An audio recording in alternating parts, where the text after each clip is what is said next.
Hello everyone, I'm Mr. Night Story, and welcome to tonight's journey toward peaceful sleep. If you're enjoying this content, I would be so grateful if you could take a moment to like this video.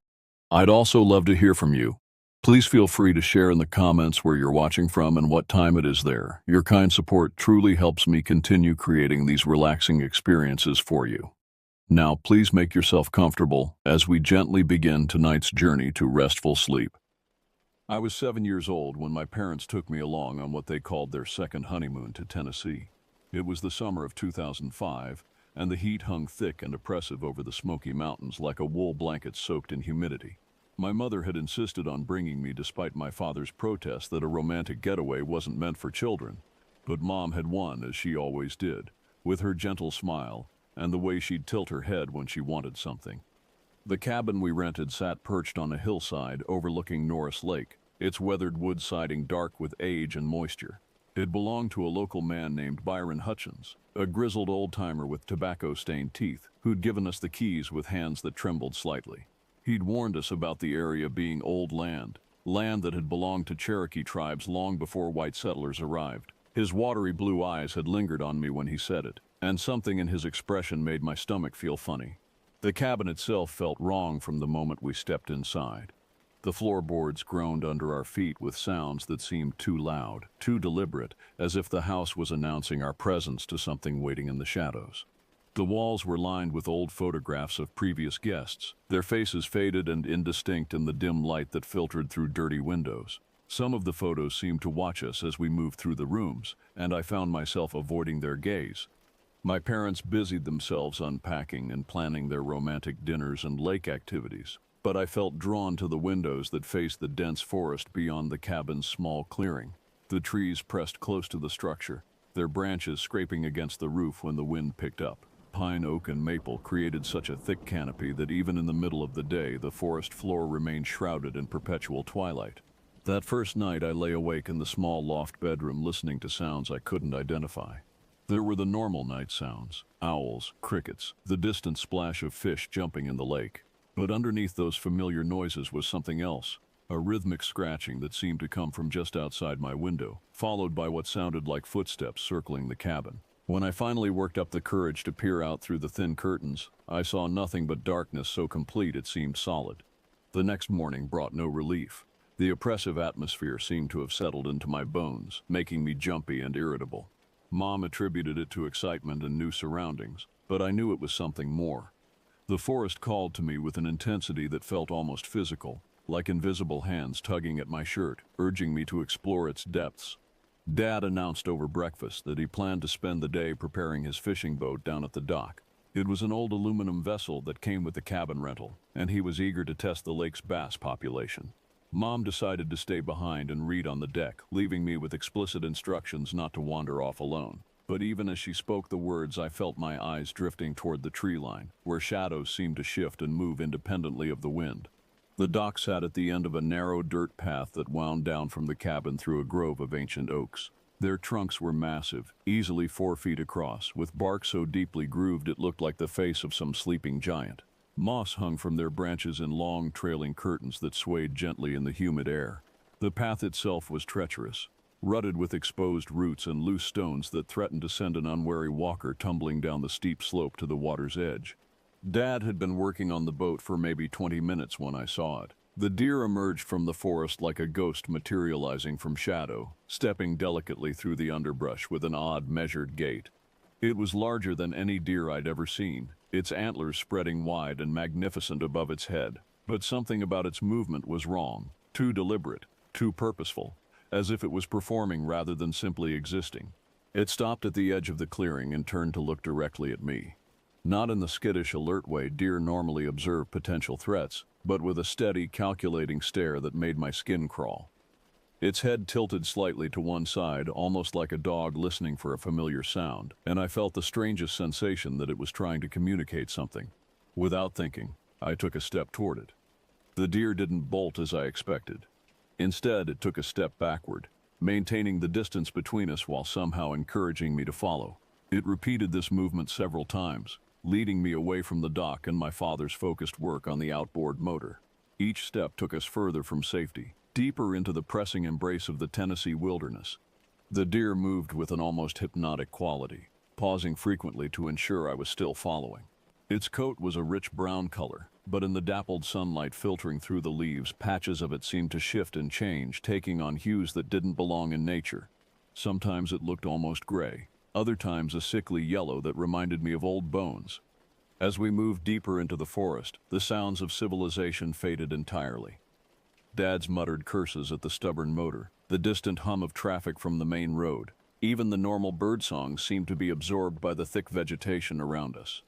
The silence that replaced them was profound and unsettling, broken only by the soft crack of twigs under my sneakers and the deer's nearly silent footfalls ahead of me. The trees grew denser, their canopy so thick that the temperature dropped noticeably. Sweat that had been beading on my forehead in the humid air suddenly felt cold and clammy. The deer led me down a winding game trail that seemed to burrow deeper into the heart of the woods, where twisted vines hung like rope and the air smelled of decay and rich earth. I should have been afraid. Some instinctual part of my 7-year-old brain was screaming warnings, but the deer's presence was strangely comforting. It would stop periodically and look back at me with what seemed like concern, making sure I hadn't fallen too far behind. Once, when I stumbled over a hidden root and scraped my knee on a jagged stone, it actually waited for me to catch up before continuing on. But as we ventured further into the wilderness, that comfort began to transform into something else entirely. The deer's behavior, which had initially seemed caring and protective, started to feel more like predatory patience. It was leading me somewhere specific, and with each step, I became more certain that wherever we were going, I wouldn't want to be there. The clearing we eventually reached felt like stepping into another world entirely. It was perfectly circular, perhaps 30 feet across, ringed by towering pine trees whose branches intertwined overhead to form a natural cathedral. No sunlight penetrated this canopy, yet the space wasn't dark. Instead, it was filled with a strange greenish twilight that seemed to emanate from the moss-covered ground itself. The deer stood in the center of this clearing, no longer the graceful creature that had led me here. Now facing me directly for the first time, I could see what had been hidden in profile during our journey through the woods. Its eyes were wrong, completely, fundamentally wrong in a way that made my stomach clench with terror. They were too large for a deer's face, and they reflected light in a way that animal eyes shouldn't. But worse than their size or luminosity was their expression. These weren't the dark, liquid eyes of a wild animal. They held intelligence, human intelligence, and something else that I couldn't identify but that made every nerve in my body scream danger. The irises were a deep blood-red color that seemed to pulse with its own rhythm. As I stared, transfixed by horror and fascination, I realized that rhythm matched my own rapid heartbeat. The pupils were wrong too, not the horizontal slits of a deer or even the round pupils of a human, but something in between that created an unsettling optical illusion. Looking into them was like staring into deep water where something large and hungry circled just beyond sight. But the intelligence behind those eyes was the most disturbing aspect of all. They studied me with a calculating assessment of a predator sizing up prey, but also with something that felt almost like recognition, as if this creature, whatever it was, had been waiting for me specifically, as if our encounter in these woods had been planned and orchestrated rather than the random result of a curious child following an animal into the forest. I wanted to run. Every instinct screamed at me to turn and flee back down the path we'd followed, to crash through the underbrush and vines until I reached the safety of the lake and my father's presence. But those eyes held me frozen in place as surely as if I'd been bound with rope. They promised terrible things would happen if I tried to leave, and somehow I believed that promise completely. The deer took a step closer, its movement now clearly different from the natural gait I'd observed earlier. There was something almost human in the way it placed its hooves, a deliberate precision that no wild animal possessed. Each step was calculated and purposeful, designed to close the distance between us while giving me time to fully appreciate what was happening. Its head tilted again, that same dog-like gesture I'd noticed at the edge of the clearing near the dock. But now, up close, I could see it wasn't curiosity or confusion driving the movement. The creature was listening, but not to sounds from the forest around us. It was listening to something else entirely, something I couldn't hear but that seemed to be giving it instructions. The red eyes never left mine as it approached, and I became aware of other wrongness about this animal. Its breathing was too quiet for something its size, as if its lungs worked differently than they should. Its coat, which had seemed merely unusual in the shifting forest light, now revealed patterns that hurt to look at directly, swirls, and designs that seemed to move and change when I wasn't focusing on them completely. But it was the eyes that held my attention, those impossible red orbs that seemed to see not just my physical form but something deeper. They looked into me with the intensity of someone reading a book, turning pages of my thoughts and memories with casual violation. I felt exposed and vulnerable in a way that went far beyond simple fear of a wild animal. When the deer was close enough that I could smell its breath, a sick, sweet odor like rotting flowers, it stopped moving and simply stared at me with those terrible, knowing eyes. We stood there in the strange twilight of the clearing, predator and prey locked in a moment that stretched impossibly long. And in that stretched moment, I began to notice other details that filled me with growing dread. As my eyes adjusted to the unnatural light of the clearing, I began to make out details that my mind initially refused to process. The deer's neck showed a clear line of demarcation, as if its head had been removed and reattached. The line ran completely around its throat, marked by what looked unmistakably like surgical stitches. These weren't the neat, precise sutures a veterinarian might use, but crude, uneven work done with thick, dark thread that had turned an ugly brown color. Some of the stitches had pulled loose, leaving gaps where the underlying tissue showed through. Tissue that looked wrong, too pale and waxy to belong to a living animal. The entire seam wept a clear fluid that caught the strange light and gleamed like tears. The wrongness of it made me physically ill. My stomach lurched, and I tasted bile in the back of my throat. This wasn't a natural animal. It was something that had been assembled, pieced together from parts that hadn't originally belonged to the same creature. The head sat slightly askew on the neck, tilted at an angle that would have been impossible for a living deer to maintain comfortably. As I stared in horrified fascination, the creature seemed to sense my discovery. Its lips pulled back in what might have been a smile, revealing teeth that definitely didn't belong in a deer's mouth. They were square and flat, like human molars, but far too many of them, row upon row of white, perfectly straight human teeth that gleamed wetly in the dim light. Some appeared to have been filed to sharp points, creating a grotesque parody of a carnivore's mouth in what should have been an herbivore's face. The stitched seam around its neck began to weep more freely, the clear fluid now tinged with something darker that trickled down into the creature's coat. The smell that emanated from it grew stronger, too, that sick, sweet scent of decay that I'd noticed before, now mixed with the sharp, metallic odor of fresh blood and something else I couldn't identify but that made my eyes water. The deer, or whatever this thing pretending to be a deer actually was, began to circle me with slow, deliberate steps. Its hooves made soft clicking sounds against the moss-covered ground, but underneath those sounds I could hear something else, a wet, sliding noise that seemed to come from the loosely attached head as it swayed with each step. The stitches were failing, and with each movement the head shifted more dramatically on the neck. I wanted to close my eyes, to shut out the impossible sight in front of me, but I was terrified of what might happen if I couldn't see what it was doing. The red orbs never left my face as it completed its circuit around me, studying me from every angle like a sculptor examining a block of marble before beginning to carve. When it completed its circle and stood facing me again, I noticed that the stitches weren't the only evidence of surgical intervention. Its legs showed similar marks, faint lines where different pieces had been joined together. The coat pattern didn't match at these junction points, as if parts from multiple animals had been combined to create this single horrifying whole. The creature's breathing became more pronounced, each inhalation and exhalation accompanied by a wet, bubbling sound that seemed to come from the damaged throat beneath those crude stitches. Foam appeared at the corners of its mouth, mixed with strands of that dark fluid that continued to leak from the neck wound. The sight was so disturbing that my legs began to shake, and I worried I might collapse from sheer terror. But the worst part was the intelligence behind those red eyes. This wasn't some mindless monster or animal driven by instinct. Whatever was looking out at me from behind that deer's face was calculating, patient, and utterly malevolent. It was enjoying my fear, feeding on my horror like a connoisseur savoring a fine wine. The head tilted again, more dramatically this time, and I heard the wet sound of tissue tearing as some of the remaining stitches gave way under the strain. A wider gap opened in the seam, revealing darkness underneath that seemed to go far deeper than any animal's throat should. From that darkness came a new smell, something ancient and putrid that made the previous odors seem pleasant by comparison.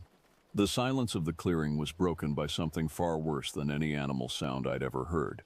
It started as a low rumbling that seemed to come from deep within the creature's chest, then rose to become something that might have been an attempt at human speech.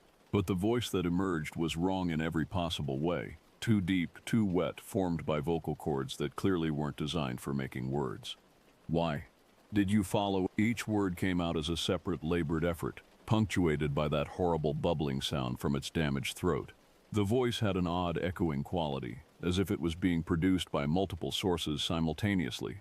Some words seemed to come from the mouth with its rows of human teeth, while others appeared to originate from deeper within the creature, from the dark spaces visible through the failing stitches. I couldn't answer. Terror had stolen my voice completely, leaving me standing there with my mouth open, producing only a thin, whimpering sound that I didn't recognize as coming from myself. My entire body was shaking now, violent tremors that I couldn't control. The rational part of my 7-year-old mind kept insisting that animals couldn't talk, that this had to be some kind of dream or hallucination, but the evidence of my senses was overwhelming. Answer me, child.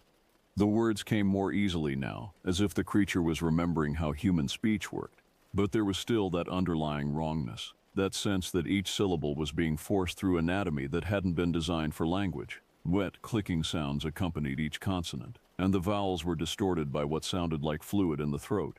I tried to speak, tried to tell it I was sorry, that I hadn't meant to intrude, that I just wanted to go back to my father.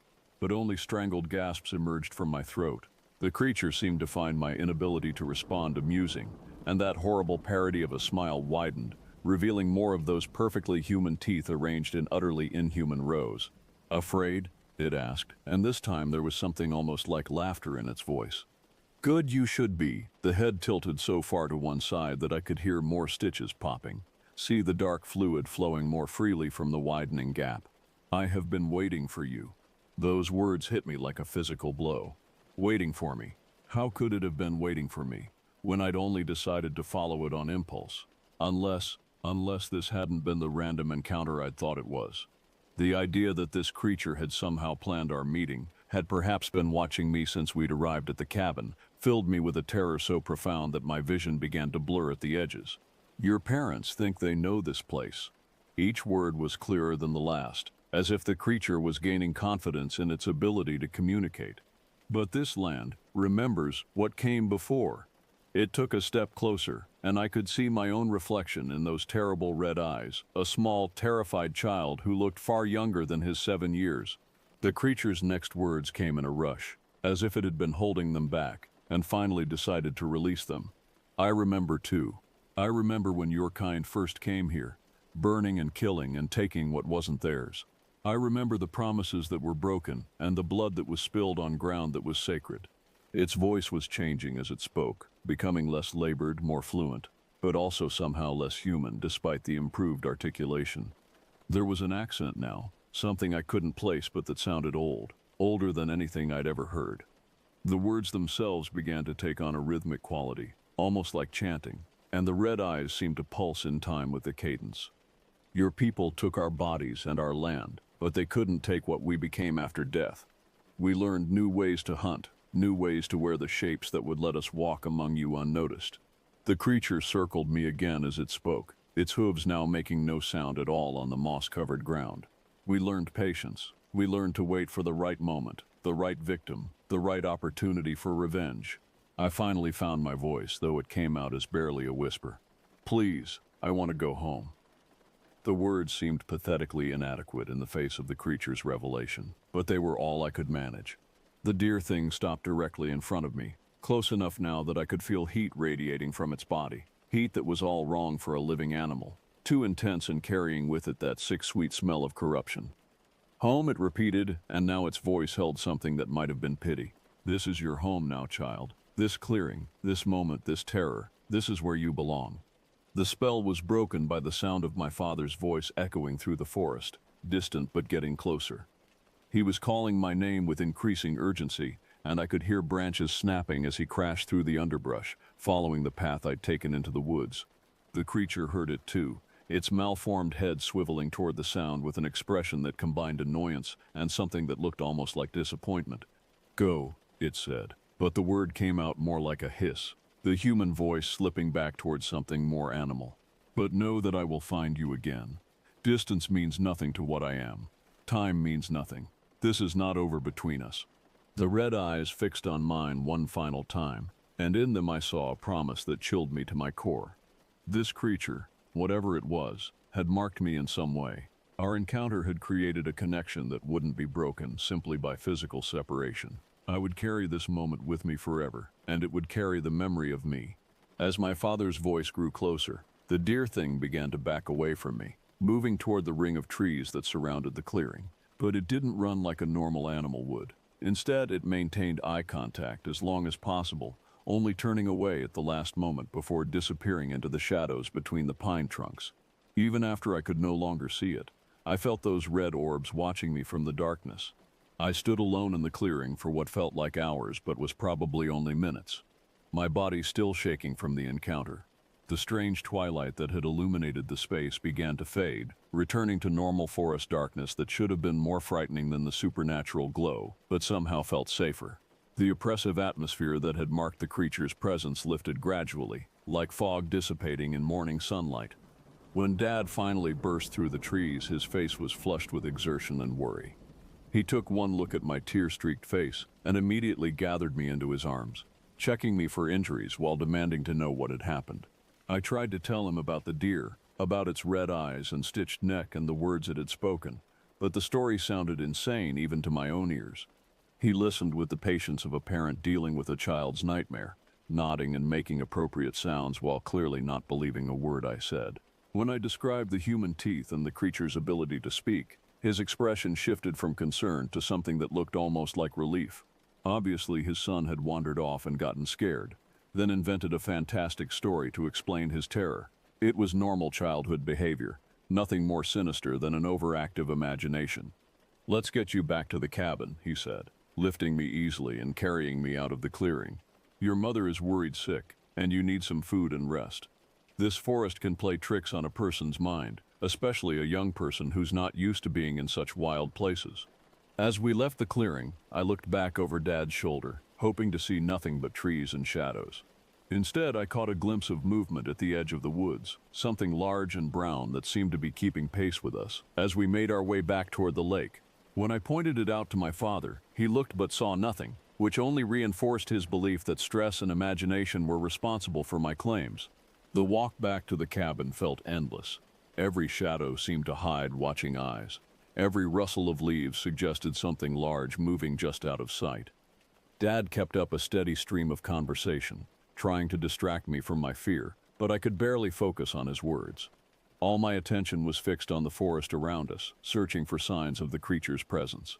When we finally reached the safety of the dock, I felt some of the tension leave my body, but it was far from gone entirely. The encounter in the clearing had changed something fundamental in me. The world no longer felt like a safe place where parents could protect their children from harm. There were things in the darkness that meant us ill, things that had intelligence and patience and reasons for hatred that went back generations. Mom was waiting for us on the deck, her face drawn with worry that transformed into relief when she saw us emerging from the forest. She rushed down to meet us, enveloping me in a hug that smelled like sunscreen and the lavender soap she always used. Her familiar presence was comforting, but even in her arms I couldn't shake the feeling that we were still being watched from the trees. That evening passed in a blur of concerned parental attention and half-hearted attempts to return to vacation normalcy. Mom made my favorite dinner, grilled cheese sandwiches and tomato soup, while Dad regaled us with stories of the fish he'd almost caught while I'd been gone. But despite their efforts, the atmosphere in the cabin remained tense. I jumped at every sound, refused to go anywhere near the windows that faced the forest, and insisted on keeping all the lights on, even after sunset. My parents attributed my behavior to the shock of getting lost in unfamiliar woods, and I let them believe it. The alternative, trying to convince them that I'd encountered some kind of shape-shifting creature that could speak and had threatened me, seemed hopeless. Adults had their own logic about what was possible and what wasn't, and children's stories about talking animals fell firmly into the not possible category. But as the evening wore on, my hypervigilance began to seem more justified. Small sounds from outside the cabin, sounds that would normally have been dismissed as wildlife or wind, took on sinister significance.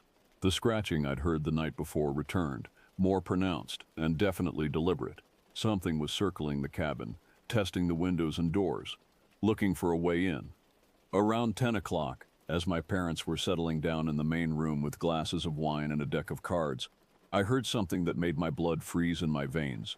From somewhere outside came a sound that started as an animal's call, but shifted midway through into something that resembled a human voice calling my name. It was distorted and wrong, but unmistakably an attempt to mimic human speech. My parents didn't seem to hear it, or if they did, they showed no recognition that it was anything unusual. Dad continued shuffling the cards while Mom sorted through a magazine. Both of them relaxed in a way that seemed impossible given what was happening just outside their awareness. I wanted to point out the sound, to demand they listen more carefully, but something held me back. Some instinct warned me that drawing their attention to the creature's presence might provoke it into more direct action. The calling continued sporadically throughout the evening, always just barely audible enough that I could convince myself I might have imagined it, but I knew I hadn't. The thing from the clearing was out there in the darkness, letting me know it hadn't forgotten our encounter. It was patient, willing to wait for the right moment, but it was definitely still there. When my parents finally decided it was time for bed, I begged them to let me sleep in their room. They refused, gently but firmly, insisting that I needed to face my fears, and that nothing in the Tennessee woods could hurt me as long as I was safe inside the cabin. They tucked me into the loft bed, kissed me goodnight, and turned off the lights with the casual confidence of adults who believed they understood the nature of danger. I lay in the darkness for what felt like hours, listening to the sounds of the forest outside, and trying to distinguish between normal night noises and the presence of something that definitely wasn't normal. Several times I heard that wet, bubbling breathing I'd noticed in the clearing, always from just outside my window, always accompanied by a soft scratching as if something was testing the strength of the glass. It was around midnight when the most terrifying event of the entire ordeal occurred. I had finally started to drift off to sleep when a sound jolted me fully awake, the unmistakable creak of the cabin's front door opening. My parents were deep sleepers, especially after wine, and neither of them stirred as footsteps moved across the wooden floor below my loft. The steps were wrong, too heavy for my mother, too irregular for my father. They had an odd limping quality that suggested the walker was having difficulty with balance or coordination. Worse still, they were wet, leaving what sounded like puddles with each footfall. The sick, sweet smell I'd noticed in the clearing began to fill the cabin, growing stronger as whatever was making those sounds moved through the rooms below. I pressed myself flat against the bed, trying to become invisible while simultaneously straining to hear what was happening downstairs. The footsteps paused at the base of the ladder that led to my loft, and I held my breath, certain that at any moment I would see that horrible deer head with its red eyes and stitched neck appearing at the top of the stairs. Instead, I heard a voice, the same wet, bubbling voice from the clearing, but clearer now, more practiced at human speech. It wasn't speaking to me, though. It seemed to be talking to itself, or perhaps to something else I couldn't see, in a language I didn't recognize but that sounded ancient and full of pain. The monologue continued for several minutes, rising and falling in volume and intensity. Sometimes it sounded like pleading, other times like anger or frustration. Through it all, those wet footsteps continued moving around the cabin's main floor, and I caught glimpses of a shadow on the wall that didn't match the shape of any animal I knew. It was tall, bipedal, but wrong in proportions that hurt to look at even in silhouette. Finally, the voice fell silent, and the footsteps moved back toward the front door. I heard it open and close again, and gradually the oppressive atmosphere began to lift. But the smell lingered, and when I finally worked up the courage to look out my window, I saw a figure standing at the edge of the forest. Even in the darkness, I could make out its basic shape, humanoid but wrong, too tall and angular, with what looked like antlers or branches protruding from its head. It stood there for the rest of the night, watching the cabin with patience that seemed superhuman. Every time I checked the window, it was in exactly the same position, as motionless as a statue. Only when the first hints of dawn began to lighten the eastern sky did it finally turn and disappear back into the depths of the forest. I'm 25 now, and 18 years have passed since that nightmare in the Tennessee woods. The intervening years have been marked by therapy, medication for anxiety and panic attacks, and a carefully constructed life that keeps me as far from wilderness areas as possible. I live in downtown Chicago, surrounded by concrete and steel and the comforting presence of millions of other people. I work in tech support, a job that keeps me indoors and connected to the rational digital world where monsters don't exist and deer don't speak with human voices. But the creature's promise has proven true. Distance has meant nothing. Time has meant nothing. The connection forged in that clearing when I was 7 years old has never been broken, and I've learned that some experiences leave marks on the soul that can never be erased or explained away. The panic attack started when I was 12 and saw a deer while on a family camping trip to Wisconsin. The animal was completely normal, brown coat, dark eyes, natural proportions, but the sight of it sent me into a spiral of terror so intense that my parents had to drive me to the nearest emergency room. The doctor diagnosed anxiety and recommended counseling, which helped somewhat, but couldn't address the core issue. I knew, with absolute certainty, that what I'd encountered in Tennessee hadn't been a normal animal, and I knew it was still out there.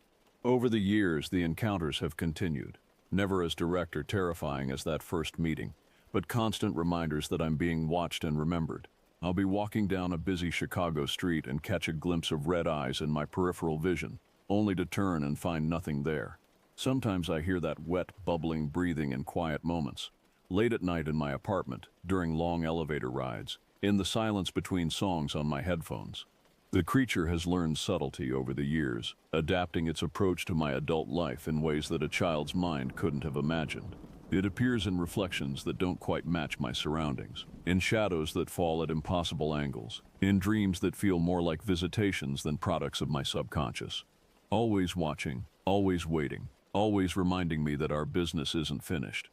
I've researched the area where we stayed that summer, using resources that weren't available to my 7-year-old self.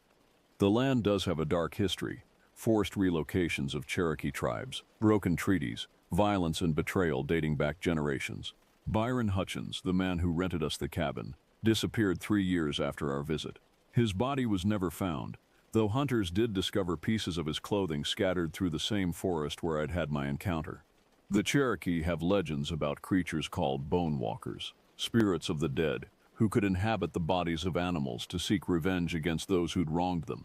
These beings were said to be immortal, patient, and utterly implacable in their pursuit of justice. They could wear any shape they chose, but their eyes always remained the same, red as fresh blood and filled with the intelligence of humans who had died in great pain and anger. I've never returned to Tennessee, and I never will. But I know now that it doesn't matter where I go or how far I run. The thing in the woods has claimed me as its own, marked me in ways I'm only beginning to understand. Each year that passes, the encounters become more frequent, more intense, more personal. It's no longer content to simply watch and wait. It's preparing for something, building towards some final confrontation that I can sense approaching like a storm on the horizon. Sometimes, in the darkest moments of sleepless nights, I wonder if I'm going insane. If the stress of that childhood encounter has broken something in my mind that can never be repaired. But then I smell that sick, sweet odor of decay, or catch a reflection of red eyes in a storefront window, and I know the truth. The creature is real. It's still hunting me, and eventually, minus probably sooner than I want to believe, it's going to finish what it started in that clearing all those years ago. The only question that remains is whether I'll have the strength to face it when that moment comes, or if I'll die as terrified and helpless as the 7-year-old boy who followed a deer into the Tennessee woods and discovered that some nightmares never end. All I know for certain is that my parents were wrong when they promised nothing in those woods could hurt me. Something could, something did, and something still does.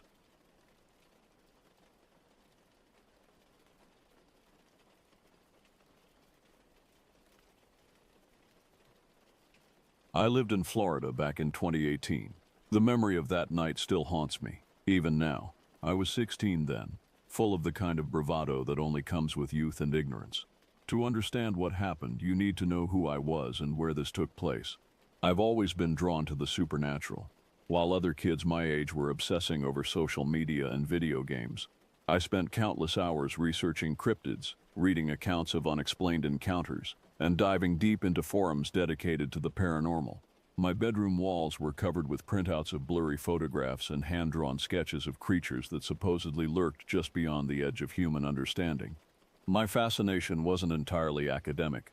My mother practiced a form of modern paganism, what some might call witchcraft, though she always emphasized it was the benevolent kind. She had taught me to respect the unseen world, to understand that there were forces beyond our comprehension that deserved both caution and reverence. Our house was filled with crystals, herbs hung to dry, and the gentle scent of sage that she burned during her evening rituals. We lived on a dead-end gravel road in a heavily wooded area, about 30 minutes outside of Gainesville. The property stretched across 1.6 acres of cleared land, but beyond our mowed lawn lay thousands of acres of dense Florida wilderness. Pine trees, palmetto bushes, and tangled undergrowth created a wall of vegetation so thick that even during daylight you couldn't see more than a few dozen feet into the tree line. Our nearest neighbors were scattered, their houses barely visible through the trees. The Hendersons lived about a quarter-mile down the road, and old Mrs. Kowalski had a trailer hidden behind a grove of oak trees. The isolation was both comforting and unsettling. During the day it felt peaceful, private, but as darkness fell, that same isolation took on a more sinister quality. The road itself was barely wide enough for 2 cars to pass. A single streetlight stood like a lone beacon about halfway between our house and the main road, casting a weak yellow glow that only seemed to emphasize how dark everything else was. Beyond its feeble reach, the night swallowed everything whole. About 500 feet up the road from our house sat a small cabin that my parents rented out to family friends. The Johnsons had been living there for almost 2 years, a young couple with a baby who kept to themselves most of the time. The cabin was modest, with a screened porch and a small yard that butted right up against the woods. On this particular evening in late October, the Johnsons were hosting what they called a small get-together. My parents, along with my older siblings Cameron and Tessa, had walked up there around 6 o'clock. I could hear the music drifting down through the trees, classic rock mixed with the occasional burst of laughter and conversation. My little sister Melody, who was only 8, had begged to go with them, but Mom had insisted she stay home. "It's a grown-up party," she'd said, though I suspected it was more about the drinking that would inevitably happen.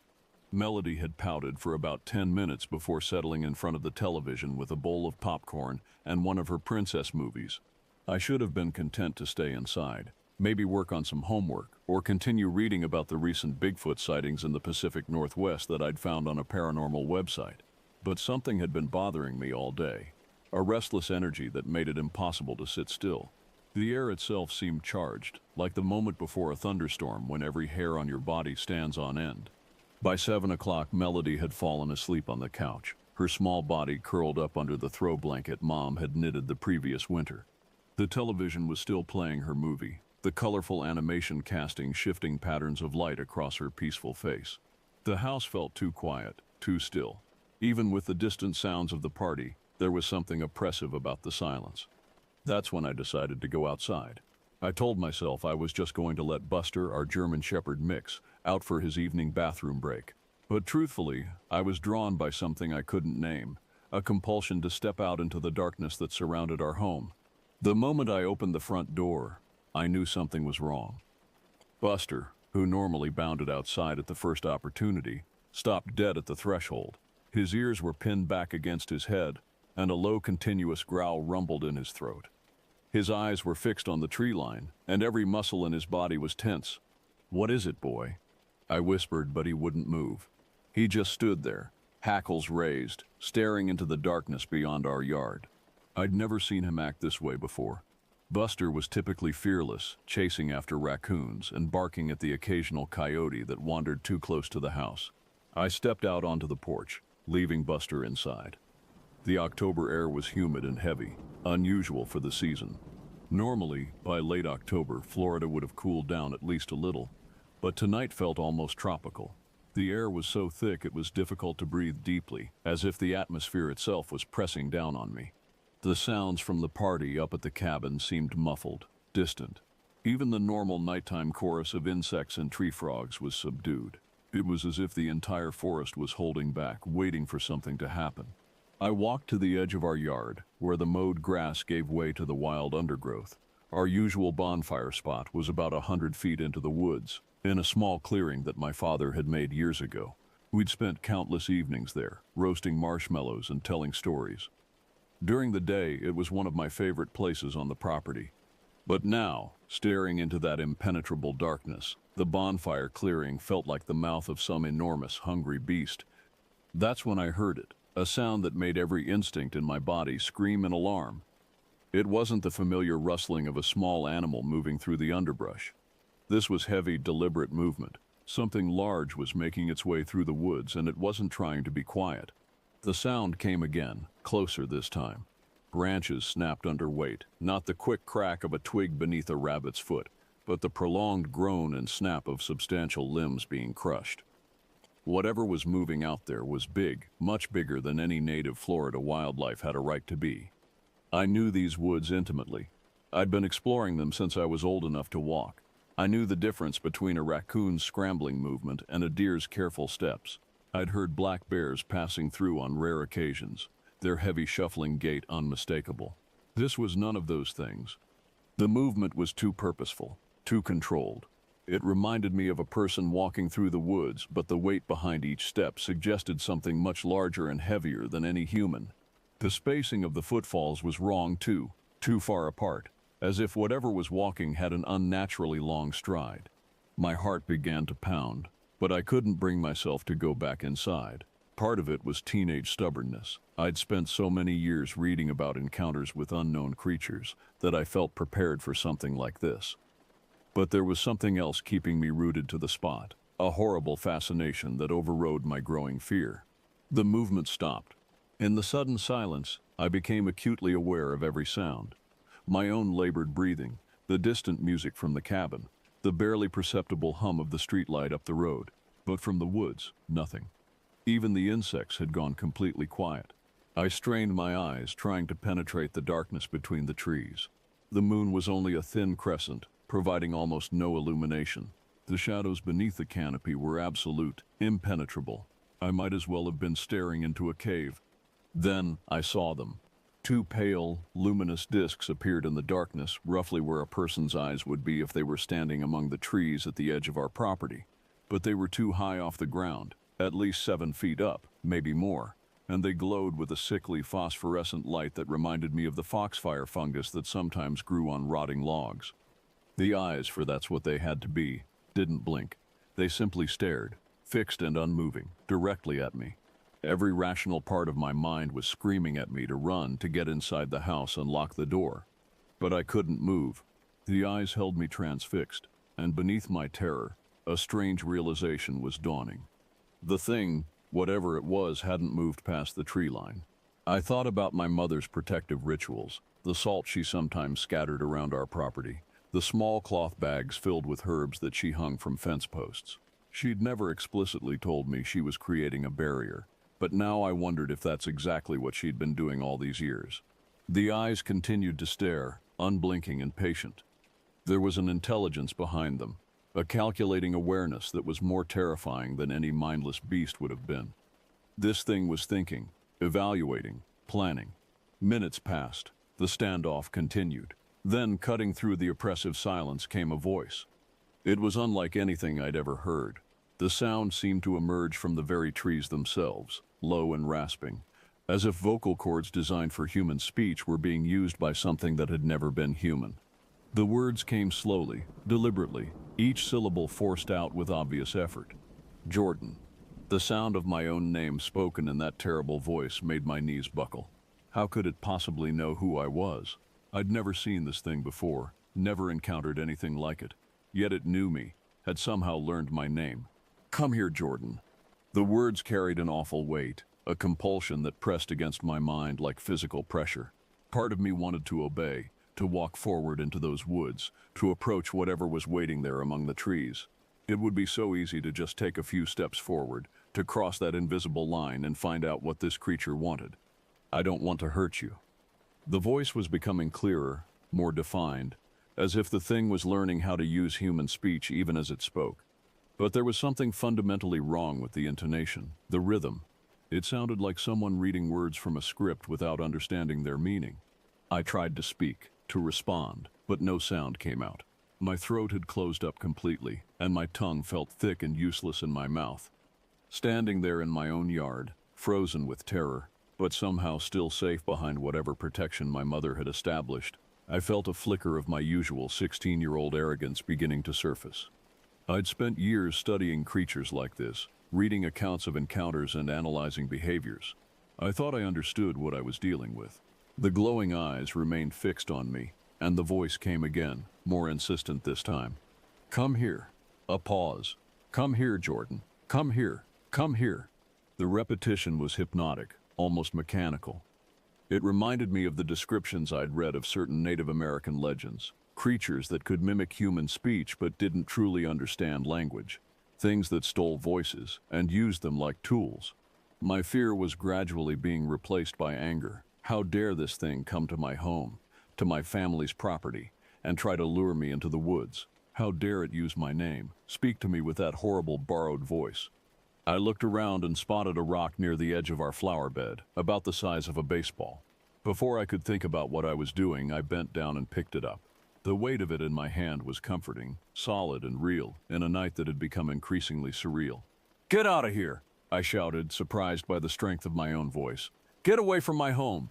I drew back my arm and hurled the rock as hard as I could toward those glowing eyes. The stone disappeared into the darkness, and for a moment I wasn't sure if I'd hit anything. The eyes didn't move, didn't react. Then came the scream. It wasn't a sound that any earthly creature could make. It started low, almost subsonic, a vibration that I felt in my bones before I heard it. Then it rose in pitch, becoming a piercing shriek that seemed to drill directly into my brain. The sound was so intense, so overwhelming, that I clapped my hands over my ears and fell to my knees. The scream went on, rising and falling like an air raid siren. Windows rattled in their frames. Car alarms began going off in the distance. Dogs throughout the neighborhood began howling in response, their voices adding to the hellish chorus. Then, as suddenly as it had begun, the screaming stopped. In the ringing silence that followed, I heard a sound that made my heart stop, the whistle of something moving through the air at tremendous speed. The rock I had thrown, or something very much like it, whizzed past my head so close that I felt the wind of its passage. It struck the side of our house with a tremendous crash, leaving what I would later discover was a crater in the wooden siding. The force behind that throw was impossible. No human being, no matter how strong, could have hurled a stone with that kind of velocity. The thing in the woods had caught my rock and returned it with the power of a major league pitcher, or maybe a cannon. I scrambled to my feet and ran for the front door, my legs shaking so badly I could barely stay upright. Behind me I could hear movement in the woods again. But this time it was different. The careful stalking movements had been replaced by something frantic, violent. Trees were crashing down. The sound of splintering wood filled the air. I burst through the front door and slammed it behind me, throwing the deadbolt and sliding the chain lock into place. Melody was sitting up on the couch now, rubbing her eyes and looking confused. "Jordan, what was that noise?" It woke me up. I forced myself to take deep breaths, to appear calm even though every nerve in my body was screaming. Melody didn't need to see me like this. She didn't need to know what was out there in the woods. "Just some animals fighting," I managed to say, surprised at how normal my voice sounded. "Go back to sleep." But sleep was the last thing on my mind. I went to every window in the house, checking that they were locked, pulling the curtains closed. The sounds from outside continued for several more minutes, crashing, splintering, what might have been howling in the distance. Then gradually, everything went quiet again. I retreated to my bedroom and sat on the edge of my bed, staring at the closed curtains and trying to process what had just happened. The rational part of my mind was already beginning to doubt what I'd seen and heard. Maybe it had been a bear after all, or a large boar. Maybe the phosphorescent eyes had been a trick of light and shadow.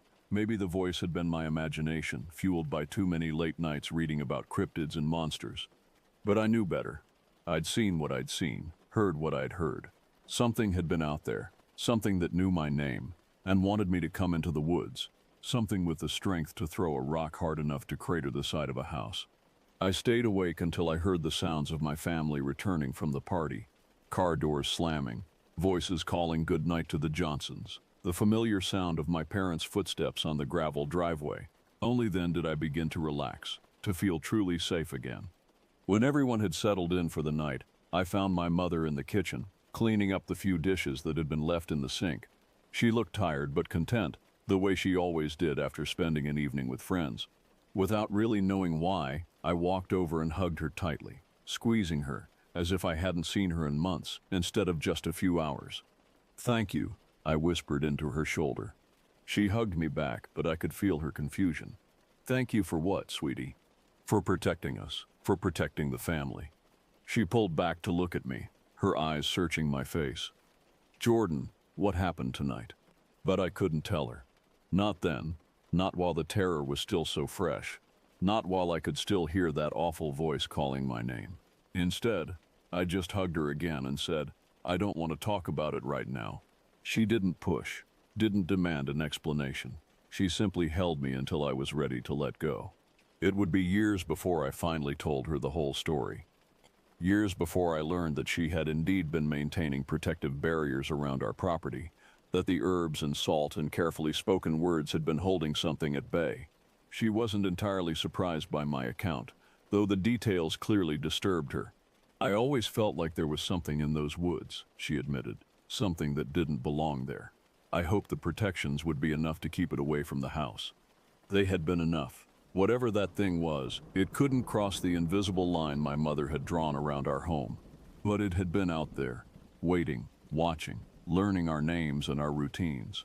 And if I had been foolish enough to step beyond that protective boundary, I still live in Florida, though I've moved far from those woods. I've never encountered anything like that creature again, and I hope I never will. But sometimes, on particularly dark nights when the air is thick and heavy, I find myself remembering those glowing eyes and that terrible voice. And I always make sure my doors are locked, my windows are secure, and my protective charms are in place. Because somewhere out there, in the deep woods where the streetlights can't reach, there are things that know our names and wait for us to make a mistake. The thing in the woods taught me that some boundaries should never be crossed, and some invitations should never be accepted, no matter how curious you might be about what's waiting in the darkness. I learned that lesson well, and I'm still alive to tell this story because of it.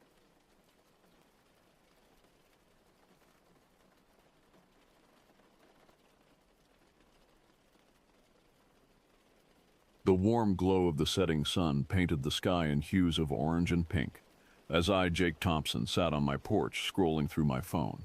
It was a Friday evening in early October, and the crisp autumn air carried the scent of fallen leaves and distant bonfires. I had just finished a long week at the local high school where I taught history, and I was looking forward to a relaxing weekend. As I mindlessly scrolled through my social media feed, a news article caught my eye. "Experienced hiker vanishes without a trace in Huckleberry Swamp Nature Area." The headline sent a chill down my spine, despite the lingering warmth of the day. Huckleberry Swamp was less than an hour's drive from my home in Hartford, Connecticut, and I had hiked there numerous times over the years. Curiosity piqued, I tapped on the article and began to read.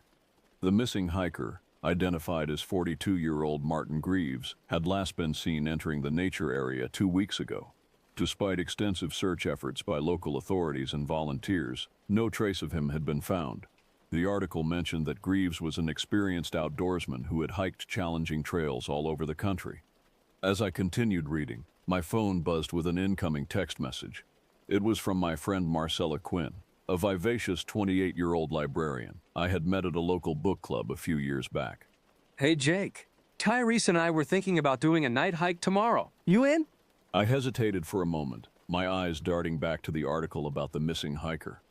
A part of me wanted to mention it to Marcella, but another part dismissed the thought. After all, people went missing in the wilderness all the time, right? It was probably just a coincidence that it happened so close to home. Before I could overthink it, I typed out a reply. Sounds fun.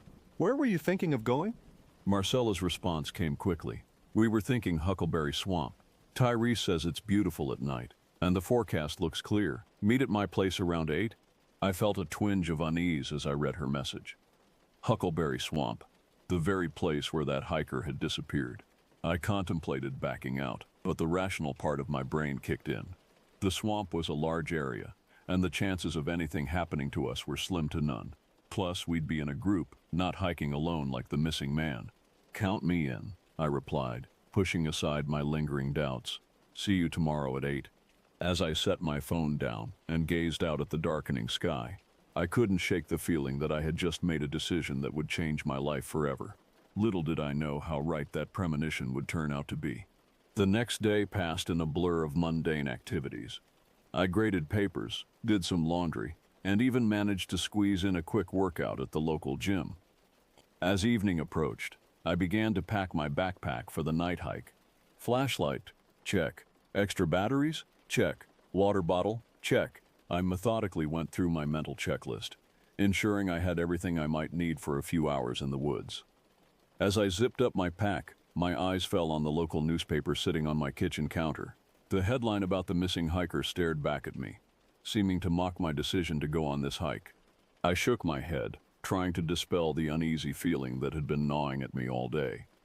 "It's just a hike, Jake," I muttered to myself. "Nothing to worry about." At precisely 7:45 p.m., I locked up my apartment and headed to my car. The drive to Marcella's place was short, and before I knew it, I was pulling up in front of her modest bungalow. Tyrese's beat-up pickup truck was already parked in the driveway. As I approached the front door, I could hear laughter coming from inside. I knocked, and moments later, Marcella swung the door open, her face lit up with a bright smile. "Jake, you made it," she exclaimed, pulling me into a quick hug. "Come on in, we're just about ready to head out." I stepped inside, immediately enveloped by the warm, inviting atmosphere of Marcella's home. Tyrese Hillman, our other hiking companion for the night, was lounging on the couch, his tall, athletic frame barely fitting on the small piece of furniture. "Hey, man," Tyrese greeted me with a nod and a fist bump. "Ready for some night hiking?" I nodded, trying to match his enthusiasm. "As ready as I'll ever be." Marcella bustled around the living room, double-checking her own backpack. At 28, she was the youngest of our trio, but often the most organized and prepared. Her curly brown hair was pulled back into a practical ponytail, and her green eyes sparkled with excitement. "So, what made you guys decide on a night hike?" I asked, curiosity getting the better of me. Tyrese grinned, his white teeth contrasting sharply with his dark skin. "Man, you haven't lived until you've experienced the swamp at night. The sounds, the smells, it's a whole different world." Marcella nodded in agreement. "Plus, there's supposed to be a meteor shower tonight. I thought it might be cool to watch it from the observation deck in the nature area." Their enthusiasm was infectious, and I felt my earlier apprehensions start to fade. Maybe this wouldn't be so bad after all. As we made our final preparations, I debated whether or not to mention the article about the missing hiker. In the end, I decided against it. Why spoil the mood with unnecessary worry? "All right, troops," Marcella announced, hoisting her backpack onto her shoulders. "Let's move out." We piled into Tyrese's truck, the excitement palpable as we set off towards Huckleberry Swamp Nature Area. The sun had long since set, and the world outside the truck's windows was shrouded in darkness. As we drove, Tyrese regaled us with stories from his job as a park ranger. He had a way of spinning tales that made even the most mundane encounters with wildlife sound like epic adventures. Marcella and I listened, laughing at his animated descriptions and terrible animal impressions. Before long, we were pulling into the deserted parking lot of the nature area.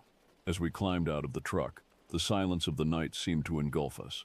The only sounds were the crunch of gravel under our boots and the distant hoot of an owl. Tyrese led the way to the trailhead, his powerful flashlight cutting through the darkness. Marcella fell in step beside him, while I brought up the rear. As we passed the information board at the start of the trail, I couldn't help but notice a missing person flyer, with Martin Greaves' face staring back at me. A shiver ran down my spine, and I quickened my pace to catch up with my friends. As we plunged into the dense forest, the trees seemed to close in around us, their branches reaching out like gnarled fingers in the beam of our flashlights. Little did we know that with each step we were walking deeper into a nightmare that would haunt us for the rest of our lives. The Huckleberry Swamp Nature Area was a different place at night. During the day, it was a serene woodland, filled with the cheerful songs of birds and the rustle of small animals. But as we ventured deeper into the forest under the cover of darkness, it felt as if we had stepped into another world entirely. Our flashlights carved narrow paths through the inky blackness, illuminating twisted tree trunks and gnarled roots that seemed to reach out to trip us. The canopy above was so thick that it blocked out most of the starlight, leaving us in an almost oppressive darkness beyond the reach of our artificial light. Tyrese led the way, his confident strides betraying his familiarity with the terrain. As a park ranger, he had walked these trails countless times, but even he seemed more cautious than usual in the all-encompassing night.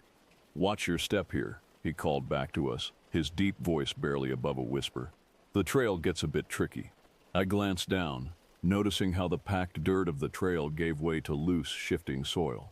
The ground beneath our feet was becoming softer, spongier, a sign that we were approaching the swampy areas that gave this place its name. Marcella walked between us, her usual chatter subdued by the eerie atmosphere. Every so often she would startle at a sudden sound, The snap of a twig, the rustle of leaves, her flashlight beam darting wildly to investigate. "You okay?" I asked her softly, noticing the tension in her shoulders. She nodded, offering a weak smile. "Yeah, just a bit jumpy. It's so different here at night." I understood exactly what she meant.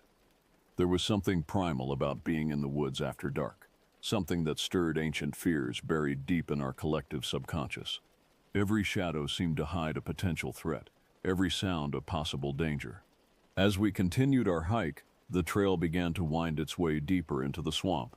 The air grew thick and heavy with moisture, carrying the pungent scent of decaying vegetation. Our boots sank slightly with each step, the soft ground threatening to swallow us whole if we lingered too long in one spot. Tyrese paused at a fork in the trail, consulting a map he'd pulled from his pocket. "If we take the left path, it'll lead us to the observation deck," he said. "Should be a good spot to watch for those meteors." We nodded in agreement and followed him down the left-hand trail. This path was narrower, less well-maintained than the main trail we'd been on. Branches reached out from the darkness, snagging our clothes and scratching at exposed skin. As we pushed forward, I couldn't shake the feeling that we were being watched. Every few steps, I found myself glancing over my shoulder, searching the darkness for what? I wasn't sure, but the sensation of unseen eyes boring into me was impossible to ignore. Suddenly, Marcella let out a startled gasp. "Did you guys see that?" she whispered, her voice tight with fear. Tyrese and I both swung our flashlights in the direction she was pointing, but saw nothing but trees and undergrowth.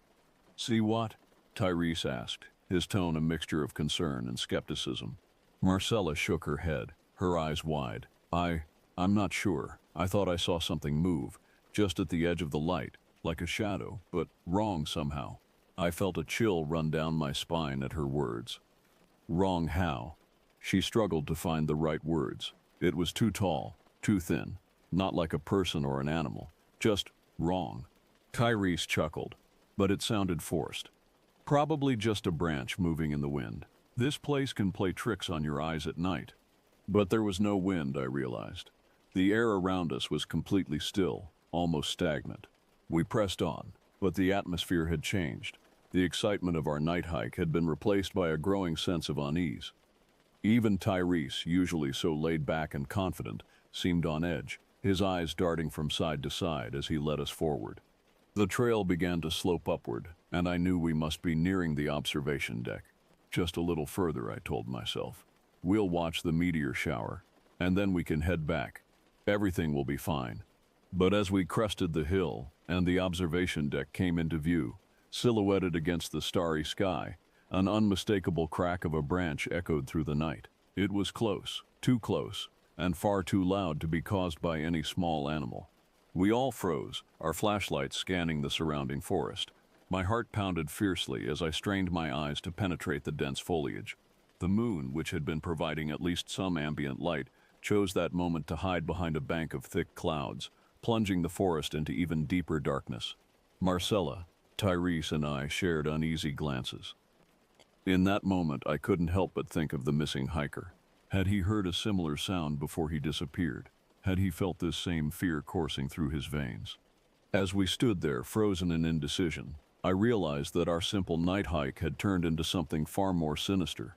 Whatever was out there in the darkness, whatever had made that sound, it was clear that we were no longer alone in the Huckleberry Swamp. The silence that followed the loud crack was almost worse than the sound itself. It stretched on, taut as a bowstring, while we stood rooted to the spot, barely daring to breathe. Our flashlight beams danced erratically across the trees, searching for any sign of movement, any clue as to what had made that noise. Tyrese was the first to break the silence. "Okay," he whispered, his usual bravado noticeably absent. "Let's not panic. It was probably just a deer or something." But the look in his eyes betrayed his words. Whatever had snapped that branch was no deer. We all knew it instinctively. "Maybe we should head back," Marcella suggested, her voice barely audible. Her face was pale in the harsh glare of the flashlights, eyes wide with fear. I nodded in agreement. "Yeah, I think that's a good idea. We can always come back another night for the meteor shower." Tyrese hesitated for a moment, clearly torn between his role as our guide and his own growing unease. Finally, he nodded.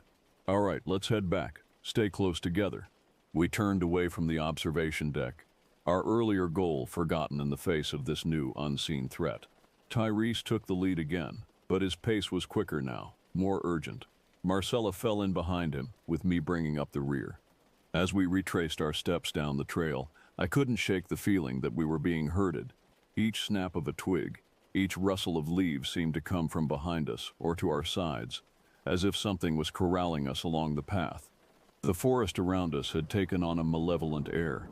The trees, which had seemed merely spooky before, now felt actively hostile.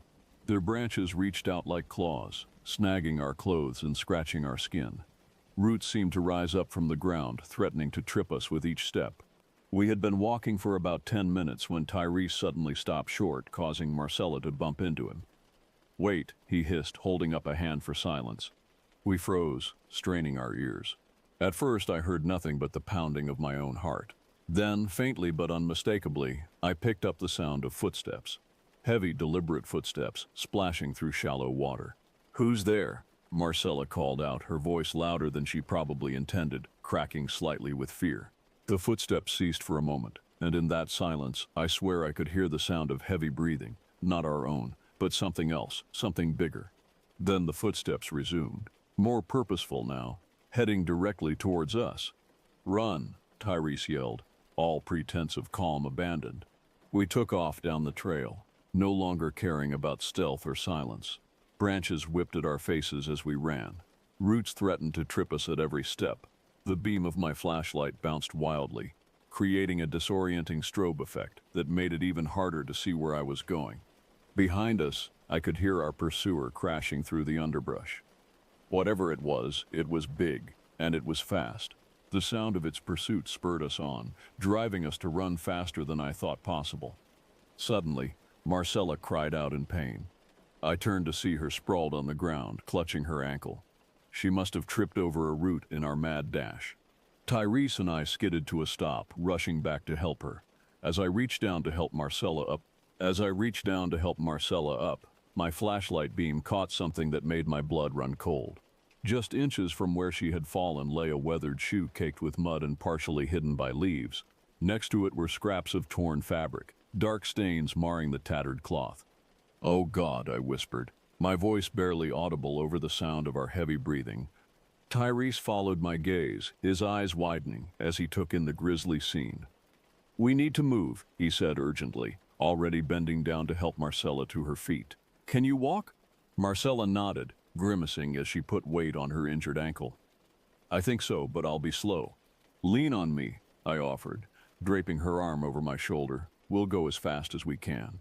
As we set off again, our pace significantly reduced by Marcella's injury, I couldn't help but think about the owner of that shoe. Was it the missing hiker, Martin Greaves? And if so, what had happened to him? The torn clothing and dark stains painted a gruesome picture in my mind.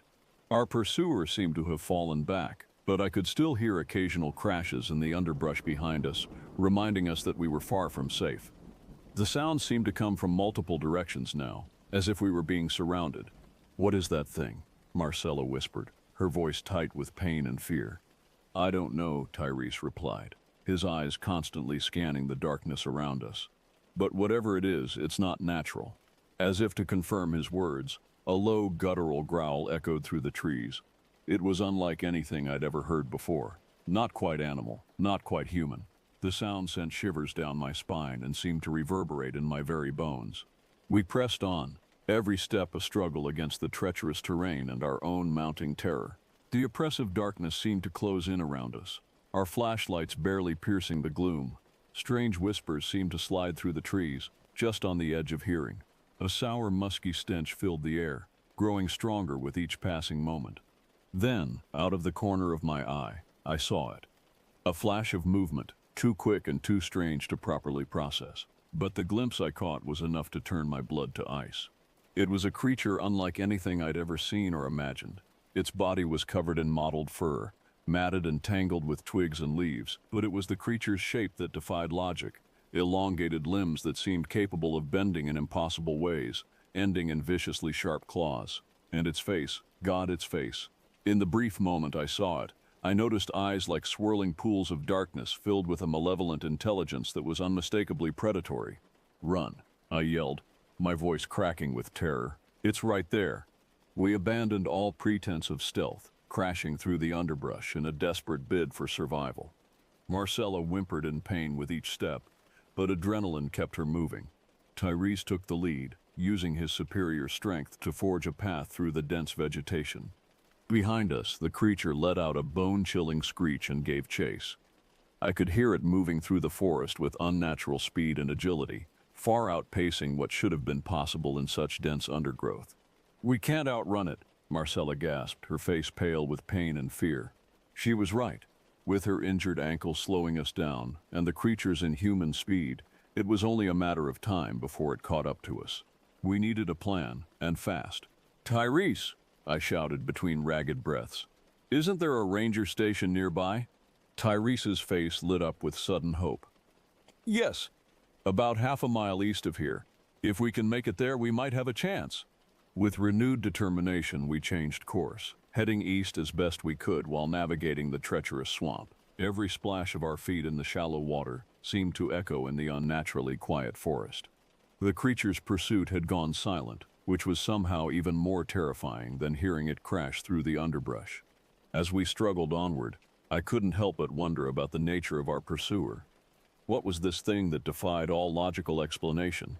Was it some kind of undiscovered species, a government experiment gone wrong, or something even more sinister, something that shouldn't exist in our rational scientific world? My musings were cut short as Tyrese suddenly stopped, holding up a hand for silence. For a moment, all I could hear was our labored breathing and the pounding of my own heart. Then, faintly but unmistakably, I heard voices in the distance. "The ranger station," Tyrese whispered, his voice filled with relief. "We're almost there." But our relief was short-lived. From behind us came a sound that could only be described as a roar, a sound filled with rage and hunger that shook the very air around us. The creature had realized its prey was about to escape. "Go!" I yelled, pushing Marcella forward. "Run for the station." We burst from the tree line into a small clearing. In the center stood a sturdy log building, the ranger station. Light spilled from its windows, a beacon of hope in the darkness that had surrounded us. As we sprinted across the open ground, I risked a glance back. What I saw nearly stopped my heart. The creature had emerged from the forest, its true form fully visible in the moonlight that now broke through the clouds. It was even more terrifying than the glimpses I'd caught before, a nightmarish amalgamation of animal and something utterly alien. Its eyes locked onto us, filled with an intelligence and malevolence that was unmistakably otherworldly. We reached the ranger station door just as the creature let out another ear-splitting roar. Tyrese wrenched the door open, and we tumbled inside, slamming it shut behind us. Two startled rangers jumped to their feet, hands instinctively moving to their sidearms. "What the hell?" one of them exclaimed. "Lock the door," I gasped, struggling to catch my breath. "There's something out there." The rangers looked confused, but the terror in our eyes must have convinced them of the seriousness of the situation.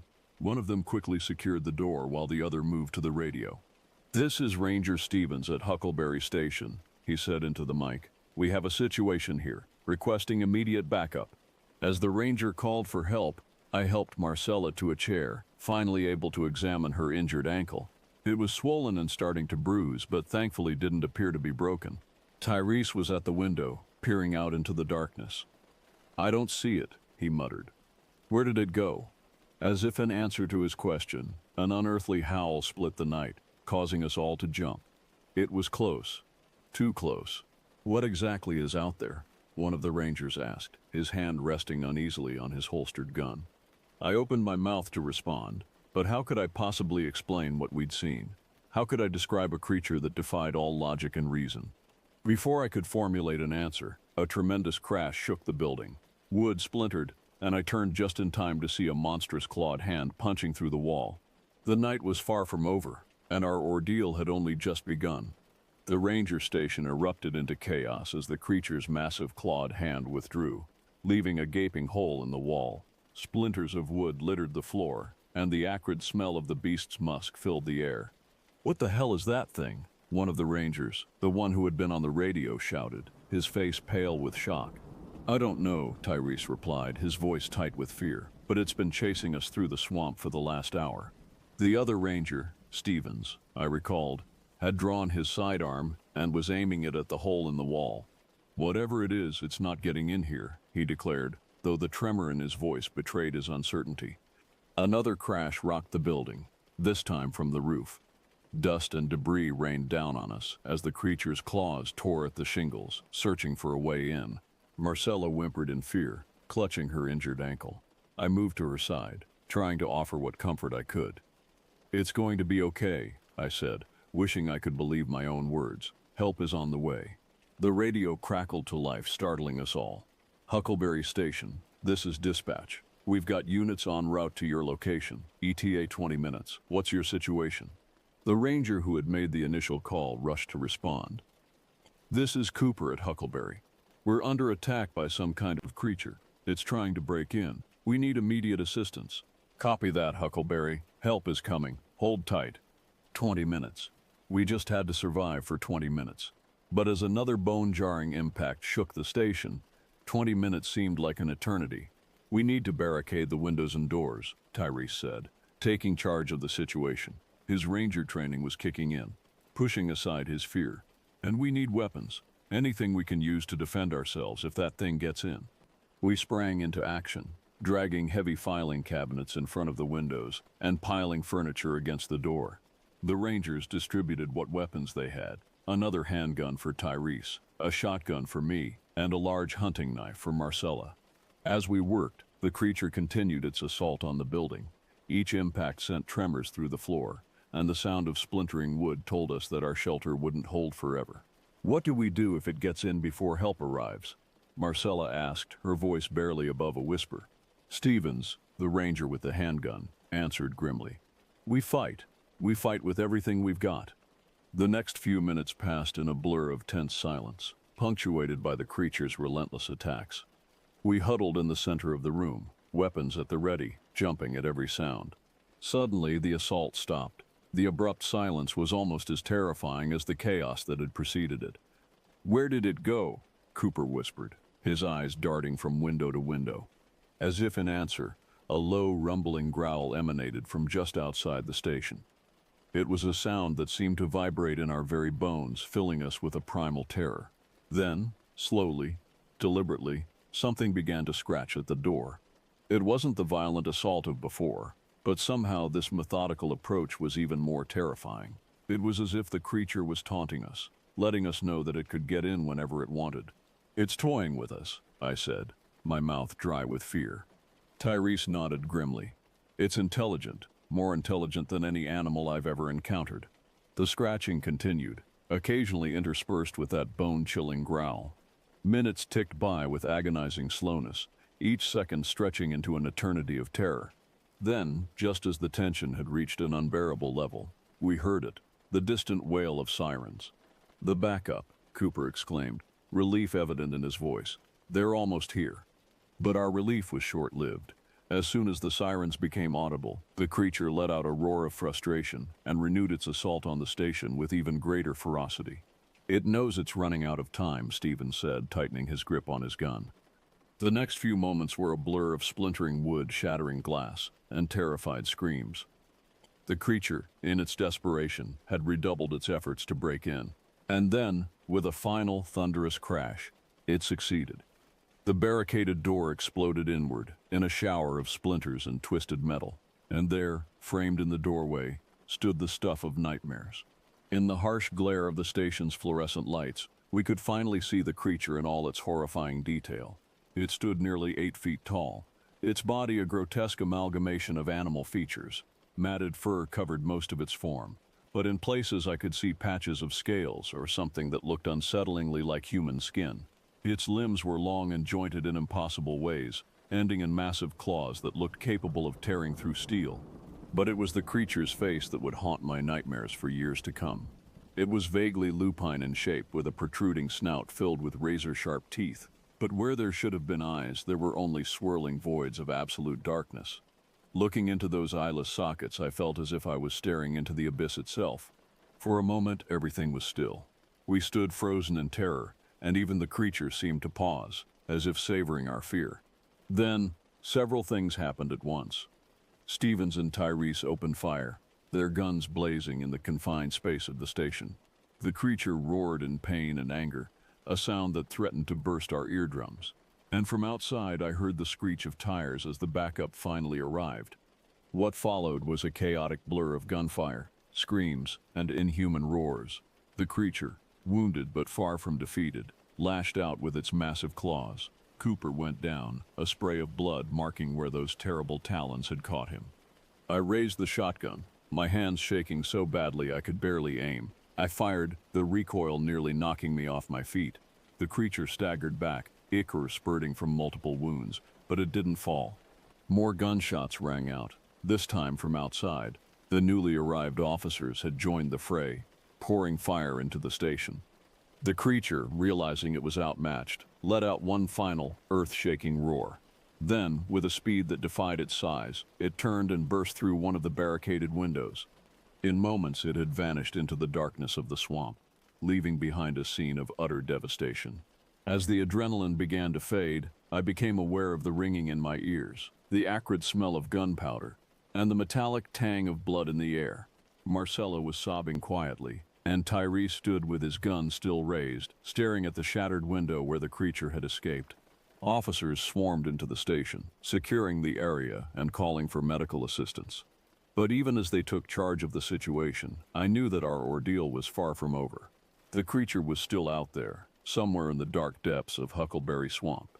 And something told me that this was just the beginning of a mystery that would change our lives forever. The hours following our encounter at the ranger station passed in a surreal blur. Paramedics arrived to treat our injuries, Marcella's sprained ankle, cuts and bruises for Tyrese and me, and more serious wounds for the unfortunate Ranger Cooper, who had taken the brunt of the creature's attack. As we were patched up, a steady stream of law enforcement officials arrived on the scene. Local police, state troopers, and even a few men in dark suits who refused to identify themselves beyond vague mentions of a federal task force. We were separated and questioned extensively. I found myself in one of the remaining intact rooms of the ranger station, sitting across from a stern-faced detective who introduced himself as Richard Hawthorne. "Mr. Thompson," he began, his voice gruff and no nonsense, "I need you to tell me exactly what happened tonight. And please don't leave anything out, no matter how unusual it might seem." I took a deep breath and began recounting the events of the night. As I spoke, describing our terrifying chase through the swamp and the nightmarish creature that had pursued us, I could see the skepticism growing in Detective Hawthorne's eyes. When I finished, he sat back in his chair, regarding me with a mixture of disbelief and concern. "Mr. Thompson," he said slowly, "you do realize how this sounds, don't you?" I nodded wearily. I know it sounds crazy. If I hadn't lived through it, I wouldn't believe it myself. But I swear to you, every word is true. Hawthorne sighed, rubbing his temples. As I reached down to help Marcella up, my flashlight beam caught something that made my blood run cold. Just inches from where she had fallen lay a weathered shoe caked with mud and partially hidden by leaves. Next to it were scraps of torn fabric, dark stains marring the tattered cloth. "Oh God," I whispered, my voice barely audible over the sound of our heavy breathing. Tyrese followed my gaze, his eyes widening as he took in the grisly scene. "We need to move," he said urgently, already bending down to help Marcella to her feet. "Can you walk?" Marcella nodded, grimacing as she put weight on her injured ankle. "I think so, but I'll be slow." "Lean on me," I offered, draping her arm over my shoulder. "We'll go as fast as we can." As we set off again, our pace significantly reduced by Marcella's injury, I couldn't help but think about the owner of that shoe. Was it the missing hiker, Martin Greaves? And if so, what had happened to him? The torn clothing and dark stains painted a gruesome picture in my mind. Our pursuers seemed to have fallen back, but I could still hear occasional crashes in the underbrush behind us, reminding us that we were far from safe. The sounds seemed to come from multiple directions now, as if we were being surrounded. "What is that thing?" Marcella whispered, her voice tight with pain and fear. "I don't know," Tyrese replied, his eyes constantly scanning the darkness around us. "But whatever it is, it's not natural." As if to confirm his words, a low guttural growl echoed through the trees. It was unlike anything I'd ever heard before. Not quite animal, not quite human. The sound sent shivers down my spine and seemed to reverberate in my very bones. We pressed on, every step a struggle against the treacherous terrain and our own mounting terror. The oppressive darkness seemed to close in around us, our flashlights barely piercing the gloom. Strange whispers seemed to slide through the trees, just on the edge of hearing. A sour, musky stench filled the air, growing stronger with each passing moment. Then, out of the corner of my eye, I saw it, a flash of movement, too quick and too strange to properly process. But the glimpse I caught was enough to turn my blood to ice. It was a creature unlike anything I'd ever seen or imagined. Its body was covered in mottled fur, matted and tangled with twigs and leaves. But it was the creature's shape that defied logic. Elongated limbs that seemed capable of bending in impossible ways, ending in viciously sharp claws. And its face, God, its face. In the brief moment I saw it, I noticed eyes like swirling pools of darkness, filled with a malevolent intelligence that was unmistakably predatory. "Run!" I yelled, my voice cracking with terror. "It's right there." We abandoned all pretense of stealth, crashing through the underbrush in a desperate bid for survival. Marcella whimpered in pain with each step, but adrenaline kept her moving. Tyrese took the lead, using his superior strength to forge a path through the dense vegetation. Behind us, the creature let out a bone-chilling screech and gave chase. I could hear it moving through the forest with unnatural speed and agility, far outpacing what should have been possible in such dense undergrowth. "We can't outrun it," Marcella gasped, her face pale with pain and fear. She was right, with her injured ankle slowing us down, and the creature's inhuman speed. It was only a matter of time before it caught up to us. We needed a plan, and fast. Tyrese! I shouted between ragged breaths. "Isn't there a ranger station nearby?" Tyrese's face lit up with sudden hope. "Yes, about half a mile east of here. If we can make it there, we might have a chance." With renewed determination, we changed course, heading east as best we could while navigating the treacherous swamp. Every splash of our feet in the shallow water seemed to echo in the unnaturally quiet forest. The creature's pursuit had gone silent, which was somehow even more terrifying than hearing it crash through the underbrush. As we struggled onward, I couldn't help but wonder about the nature of our pursuer. What was this thing that defied all logical explanation? Was it some kind of undiscovered species? A government experiment gone wrong? Or something even more sinister? Something that shouldn't exist in our rational scientific world? My musings were cut short as Tyrese suddenly stopped, holding up a hand for silence. For a moment all I could hear was our labored breathing and the pounding of my own heart. Then, faintly but unmistakably, I heard voices in the distance. "The ranger station," Tyrese whispered, his voice filled with relief. "We're almost there." But our relief was short-lived. From behind us came a sound that could only be described as a roar, a sound filled with rage and hunger that shook the very air around us. The creature had realized its prey was about to escape. "Go!" I yelled, pushing Marcella forward. "Run for the station." We burst from the tree line into a small clearing. In the center stood a sturdy log building, the ranger station. Light spilled from its windows, a beacon of hope in the darkness that had surrounded us. As we sprinted across the open ground, I risked a glance back. What I saw nearly stopped my heart. The creature had emerged from the forest, its true form fully visible in the moonlight that now broke through the clouds. It was even more terrifying than the glimpses I'd caught before, a nightmarish amalgamation of animal and something utterly alien. Its eyes locked onto us, filled with an intelligence and malevolence that was unmistakably otherworldly. We reached the ranger station door just as the creature let out another ear-splitting roar. Tyrese wrenched the door open, and we tumbled inside, slamming it shut behind us. Two startled rangers jumped to their feet, hands instinctively moving to their sidearms. "What the hell?" one of them exclaimed. "Lock the door," I gasped, struggling to catch my breath. "There's something out there." The rangers looked confused, but the terror in our eyes must have convinced them of the seriousness of the situation. One of them quickly secured the door while the other moved to the radio. "This is Ranger Stevens at Huckleberry Station," he said into the mic. "We have a situation here, requesting immediate backup." As the ranger called for help, I helped Marcella to a chair, finally able to examine her injured ankle. It was swollen and starting to bruise, but thankfully didn't appear to be broken. Tyrese was at the window, peering out into the darkness. "I don't see it," he muttered. Where did it go? As if in answer to his question, an unearthly howl split the night, causing us all to jump. It was close, too close. What exactly is out there? One of the rangers asked, his hand resting uneasily on his holstered gun. I opened my mouth to respond, but how could I possibly explain what we'd seen? How could I describe a creature that defied all logic and reason? Before I could formulate an answer, a tremendous crash shook the building. Wood splintered, and I turned just in time to see a monstrous clawed hand punching through the wall. The night was far from over, and our ordeal had only just begun. The ranger station erupted into chaos as the creature's massive clawed hand withdrew, leaving a gaping hole in the wall. Splinters of wood littered the floor, and the acrid smell of the beast's musk filled the air. "What the hell is that thing?" One of the rangers, the one who had been on the radio, shouted, his face pale with shock. "I don't know," Tyrese replied, his voice tight with fear, "but it's been chasing us through the swamp for the last hour." The other ranger, Stevens, I recalled, had drawn his sidearm and was aiming it at the hole in the wall. "Whatever it is, it's not getting in here," he declared, though the tremor in his voice betrayed his uncertainty. Another crash rocked the building, this time from the roof. Dust and debris rained down on us as the creature's claws tore at the shingles, searching for a way in. Marcella whimpered in fear, clutching her injured ankle. I moved to her side, trying to offer what comfort I could.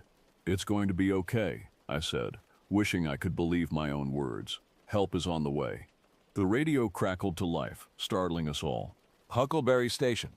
This is dispatch. We've got units en route to your location. ETA 20 minutes. What's your situation?"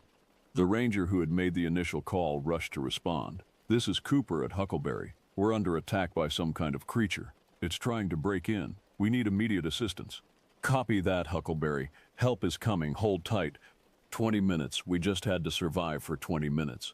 But as another bone-jarring impact shook the station, 20 minutes seemed like an eternity. "We need to barricade the windows and doors," Tyrese said, taking charge of the situation. His ranger training was kicking in, pushing aside his fear. "And we need weapons. Anything we can use to defend ourselves if that thing gets in." We sprang into action, dragging heavy filing cabinets in front of the windows and piling furniture against the door. The rangers distributed what weapons they had: another handgun for Tyrese, a shotgun for me, and a large hunting knife for Marcella. As we worked, the creature continued its assault on the building. Each impact sent tremors through the floor, and the sound of splintering wood told us that our shelter wouldn't hold forever. "What do we do if it gets in before help arrives?" Marcella asked, her voice barely above a whisper. Stevens, the ranger with the handgun, answered grimly. "We fight. We fight with everything we've got." The next few minutes passed in a blur of tense silence punctuated by the creature's relentless attacks. We huddled in the center of the room, weapons at the ready, jumping at every sound. Suddenly, the assault stopped. The abrupt silence was almost as terrifying as the chaos that had preceded it. "Where did it go?" Cooper whispered, his eyes darting from window to window. As if in answer, a low, rumbling growl emanated from just outside the station. It was a sound that seemed to vibrate in our very bones, filling us with a primal terror. Then, slowly, deliberately, something began to scratch at the door. It wasn't the violent assault of before, but somehow this methodical approach was even more terrifying. It was as if the creature was taunting us, letting us know that it could get in whenever it wanted. "It's toying with us," I said, my mouth dry with fear. Tyrese nodded grimly. "It's intelligent, more intelligent than any animal I've ever encountered." The scratching continued, occasionally interspersed with that bone-chilling growl. Minutes ticked by with agonizing slowness, each second stretching into an eternity of terror. Then, just as the tension had reached an unbearable level, we heard it, the distant wail of sirens. "The backup," Cooper exclaimed, relief evident in his voice. "They're almost here." But our relief was short-lived. As soon as the sirens became audible, the creature let out a roar of frustration and renewed its assault on the station with even greater ferocity. "It knows it's running out of time," Stevens said, tightening his grip on his gun. The next few moments were a blur of splintering wood, shattering glass, and terrified screams. The creature in its desperation had redoubled its efforts to break in. And then, with a final thunderous crash, it succeeded. The barricaded door exploded inward in a shower of splinters and twisted metal, and there, framed in the doorway, stood the stuff of nightmares. In the harsh glare of the station's fluorescent lights, we could finally see the creature in all its horrifying detail. It stood nearly 8 feet tall, its body a grotesque amalgamation of animal features. Matted fur covered most of its form, but in places, I could see patches of scales or something that looked unsettlingly like human skin. Its limbs were long and jointed in impossible ways, ending in massive claws that looked capable of tearing through steel. But it was the creature's face that would haunt my nightmares for years to come. It was vaguely lupine in shape, with a protruding snout filled with razor-sharp teeth. But where there should have been eyes, there were only swirling voids of absolute darkness. Looking into those eyeless sockets, I felt as if I was staring into the abyss itself. For a moment everything was still. We stood frozen in terror, and even the creature seemed to pause, as if savoring our fear. Then, several things happened at once. Stevens and Tyrese opened fire, their guns blazing in the confined space of the station. The creature roared in pain and anger, a sound that threatened to burst our eardrums. And from outside, I heard the screech of tires as the backup finally arrived. What followed was a chaotic blur of gunfire, screams, and inhuman roars. The creature, wounded but far from defeated, lashed out with its massive claws. Cooper went down, a spray of blood marking where those terrible talons had caught him. I raised the shotgun, my hands shaking so badly I could barely aim. I fired, the recoil nearly knocking me off my feet. The creature staggered back, ichor spurting from multiple wounds, but it didn't fall. More gunshots rang out, this time from outside. The newly arrived officers had joined the fray, pouring fire into the station. The creature, realizing it was outmatched, let out one final, earth-shaking roar. Then, with a speed that defied its size, it turned and burst through one of the barricaded windows. In moments it had vanished into the darkness of the swamp, leaving behind a scene of utter devastation. As the adrenaline began to fade, I became aware of the ringing in my ears, the acrid smell of gunpowder, and the metallic tang of blood in the air. Marcella was sobbing quietly, and Tyrese stood with his gun still raised, staring at the shattered window where the creature had escaped. Officers swarmed into the station, securing the area and calling for medical assistance. But even as they took charge of the situation, I knew that our ordeal was far from over. The creature was still out there, somewhere in the dark depths of Huckleberry Swamp, and something told me that this was just the beginning of a mystery that would change our lives forever. The hours following our encounter at the ranger station passed in a surreal blur. Paramedics arrived to treat our injuries, Marcella's sprained ankle, cuts and bruises for Tyrese and me, and more serious wounds for the unfortunate Ranger Cooper, who had taken the brunt of the creature's attack. As we were patched up, a steady stream of law enforcement officials arrived on the scene. Local police, state troopers, and even a few men in dark suits who refused to identify themselves beyond vague mentions of a federal task force. We were separated and questioned extensively. I found myself in one of the remaining intact rooms of the ranger station, sitting across from a stern-faced detective who introduced himself as Richard Hawthorne. "Mr. Thompson," he began, his voice gruff and no-nonsense, "I need you to tell me exactly what happened tonight. And please don't leave anything out, no matter how unusual it might seem." I took a deep breath and began recounting the events of the night. As I spoke, describing our terrifying chase through the swamp and the nightmarish creature that had pursued us, I could see the skepticism growing in Detective Hawthorne's eyes. When I finished, he sat back in his chair, regarding me with a mixture of disbelief and concern. "Mr. Thompson," he said slowly, "you do realize how this sounds, don't you?" I nodded wearily. "I know it sounds crazy. If I hadn't lived through it, I wouldn't believe it myself. But I swear to you, every word is true." Hawthorne sighed, rubbing his temples. When Reeves looked up, her face was pale. "We've got a problem," she said, her voice barely above a whisper. "These tracks, they're not just from one creature anymore." A chill ran down my spine as we all gathered around to look. Sure enough, mingled with the now familiar prints of our quarry were other, equally disturbing tracks. Some were similar but smaller, as if made by juvenile versions of the creature. Others were completely different, long, sinuous marks that looked like they'd been made by something serpentine, and what appeared to be huge bird-like tracks with wickedly curved talons. "What does this mean?" Marcella asked, her voice trembling slightly. Hawthorne's face was grim. It means we're dealing with more than just one monster. There's a whole ecosystem of these things out here. The implications of his words hit us like a physical blow. One creature had been terrifying enough. The thought of an entire population of these things was almost too much to bear. We need to turn back, Tyrese said, voicing what we were all thinking. We're not equipped to handle this. But before anyone could respond, a blood-curdling screech split the air. It was unlike anything I'd ever heard before. Part bird, part big cat, and part something utterly alien. The sound seemed to come from everywhere at once, reverberating through the trees and making the very ground beneath our feet tremble.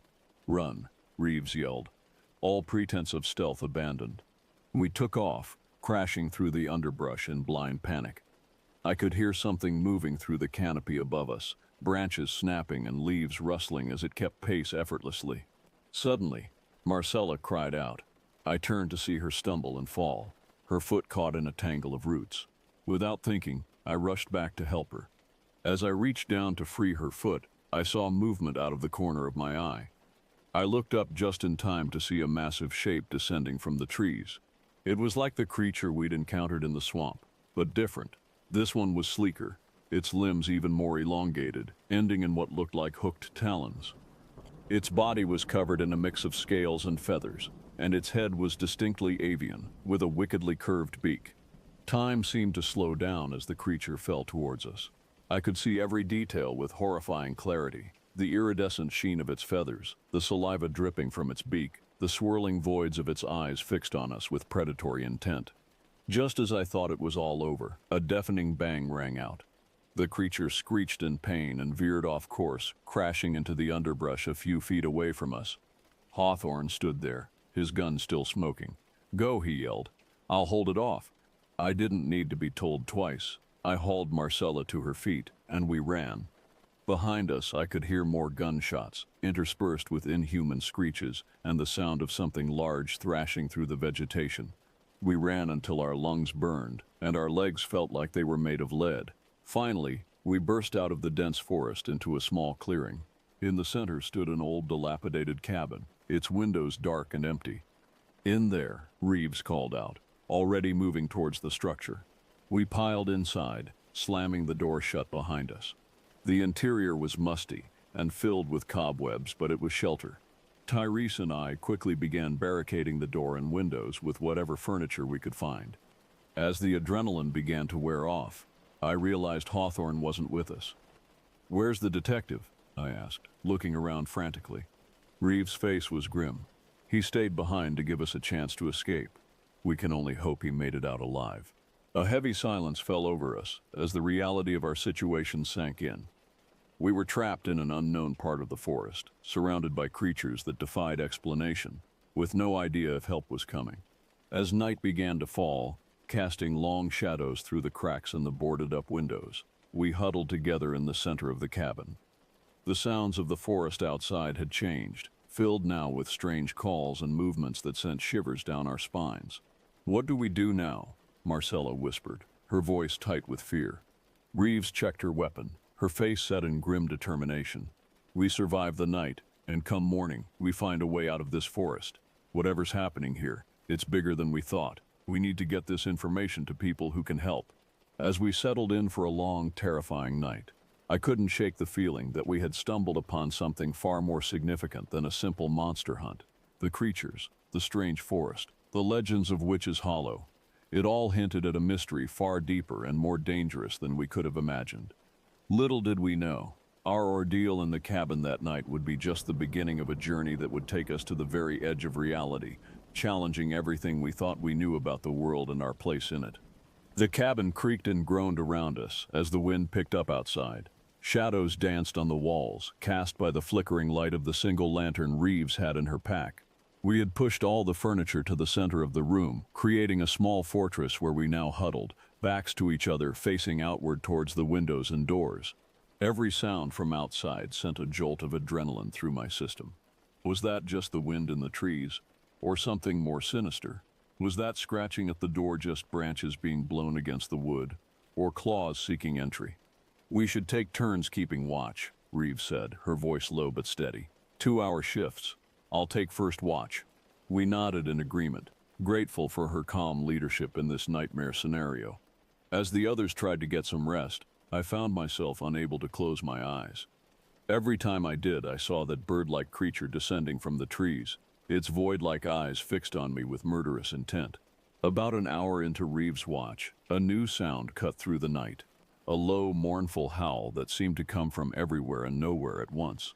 It was joined by another, then another, until the air was filled with an otherworldly chorus that made the hair on the back of my neck stand on end. "What is that?" Marcella whispered, sitting up from where she had been trying to sleep. Tyrese, his ranger training evident in the way he cocked his head to listen, frowned deeply. "It's not like any animal call I've ever heard. It's almost like they're singing." As we listened, I realized he was right. There was a haunting melody to the sounds, a rhythm that pulsed through the air and seemed to resonate in our very bones. It was beautiful in a terrifying way, like a siren song luring sailors to their doom. Suddenly Reeves stiffened. "Look," she hissed, pointing towards one of the boarded-up windows. We all turned to look, and I felt my heart skip a beat. Through a small gap in the planks, I could see movement outside. Shapes were moving in the darkness, fluid and ethereal. They seemed to glow faintly with an inner light, casting eerie shadows as they danced through the trees. "What are they?" I whispered, unable to tear my eyes away from the mesmerizing sight. "I don't know," Reeves replied, her voice tight with tension. "But whatever they are, they're not natural." As we watched, transfixed, one of the shapes drew closer to the cabin. It paused just outside the window, and for a moment I could make out more details. It was vaguely humanoid, but its proportions were all wrong. Its limbs were too long, too fluid, as if they weren't constrained by bones or joints. Its head was elongated and eyeless, with a mouth that seemed to take up half its face. Then, slowly, deliberately, it turned to face the window.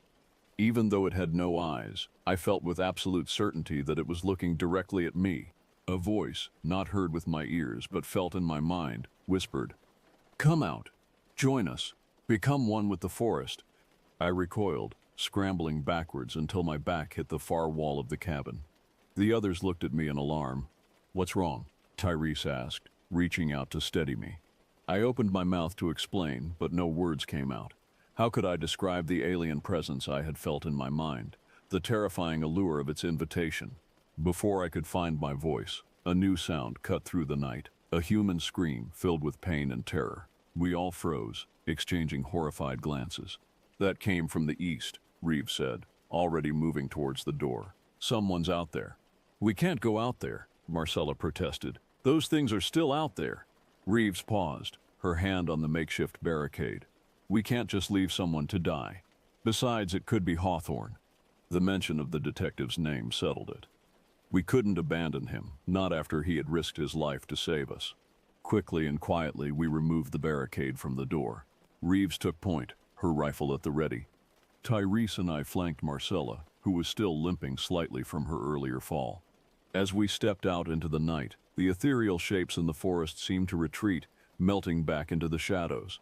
The haunting melody faded, replaced by an oppressive silence that seemed to press in on us from all sides. We moved as quietly as we could through the underbrush, following the direction of the scream. The forest around us felt alive in a way that had nothing to do with normal wildlife. Shadows seemed to move of their own accord, and more than once I caught glimpses of glowing eyes watching us from the darkness. After what felt like hours but was probably only minutes, we came to a small clearing. What we saw there would haunt my nightmares for years to come. In the center of the clearing stood a massive tree, its trunk easily 10 feet in diameter. But this was no ordinary tree.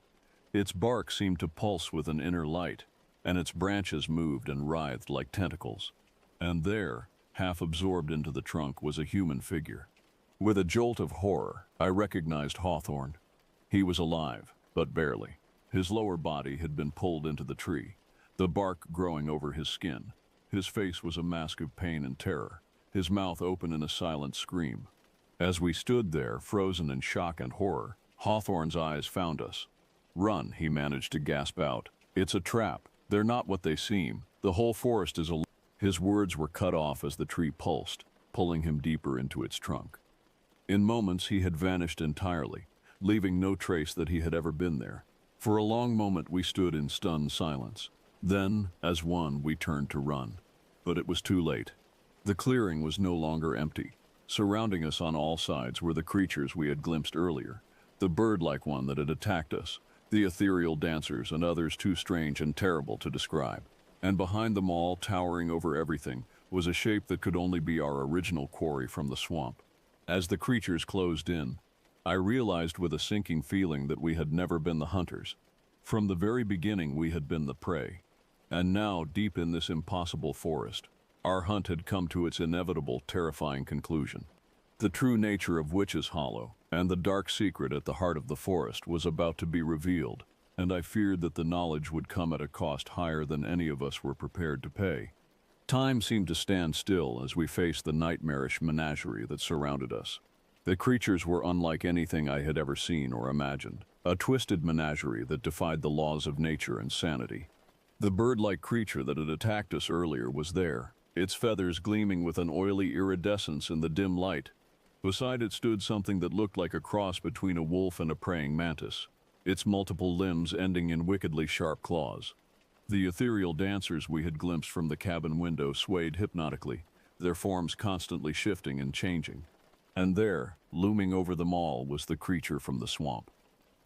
Seeing it again, in the heart of its domain, I realized that our memories hadn't done it justice. It was even more terrifying than I remembered, a massive, hulking form that seemed to be composed of shadow and malevolence given flesh. As we stood there, frozen in terror, I felt a presence brush against my mind. It was alien and vast, a consciousness so foreign that my brain struggled to comprehend it. And then, to my shock, it spoke. "Welcome," a voice resonated in my head, somehow conveying amusement and hunger in equal measure. "We've been waiting for you." I glanced at the others, and saw from their expressions that they were hearing it too. Reeves had her rifle raised, but her hands were shaking. Tyrese stood protectively in front of Marcella, though what protection he could offer against these beings I couldn't imagine. What are you?" I managed to stammer out, my voice barely above a whisper. The massive creature tilted its head, an eerily human gesture on such an inhuman form. "We are the forest," it replied, the capital F evident in its mental voice. "We are the guardians of the spaces between worlds, the keepers of secrets long forgotten by your kind." "But you've been killing people," Marcella said, her voice trembling but determined. "The missing hiker, the attacks at the campground." A ripple of what might have been laughter passed through the assembled creatures. "Killing," the voice in our head said. "No, not killing. Transforming, elevating.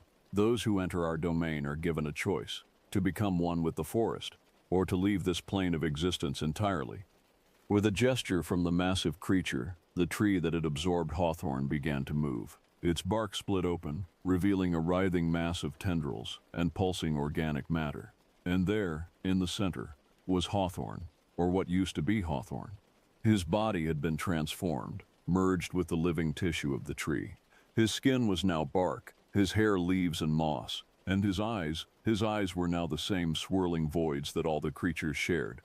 "He chose to join us," the forest said, "as have many others over the centuries, and now you must make the same choice." The revelation hit us like a physical blow. The idea that Hawthorne, and who knows how many others, had willingly chosen to become this was almost too much to comprehend. "You're lying," Reeves said, her voice shaking but defiant. "No one would choose this." The forest's amusement rippled through our minds. "Are you so sure? Think of the knowledge we offer, the power, the chance to be part of something greater than your limited human existence." As it spoke, I felt a strange pull in my mind. Visions flashed before my eyes, glimpses of other worlds, of knowledge beyond human comprehension, of power that defied the laws of physics. It was intoxicating, terrifying, and utterly alien. I shook my head, trying to clear it. Beside me, I could see the others struggling with similar visions. Marcella had fallen to her knees, her eyes wide and unfocused. Tyrese was gritting his teeth, his hands clenched into fists as he fought against the mental assault. Stop it! I yelled, both out loud and in my mind. "Leave us alone!" To my surprise, the vision ceased. The forest seemed to regard us with renewed interest. "Interesting," it mused. "Your will is stronger than most. Perhaps that is why you were drawn here." "Drawn here?" Reeves asked, her voice hoarse. What do you mean? Did you think it was mere chance that led you to our domain? The forest replied. We have been calling to you, to all of you, since your first encounter in the swamp. You are special, chosen, and now you must decide. Join us, or perish. The creatures around us began to close in, their forms shifting and writhing in ways that hurt to look at. I felt panic rising in my chest. We were outnumbered, outmatched, and had nowhere to run. But then, just as all hope seemed lost, Tyree spoke up. Wait, he said, his voice steady despite the fear evident in his eyes. You said we have a choice. That means you can't force us to join you, right? The forest paused, and I felt a flicker of something. Uncertainty? Respect? It was hard to tell with such an alien consciousness. That is correct, it finally admitted. The choice must be willing. It is the central tenet of our existence. Then I choose to leave, Tyree said firmly. We all do. Let us go, and we won't tell anyone about this place. It'll remain your secret. For a long moment, there was silence. The creatures around us remained still, awaiting the forest's decision. I held my breath, hardly daring to hope. Finally, the forest spoke. Your offer is acceptable, but know this. Once you leave, you can never return. The knowledge of this place will fade from your minds, becoming nothing more than a half-remembered dream. And should you ever speak of what you've seen here, no one will believe you. Relief washed over me, so intense it made my knees weak. We were going to survive. We were going to go home. But then Marcella spoke up, her voice quiet but clear. What if one of us wanted to stay? We all turned to look at her in shock. She was still on her knees, but her eyes were clear now, filled with a mixture of fear and wonder. Marcella, no, I said, reaching out to her. You can't. She looked at me, tears in her eyes. But don't you see, Jake, the things they could teach us, the worlds we could explore, it's everything I've ever dreamed of. The forest's satisfaction was palpable. The choice is yours, it said, but choose quickly. The offer will not remain open indefinitely. For a moment, I thought we'd lost her. But then Tyrese knelt down beside her, taking her hand. Marcella, he said gently, I know it's tempting, but think about your family, your friends. Think about all the good you can do in our world. We need you there. Marcella hesitated, torn between two impossible choices. Then slowly she nodded. You're right, she whispered. I want to go home. The forest's disappointment was clear, but it made no move to stop us. So be it, it said. Go now, and do not look back, for if you do, you may find yourselves unable to leave. We didn't need to be told twice. Supporting each other, we turned and began to make our way out of the clearing. True to the forest's word, none of the creatures tried to stop us. As we walked, I could feel the memory of what had happened already beginning to fade. The details were becoming fuzzy, the terror less acute. By the time we reached the edge of Witch's Hollow, it felt more like a particularly vivid nightmare than reality. We emerged from the forest as dawn was breaking, the pale light of the sun feeling alien after the otherworldly glow of the forest. A search and rescue team found us a few hours later, dehydrated and exhausted, but alive. In the days and weeks that followed, we tried to piece together what had happened. But true to the forest's word, our memories were fragmented and dreamlike. We couldn't agree on the details, and the more we tried to remember, the more it slipped away. The official report listed Hawthorne as missing, presumed dead. The attacks were attributed to an unusually aggressive bear, which was supposedly hunted down and killed. Life, it seemed, was determined to return to normal. But sometimes, late at night, I find myself staring out at the distant tree line, and for just a moment, I swear I can hear a faint, otherworldly melody carried on the wind.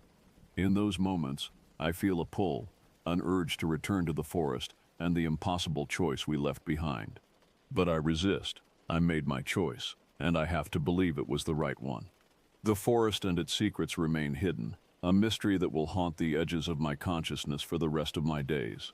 And yet I can't help but wonder, what if we had chosen differently? What wonders and horrors might we have discovered?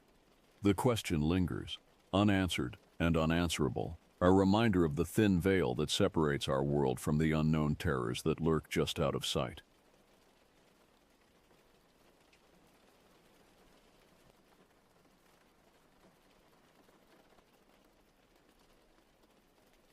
The morning of June 15th, 2021 started like any other Saturday. I was 26 then, working a soul-crushing office job that left me craving adventure on weekends. My boyfriend Trevor and I had been dating for about 6 months, and outdoor activities had become our escape from the mundane routine of city life. We'd discovered hiking together early in our relationship, and it had become our thing, our way of connecting away from screens and stress. That particular Saturday, Trevor had been researching new trails online for weeks. He was the type who loved discovering hidden gems, places that weren't overrun with tourists and Instagram hikers. I found this amazing spot, he had told me over coffee that morning, his eyes bright with excitement. Crows Ridge State Park. It's about 45 minutes out of town, and hardly anyone knows about it yet. I remember being hesitant. Something about the name itself felt ominous, but I pushed the feeling aside. Trevor had good instincts about these things, and I trusted his judgment. Besides, I needed the fresh air and exercise after a particularly brutal week at work. We spent the morning packing our day packs with water bottles, energy bars, and basic first aid supplies. Trevor checked and double-checked our gear while I studied the weather forecast on my phone. Clear skies, 72 degrees, light winds, miners perfect hiking conditions. I pulled on my favorite hiking boots, the sturdy ones I'd broken in on countless trails, and laced them tight. The familiar ritual was comforting, preparing me for whatever adventure lay ahead.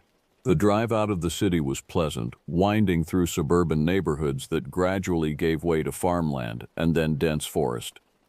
Trevor drove while I navigated, watching the GPS as we turned off the main highway onto increasingly narrow country roads.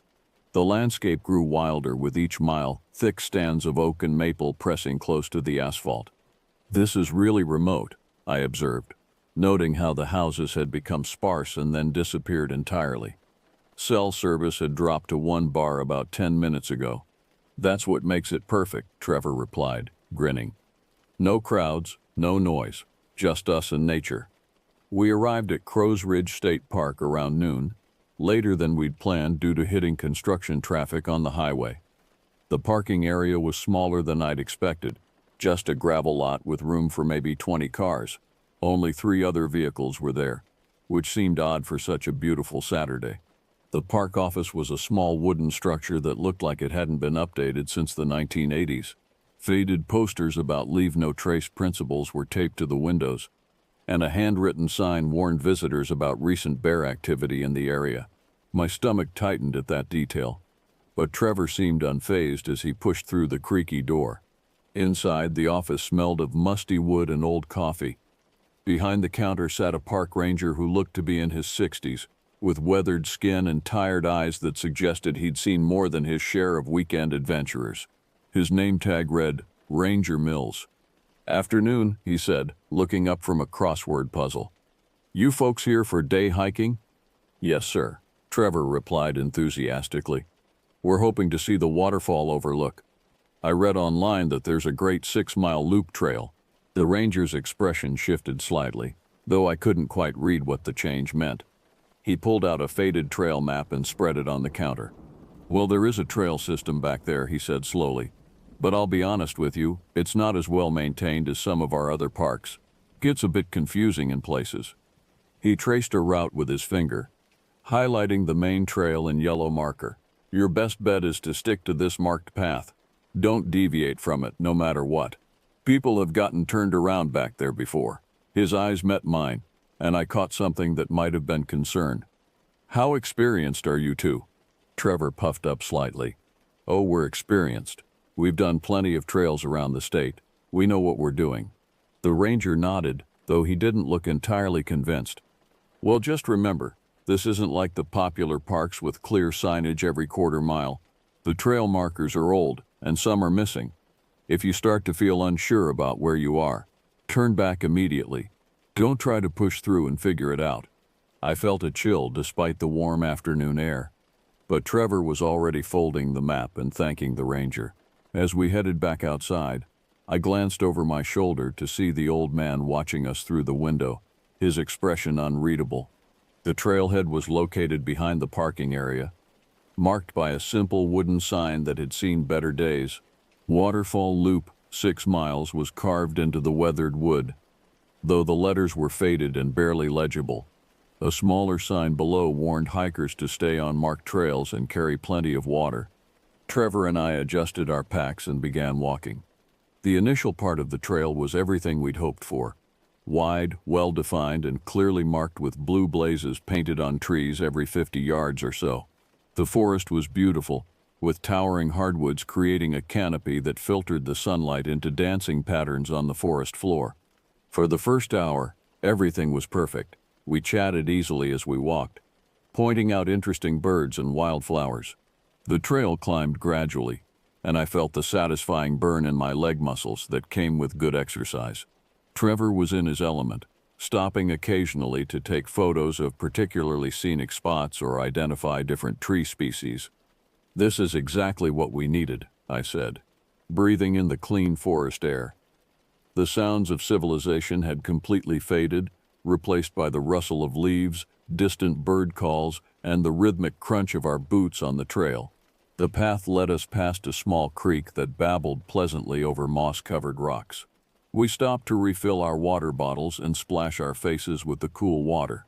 The forest felt alive around us, but in a peaceful way. Squirrels chattered in the trees above, and somewhere in the distance, a woodpecker drummed against dead wood. As we continued climbing, I noticed the trail beginning to narrow slightly. The blue blazes became less frequent, though they were still visible enough to follow confidently. The forest was growing denser too, with thick understory vegetation pressing closer to the path. The ranger wasn't kidding about this being less maintained, I commented, ducking under a low-hanging branch. "It just adds to the adventure," Trevor replied, pushing aside a tangle of vines that had grown across the trail. "This is what real hiking is supposed to feel like, not those paved paths they call trails at some parks." About 90 minutes in, we came to our first real decision point. The trail split in 2 directions, neither of which was clearly marked on our map. Both paths disappeared into thick forest, and while one appeared slightly wider than the other, the difference was minimal. I pulled out the map and studied it carefully, trying to match our location with the printed route. "I don't see this fork marked anywhere," I said, a note of concern creeping into my voice. Trevor came up beside me and looked over my shoulder at the map. "It's probably just a minor split that rejoins further up," he said confidently. "These maps aren't always perfectly detailed." I wasn't so sure. The ranger had specifically warned us about the trail system being confusing, and this seemed like exactly the kind of situation he'd been talking about. I looked down both paths, trying to see if one showed more evidence of recent use, but the forest floor was covered in a thick layer of fallen leaves that obscured any footprints. "Maybe we should go back and ask the ranger," I suggested. But even as I said it, I knew Trevor wouldn't want to backtrack. He was the type who viewed retracing steps as admitting defeat. "Come on," he said, shouldering his pack. "I can hear water running from this direction." He pointed to the left fork. "That has to be the stream that feeds the waterfall. If we follow it, we'll find what we're looking for." I strained to listen and could indeed hear the faint sound of running water from that direction. It seemed logical enough, and I didn't want to be the one to spoil our adventure with excessive caution.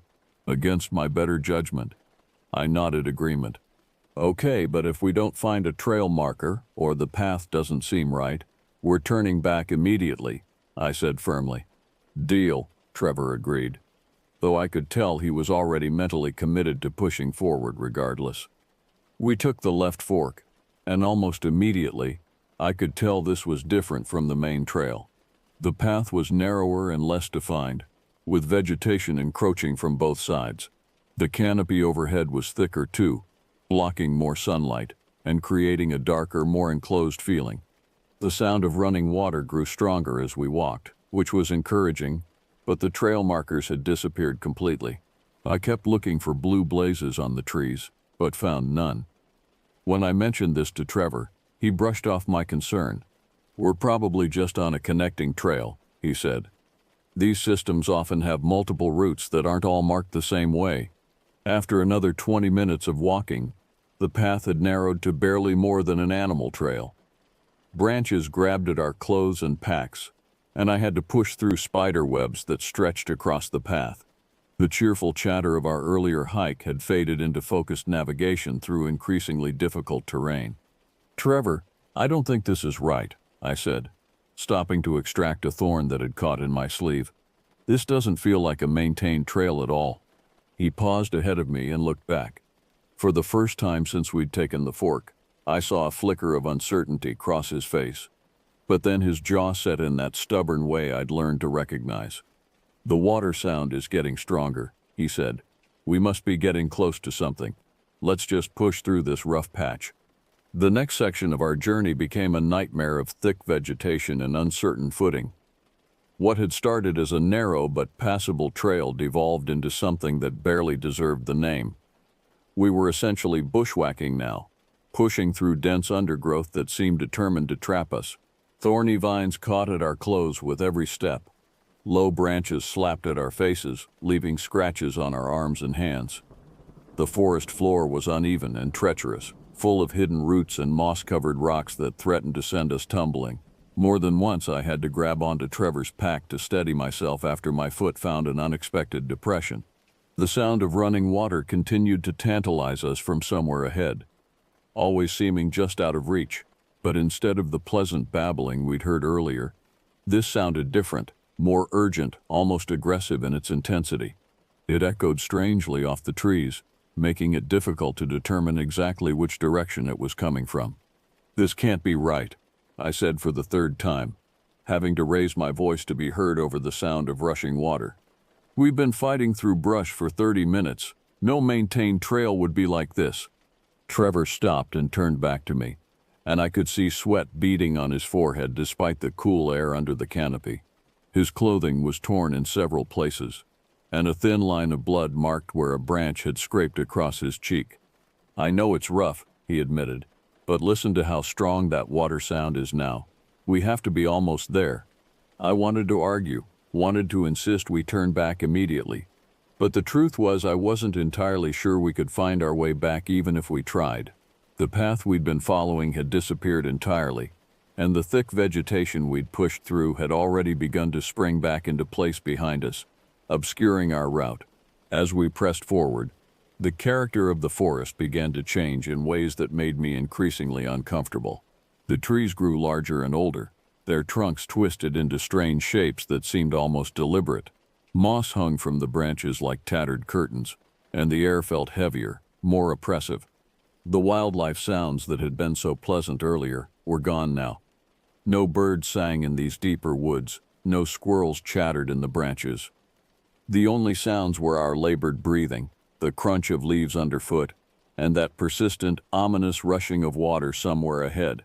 I began to notice other troubling details as we struggled forward. Dead trees stood among the living ones like skeletal fingers reaching toward the canopy. The bark on many of the living trees was scarred and blackened, as if they'd survived some kind of blight or fire. The very air seemed to taste different here, stale and slightly metallic. "Trevor," I said, grabbing his arm to make him stop. "Something's not right about this place. We need to turn back now." He looked around, and I could see in his eyes that he was finally beginning to share my unease.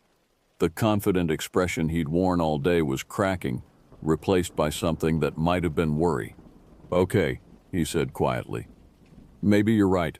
Let's head back to the main trail." But when we turned to retrace our steps, the problem became immediately apparent. The route we'd taken was no longer visible. The dense undergrowth had closed behind us like water, leaving no clear indication of which direction we'd come from. Every direction looked the same, a maze of trees, vines, and shadows. I felt panic beginning to rise in my chest, but I forced myself to stay calm. "We just need to think logically," I said, as much to myself as to Trevor. "We've been heading roughly east toward the water sound, so if we go west, we should find our way back." The problem was that in the thick forest, with the heavy canopy blocking most of the sky, it was impossible to tell which direction was which. The sun was completely obscured, and every direction looked identical.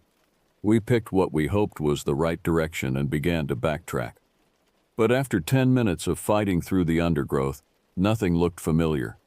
The landscape seemed to shift around us, as if the forest itself was actively working to confuse us. "Wait," Trevor said suddenly, holding up his hand. "Do you hear that?" I stopped and listened. The sound of rushing water had changed again. Instead of coming from one direction, it now seemed to surround us, echoing off the trees from multiple angles. But there was something else too, a rhythmic sound, like footsteps, coming from somewhere behind us. We both froze, straining to listen. The footstep sound stopped immediately, as if whatever was making them had also stopped to listen. "Probably just another hiker," Trevor said. But his voice lacked conviction. "Hello?" he called out. "Is someone there?" No response came. The forest around us was utterly silent except for that strange, omnipresent sound of rushing water. We waited for what felt like several minutes, then began moving again. Almost immediately, the footstep sounds resumed, not quite matching our rhythm, but close enough to make it clear that something was following us. My heart began to pound, and I had to fight to keep my breathing steady.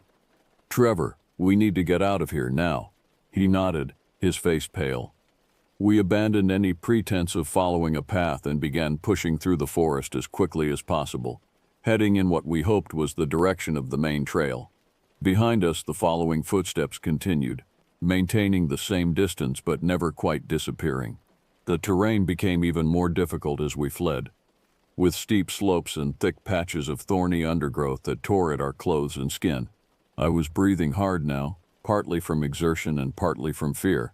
Every time I looked back, I expected to see someone following us, but the forest revealed nothing.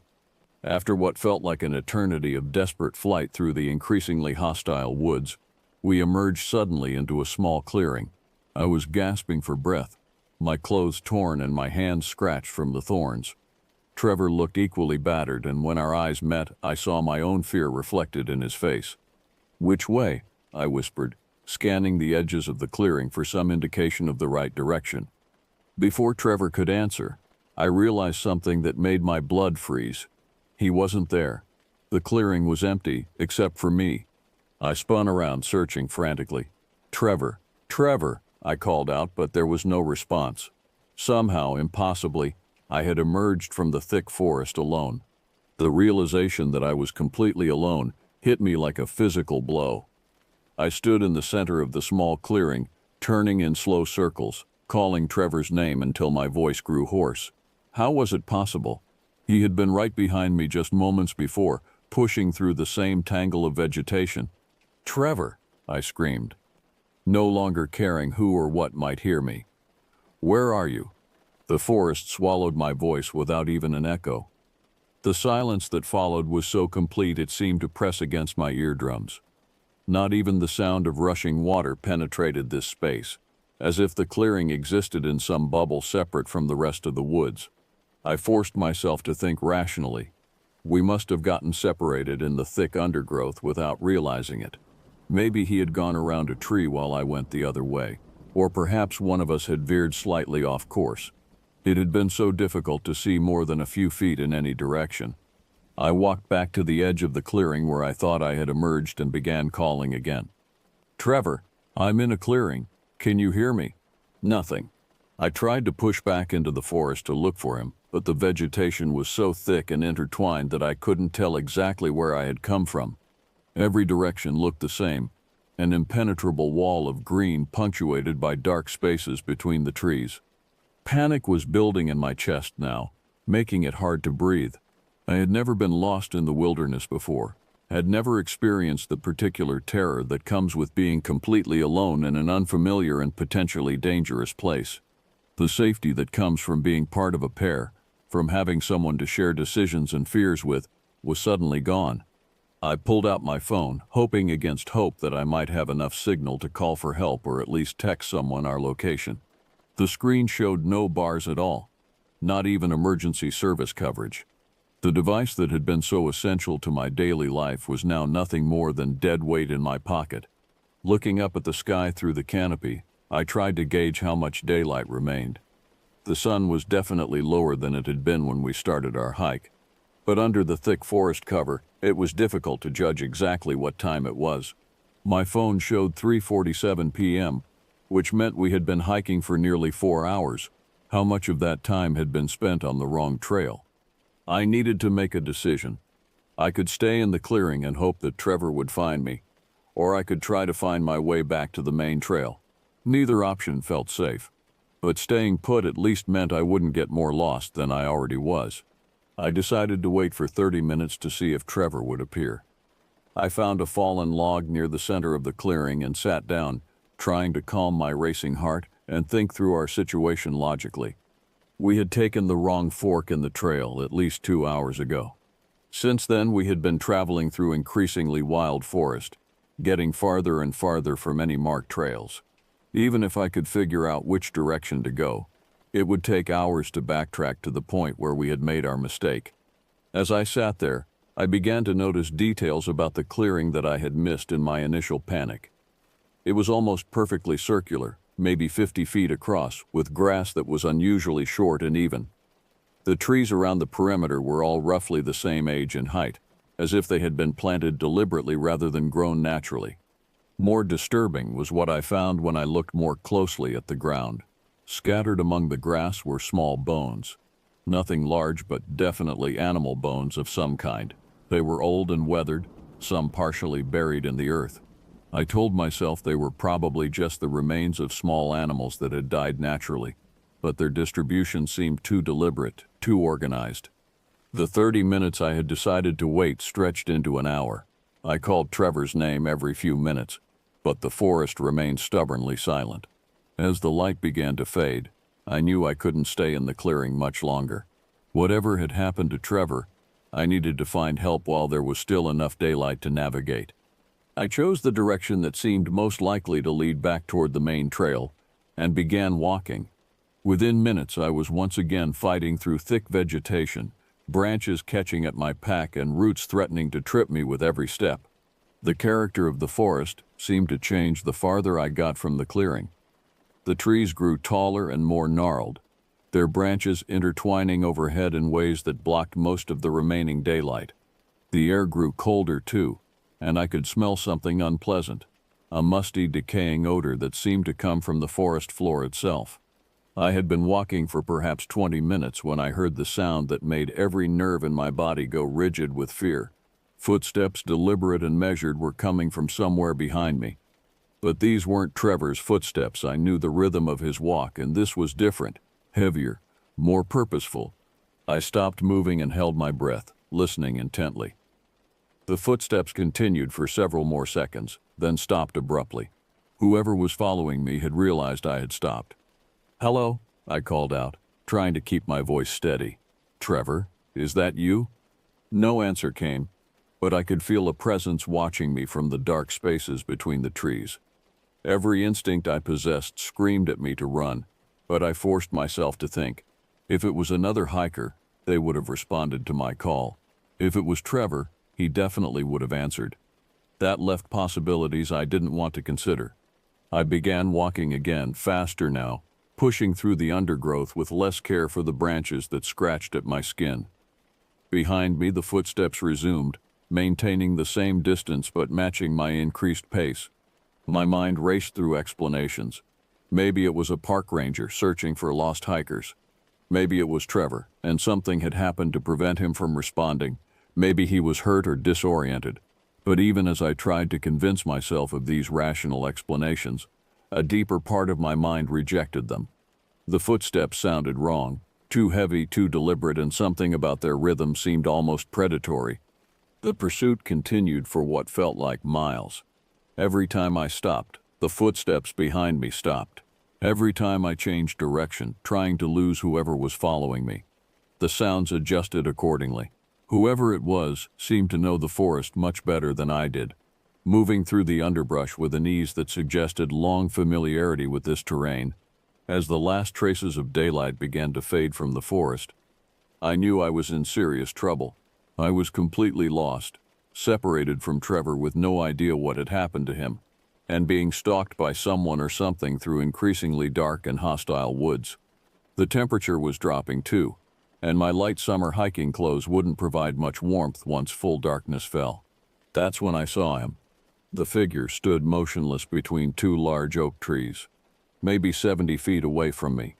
At first glance, I thought it might be Trevor, and relief flooded through me so powerfully that I actually took a step forward before my brain processed what my eyes were seeing. This was not Trevor. The man was tall, unusually tall, with a lanky build that looked almost unnaturally elongated in the fading light. He stood perfectly still, and even at that distance I could tell he was staring directly at me. There was something deeply wrong with his posture, too rigid, too controlled, like a predator that had frozen mid-hunt. "Who's there?" I called out, my voice cracking despite my effort to sound confident. "I'm lost. Can you help me find the main trail?" The figure didn't respond, didn't move, didn't give any indication that he had heard me at all. He just continued to stare with an intensity that I could feel even across the distance between us. I squinted through the growing darkness, trying to make out details. His clothes appeared to be dark, maybe black or dark brown, and seemed oddly formal for someone hiking in the woods. His hair was long and unkempt, hanging down past his shoulders in a way that partially obscured his face. But it was his face that made my stomach drop with instinctive terror. Even from that distance, even in the poor light, I could see that something was horribly wrong. The left side of his face appeared to be damaged, scarred or melted or burned. I couldn't tell which, but the skin had an unnatural waxy texture that reflected the fading light in disturbing ways. His left eye was either missing or sealed shut, and where it should have been was just a dark hollow. His right eye, however, was fixed on me with an intensity that felt like a physical weight. Even across the distance, I could see it gleaming with what might have been moisture, or might have been something far worse. "Stay back," I shouted, my voice echoing strangely in the dense forest. "I have pepper spray." It was a lie. I had nothing but a small folding knife in my pack, and I doubted I could reach it quickly if I needed to. At the sound of my voice, the man's head tilted slightly to one side, like a dog hearing an interesting sound. The movement was too quick, too sharp, and it reminded me unnervingly of a bird of prey focusing on potential food. I began backing away slowly, never taking my eyes off the figure. My heart was hammering so hard I was sure he could hear it. Every step backward was a calculated risk. I couldn't see what was behind me, and the forest floor was treacherous with roots and rocks that could send me tumbling. The man began to move. His first step forward was deliberate and measured, and I noticed that he moved with absolute silence. No crunch of leaves, no snapping of twigs. It was as if he weighed nothing at all, or as if he knew exactly where to place each foot to avoid making sound. "Get away from me," I screamed, abandoning any pretense of calm. "Leave me alone." This time he responded. His mouth opened in what might have been a smile, revealing teeth that looked wrong, too large, too sharp, and stained with something dark. When he spoke, his voice was a horrible rap that seemed to come from deep in his damaged throat. "Where are you going?" he asked, the words drawn out and slurred by whatever injury had damaged his face. "The woods get dangerous after dark. You should stay with me." Terror flooded my system like ice water. Every instinct I possessed screamed at me to run, and for once I listened. I spun around and crashed through the underbrush, no longer caring about stealth or finding a path. Branches whipped at my face and tore at my clothes, but I kept running. Behind me, I could hear him coming. Despite his size and the thick vegetation, he moved through the forest with disturbing ease, crashing through obstacles that slowed me down without seeming to lose any ground. Worse, he was making sounds now, not quite laughter, but a wet, gurgling noise that suggested he was enjoying the chase. I ran with the desperate energy that comes from pure fear, leaping over fallen logs and crashing through tangles of vines that would have stopped me cold under normal circumstances. My lungs burned and my legs felt like they were turning to rubber, but I knew that stopping meant something far worse than exhaustion. The sounds of pursuit grew louder behind me. He was getting closer, and I could hear him calling out as he chased me through the darkening forest. "Don't run," he wheezed, his damaged voice carrying clearly through the trees. "I just want to talk. I get so lonely out here." The reasonableness of his words, delivered in that horrible voice, were somehow more terrifying than if he had been screaming threats.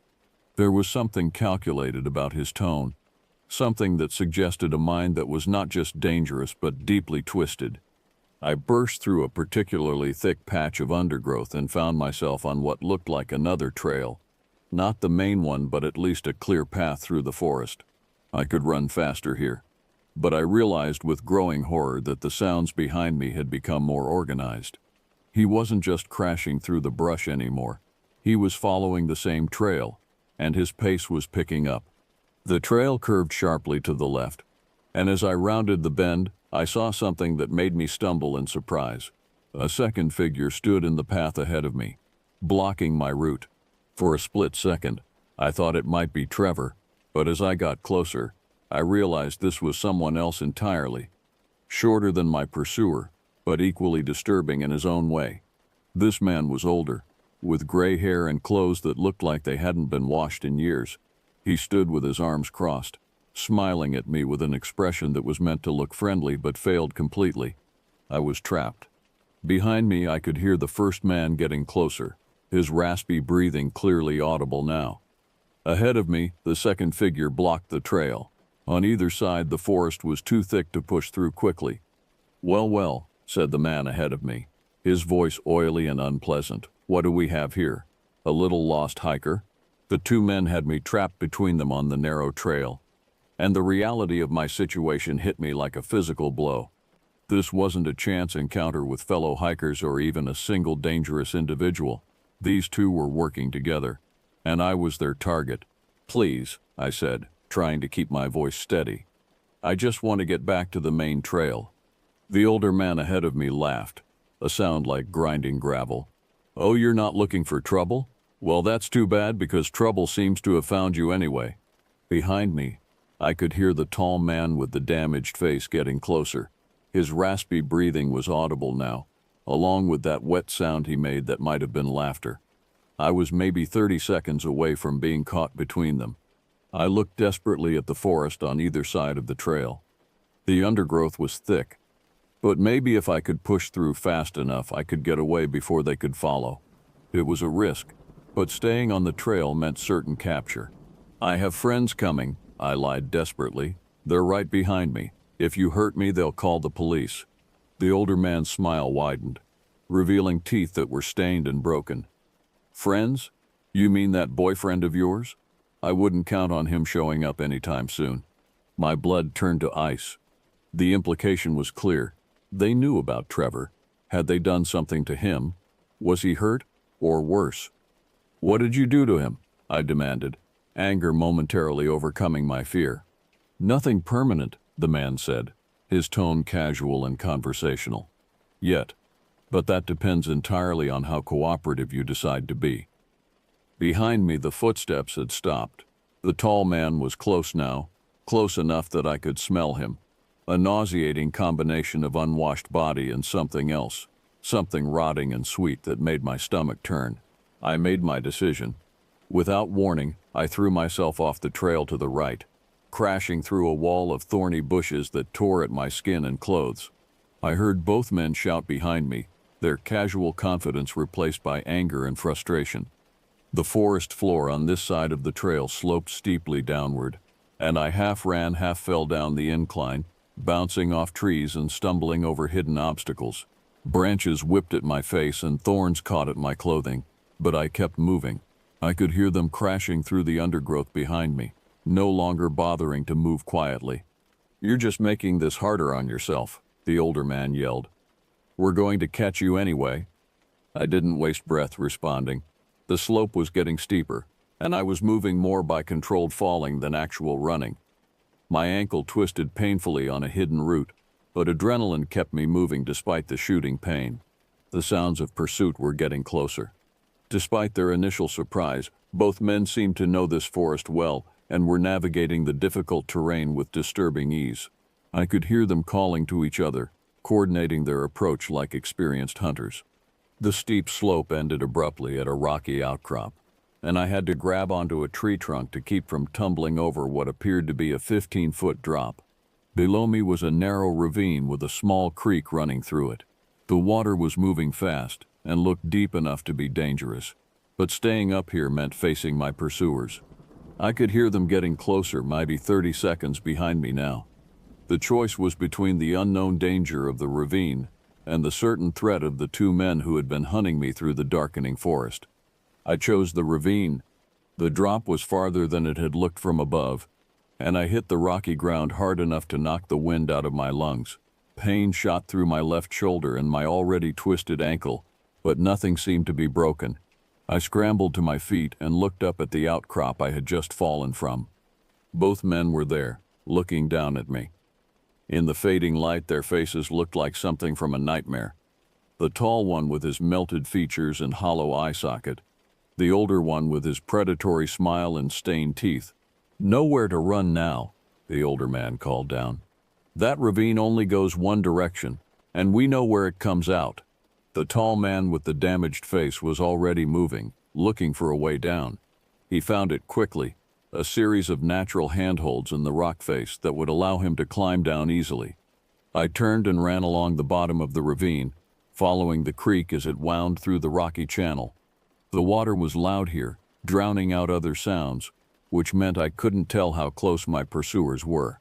The ravine walls were too steep and smooth to climb, so my only option was to keep moving forward and hope I could find another way out before they caught up.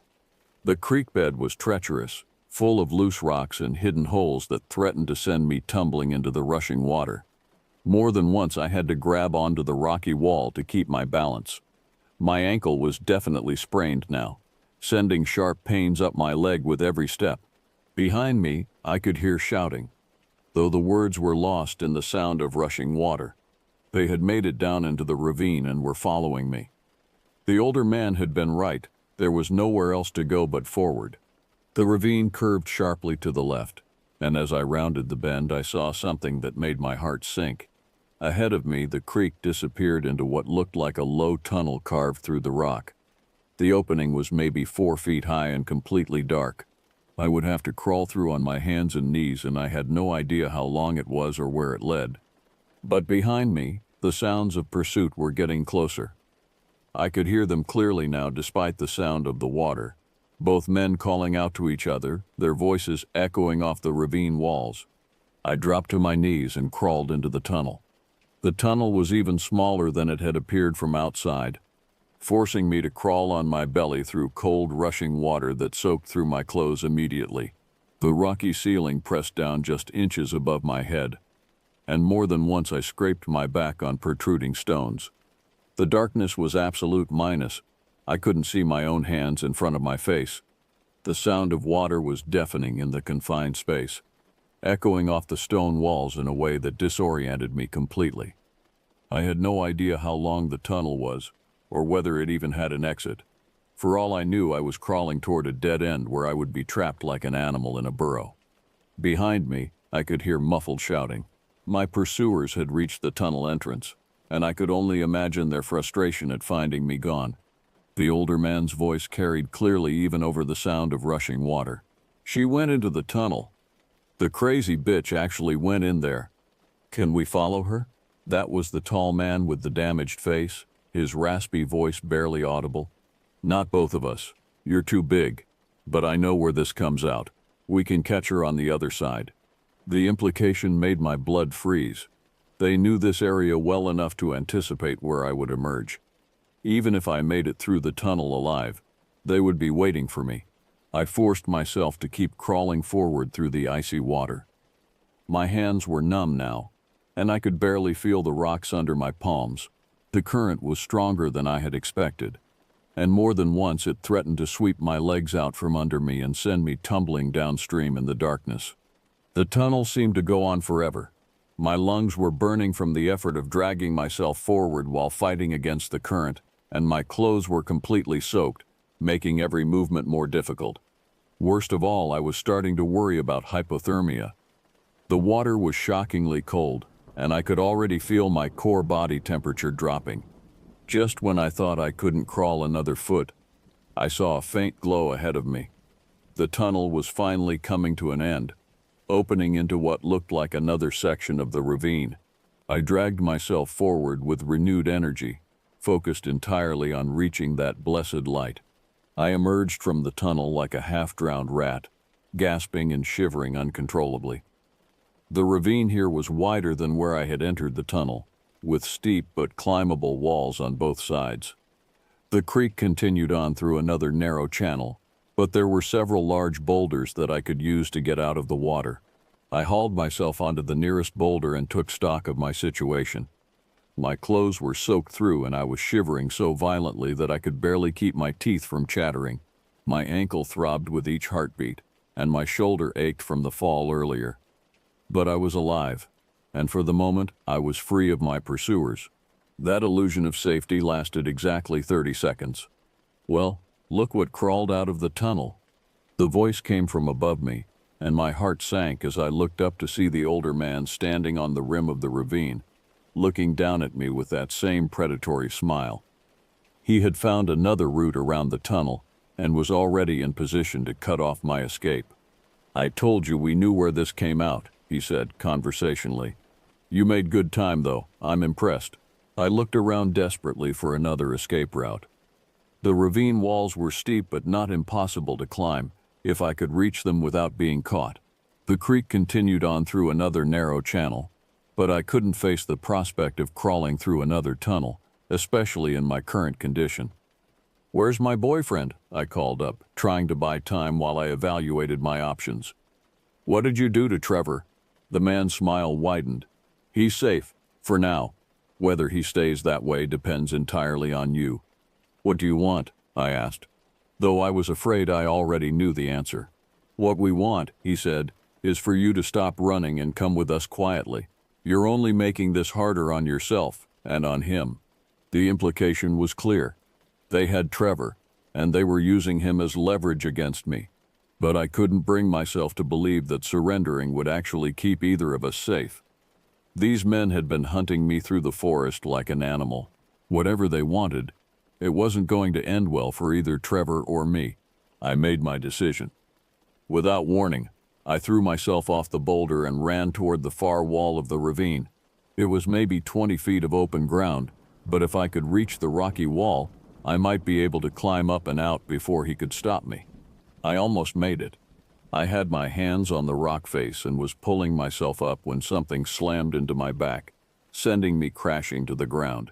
The tall man with the melted face had somehow made it through the tunnel after all, or found another way around. His weight pinned me to the rocky ground, and I could feel his hot breath on my neck. "Got her," he rasped, his damaged voice right next to my ear. "She's feistier than most, but we got her." I struggled desperately, trying to throw him off, but he was much larger and stronger than me. His hands grabbed my wrists and twisted them behind my back with practiced ease. This wasn't the first time he had done this. "Let me go," I screamed, putting every ounce of strength I had left into fighting against his grip. "Help! Somebody help me!" The older man had climbed down into the ravine now and was walking toward us casually, as if this was all perfectly normal. "Nobody can hear you out here," he said matter-of-factly. "We're miles from any trails, miles from any roads. You picked a very remote place to get lost." Terror flooded through me as the full reality of my situation became clear. I was completely at the mercy of two dangerous men in one of the most isolated places I had ever been. No one knew where I was. No one was coming to help. The tall man was trying to tie my hands behind my back with what felt like rope. I thrashed and fought, making it as difficult as possible, but his grip was like iron. Every movement sent fresh waves of pain through my injured shoulder and ankle. "Stop fighting," he wheezed in my ear. "You're just making this take longer." "Go to hell," I snarled back, earning myself a sharp cuff to the side of my head that made stars explode across my vision. That's when I heard it. A sound that might have been my imagination, or might have been the most beautiful thing I had ever heard in my life. Car engines. Distant but unmistakable, coming from somewhere above the ravine. The older man heard it too, and his casual confidence wavered for the first time. "What the hell? There's no road up there." But there was something up there, something with multiple engines that was getting closer. And then I heard voices, people calling out, though I couldn't make out the words. The tall man's grip on me loosened slightly as both of them turned their attention to the sounds from above. It was the chance I had been waiting for. I twisted violently in his grasp. managed to get one hand free, and raked my fingernails across his damaged face as hard as I could. He screamed and jerked backward, blood flowing from fresh scratches across his scarred cheek. I scrambled away from him and ran toward the sound of the voices, screaming as loudly as I could. "Help me! I'm down here! Help!" The response was immediate and overwhelming. Multiple voices began shouting from above, and powerful flashlight beams cut through the gathering darkness, sweeping back and forth across the ravine until they found me. There she is, down in the creek bed. "We've got her. She's alive." "Ma'am, are you injured? Can you move?" I looked up through tears of relief to see at least 6 people on the rim of the ravine, all wearing the uniforms of park rangers and emergency responders. Behind them, I could see the flashing lights of multiple vehicles. The sounds I had heard were search and rescue teams. "There are 2 men," I screamed up at them. "They were chasing me. They have my boyfriend." But when I turned to point out my attackers, the ravine behind me was empty. Both men had vanished as quickly and silently as they had appeared, melting back into the forest like shadows. The rescue took over an hour. Getting me out of the ravine safely required ropes and a rescue harness, and my injuries made the process slow and difficult. But the paramedics were gentle and professional, treating my sprained ankle and various cuts and scrapes while asking careful questions about what had happened. "We got a call about 2 missing hikers," explained Ranger Mills, the same man who had given us the trail map that morning. "Your boyfriend made it back to the parking area around sunset. He was pretty banged up and completely panicked. Said you 2 had gotten separated and he couldn't find you." The relief I felt at learning Trevor was safe was so overwhelming that I started crying again. All through my ordeal, I had been terrified that those men had done something terrible to him. "He's fine," the ranger assured me. "Cuts and bruises, but nothing serious. He's waiting for you at the command post." As they lifted me out of the ravine, I tried to explain about the 2 men who had been chasing me. The rangers listened carefully and took detailed notes, but I could see skepticism in their eyes. In the harsh light of the emergency response, my story sounded almost unbelievable even to me. "We'll definitely investigate," Ranger Mills assured me. "But you have to understand, people get disoriented when they're lost and scared. Sometimes the mind can play tricks, especially in low light conditions." I wanted to argue, wanted to insist that what I had experienced was completely real. But I was exhausted and in pain, and part of me was starting to wonder if he might be right. Had my terror-filled flight through the darkening forest caused me to imagine threats that weren't really there? The reunion with Trevor was emotional and overwhelming. He was waiting at the search command post which had been set up in the parking lot, and the moment he saw me being helped out of the rescue vehicle, he ran over and wrapped me in a careful hug. "God, I'm so sorry," he said over and over again. "I should never have pushed us to take that wrong trail. I should have listened when you said we should turn back." "It's not your fault," I told him, though part of me was still angry about his stubborn insistence on continuing when I had wanted to retreat. How did we get separated? His story was similar to mine. He had been pushing through thick undergrowth, assuming I was right behind him. When he suddenly emerged into a different clearing and realized I was gone, he had searched frantically for over an hour before finally admitting defeat and trying to find his way back to the main trail. "I kept hearing someone moving around in the woods," he said. "I thought it was you at first, but when I called out, there was never any answer. It was like someone was following me, staying just out of sight." That detail sent a chill down my spine. Maybe I hadn't imagined the 2 men after all. Maybe they had been watching both of us, waiting for us to separate before making their move. The police investigation that followed was thorough but ultimately inconclusive. Officers searched the areas where I reported encountering the 2 men, but found no physical evidence of their presence. No footprints, no camping equipment, no indication that anyone had been living rough in those remote sections of the forest. "It's possible they were transients," the detective explained to me a few days later. "People sometimes camp illegally in state forests, especially if they're trying to avoid law enforcement for other reasons. If that's the case, they would know how to move through the woods without leaving traces." But even the detective seemed skeptical about some aspects of my story. The tunnel I described couldn't be located, despite extensive searches of the ravine system. The creek I remembered following didn't match any of the waterways on the official park maps. Trauma and fear can affect memory and perception, the detective said gently. It's possible that some details got confused or exaggerated in your mind. The important thing is that you're safe now. I wanted to believe that explanation. It would have been easier to accept that my terrifying ordeal had been partly imaginary than to live with the knowledge that two dangerous men were still out there somewhere in the forest. But I couldn't forget certain details. The smell of the tall man when he pinned me to the ground. The specific sound of the older man's voice when he threatened Trevor. The feeling of rough rope against my wrists. These sensations were too vivid, too real to dismiss as products of a panicked imagination. Trevor and I stayed together for another few months after the incident, but the experience had changed something fundamental between us. He blamed himself for insisting we take the wrong trail, while I struggled with anger about his refusal to listen to my concerns. More than that, though, the ordeal had left me with a persistent anxiety about being in remote places that made our outdoor adventures no longer enjoyable.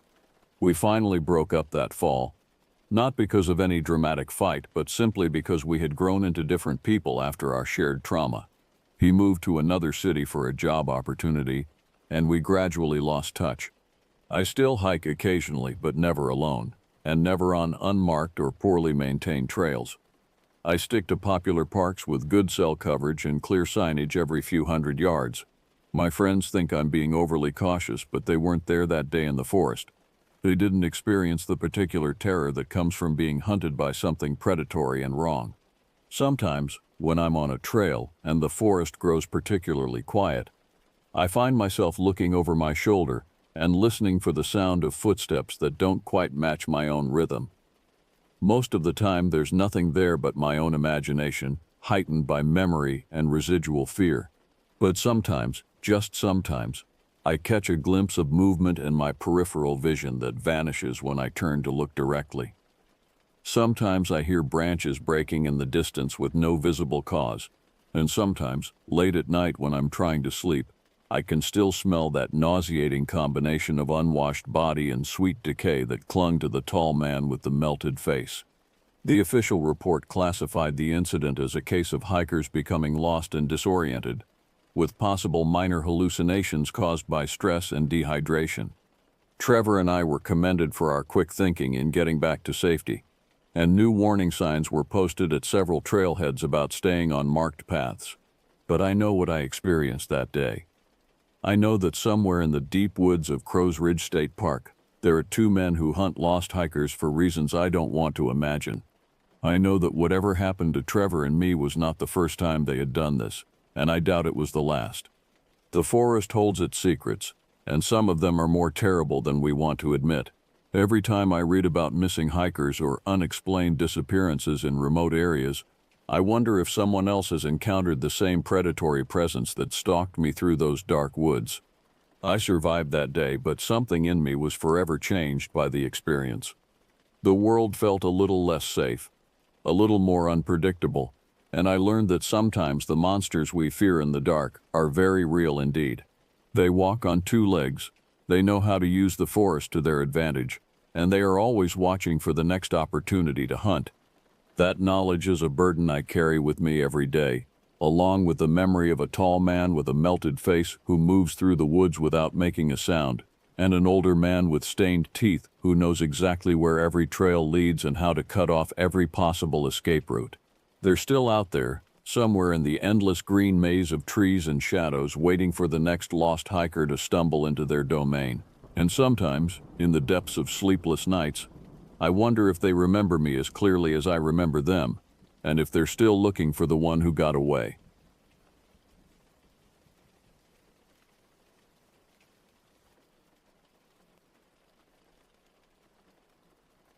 The oppressive humidity of that late summer afternoon in Georgia clung to our skin like a damp shroud as my husband James, our 6-year-old son Tyler, and I made the spontaneous decision that would forever change how I viewed the wilderness.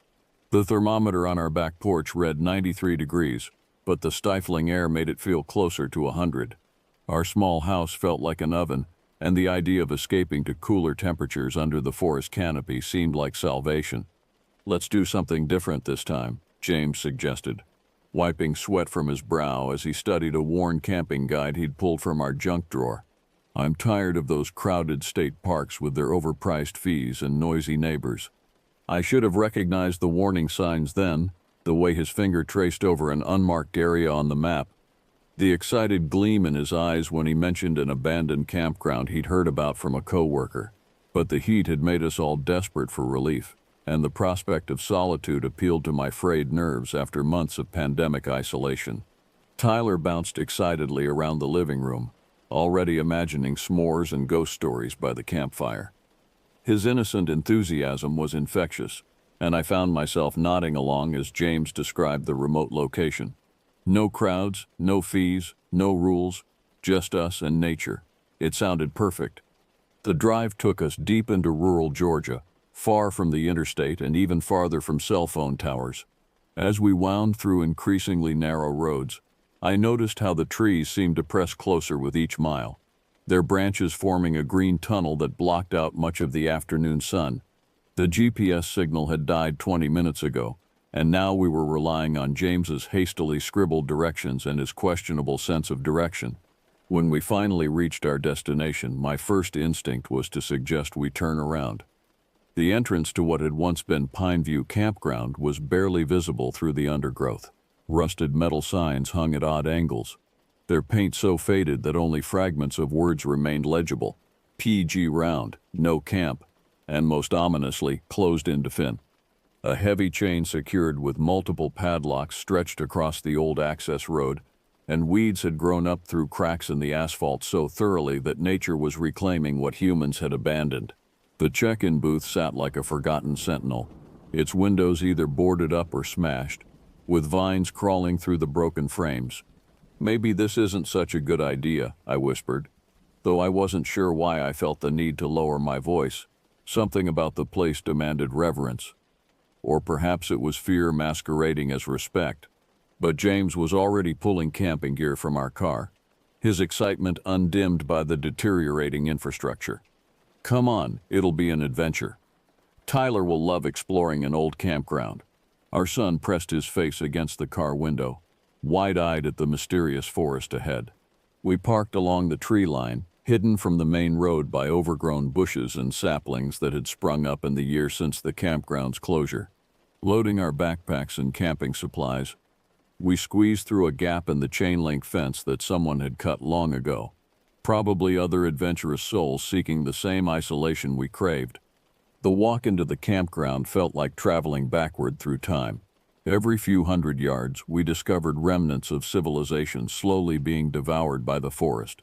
Concrete picnic tables split by tree roots, fire pits filled with rotting leaves, and rusty grills that looked like skeletal remains of happier times. The deeper we ventured into the abandoned campground, the more unsettled I became. It wasn't just the obvious signs of neglect, the broken water fountains with pipes that led nowhere, the restroom buildings whose doors hung open like gaping mouths revealing nothing but darkness within. It was the complete absence of life that disturbed me most. No birds sang in these trees, no insects buzzed through the thick air. Even the wind seemed reluctant to move through the branches above us, creating an unnatural stillness that made our footsteps sound unnaturally loud on the carpet of dead leaves and pine needles. Tyler skipped ahead of us, oblivious to my growing unease, collecting interesting rocks and pointing out shapes in the clouds when he could glimpse them through the canopy. His cheerful chatter provided the only soundtrack to our expedition, and I found myself grateful for his innocent commentary. After nearly 20 minutes of walking deeper into the campground, we discovered what we'd been seeking, a clearing near the edge of a dark pond that stretched into shadows I couldn't quite penetrate with my eyes. The water was perfectly still, like black glass reflecting the late afternoon sky. A concrete boat ramp descended into the water at one end, though it looked like it hadn't seen use in years. "This is perfect," James announced, dropping his pack and surveying our chosen campsite. An old fire ring sat centered in the clearing, surrounded by flat ground that would accommodate our tent. The nearest abandoned campsite was at least 100 yards away through the trees, giving us the privacy we'd sought. As we set up camp, I tried to shake the growing sense of unease that had been building since our arrival. The logical part of my mind attributed my nervousness to the unfamiliar surroundings and the isolation. After all, we were miles from the nearest help, in a place that had been abandoned for unknown reasons. Evening descended upon our isolated campsite with unusual speed, as if the surrounding forest was eager to embrace the darkness. The temperature had finally begun to drop, bringing welcome relief from the day's oppressive heat. But with the cooling air came something else, a heaviness that seemed to press down on us like an invisible weight. I busied myself preparing dinner, while James built a fire in the old stone ring. Tyler played nearby, creating elaborate stories for his action figures involving brave explorers and hidden treasure. His imagination painted our abandoned surroundings as mysterious rather than menacing, and I envied his ability to find wonder instead of worry in our situation. As flames began to dance in the fire pit, casting moving shadows across our campsite, I noticed how the light seemed unable to penetrate very far into the surrounding woods. The forest formed an impenetrable wall of darkness just 20 feet from our fire, as if our small circle of light was all that stood between us and an infinite abyss. "Listen to that silence," James said, settling back in his camping chair with a satisfied sigh. "When's the last time we experienced real quiet like this?" He was right about the silence, but it felt wrong somehow. Even in remote wilderness areas, there are subtle sounds: the rustle of small animals, the distant call of night birds, the whisper of wind through leaves. Here, the silence was absolute, as if every living thing had fled or learned to hold its breath. After dinner, as Tyler's energy finally began to fade, we roasted marshmallows and shared stories. I tried to focus on the warmth of the fire and the comfort of my family's company, but my eyes kept drifting to the dark water of the pond, where our fire's reflection created the only point of light on the surface. By 9 o'clock, Tyler was rubbing his eyes and yawning, ready for sleep despite his protests that he wasn't tired. We tucked him into his sleeping bag inside our tent, and within minutes, his steady breathing told us he had succumbed to exhaustion. James and I returned to the fire, finally able to enjoy the adult conversation and peaceful solitude we'd been craving. We talked about work stress, future vacation plans, and the simple pleasure of being away from the constant noise of modern life. For a moment, I let myself relax, thinking perhaps my earlier apprehensions had been unfounded. The fire had burned down to glowing embers, casting a gentler light that made the surrounding darkness seem less oppressive. James was in the middle of describing his latest project at work, when the silence was shattered by a sound that made us both freeze in terror. 6 distinct, heavy footsteps emerged from the direction of the water. Not the tentative steps of an animal approaching cautiously, but deliberate, purposeful movement. The sound was unmistakable. Something large emerging from the pond, water sloshing with each step as it climbed onto the shore. My heart hammered against my ribs as we both strained to see into the darkness beyond our dying fire. The footsteps had a rhythm that suggested bipedal movement, but there was a weight to them that spoke of something far larger than any human. Each step seemed to shake the ground slightly, like the footfalls of something massive and confident. "Park ranger," James whispered, though I could hear the uncertainty in his voice. We both knew that no official would approach so quietly without announcement or identification. The footsteps stopped abruptly, leaving us in a silence that felt even more oppressive than before. I realized I was holding my breath, waiting for some indication of what had emerged from the water, a voice calling out, the beam of an official flashlight, anything that would provide a rational explanation for what we'd heard. Instead, there was nothing. No movement, no sound, no sign of life beyond our small circle of dying firelight. But the feeling of being watched was overwhelming, as if invisible eyes were studying us from just beyond our ability to see. James sprang to his feet with a speed that betrayed his fear, despite his usual calm demeanor in stressful situations.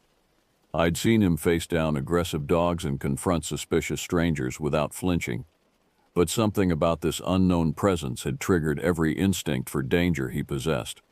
"Hello," I called out, my voice barely above a whisper despite my attempt to sound confident. The words seemed to be absorbed by the darkness, as if the forest itself was swallowing the sound before it could travel far. We grabbed our flashlights and began sweeping the beams across the tree line, searching for any sign of movement or reflection from eyes. The lights revealed only trees, undergrowth, and shadows that seemed to shift and dance just beyond our illumination. Every trunk could have concealed a figure. Every bush might have hidden watching eyes. James picked up a sturdy branch from our woodpile while I gripped the small knife we'd brought for food preparation. Neither weapon would provide much protection against something large enough to make those heavy footsteps, but holding them gave us some illusion of control in an increasingly uncontrollable situation. Minutes passed in tense silence as we continued our visual search of the campsite's perimeter. My legs began to shake from the adrenaline and the strain of standing perfectly still, listening for any sound that might indicate movement or approach. Then the real terror began. A sharp crack echoed through the air above us, not the heavy footfalls from the water's edge, but something entirely different. It was the unmistakable sound of a large branch snapping under considerable weight, except it came from directly overhead. More cracks followed in rapid succession, as if something was moving through the canopy with impossible speed and agility.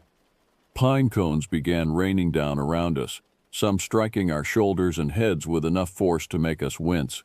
The sounds moved in a pattern that made no sense, circling our campsite, jumping from tree to tree, creating chaos in the branches above while remaining completely invisible. The assault on our senses continued with relentless intensity. Whatever was moving through the trees above us seemed to be growing bolder, or perhaps more numerous. The cracking branches and falling debris created a rhythm that felt almost deliberate, as if we were being subjected to some form of intimidation. I wanted desperately to run to our tent and wake Tyler, to gather him in my arms and flee this place as fast as our legs could carry us. But the rational part of my mind recognized the futility of that plan. We were 15 minutes from our car through dark woods, carrying a frightened child, while something unknown stalked us from the treetops. The sounds began to multiply and spread. What had started as movement directly overhead expanded to encompass the entire perimeter of our campsite. Branches snapped to our left, then immediately to our right. Pine cones fell near the water's edge while simultaneously dropping by our tent. The pattern was impossible. No single creature could move that quickly, and no group of animals behaved with such coordinated purpose. James grabbed my hand, and I could feel his trembling despite his attempts to maintain composure. "We need to get in the tent," he whispered urgently. "Whatever this is, we're too exposed out here."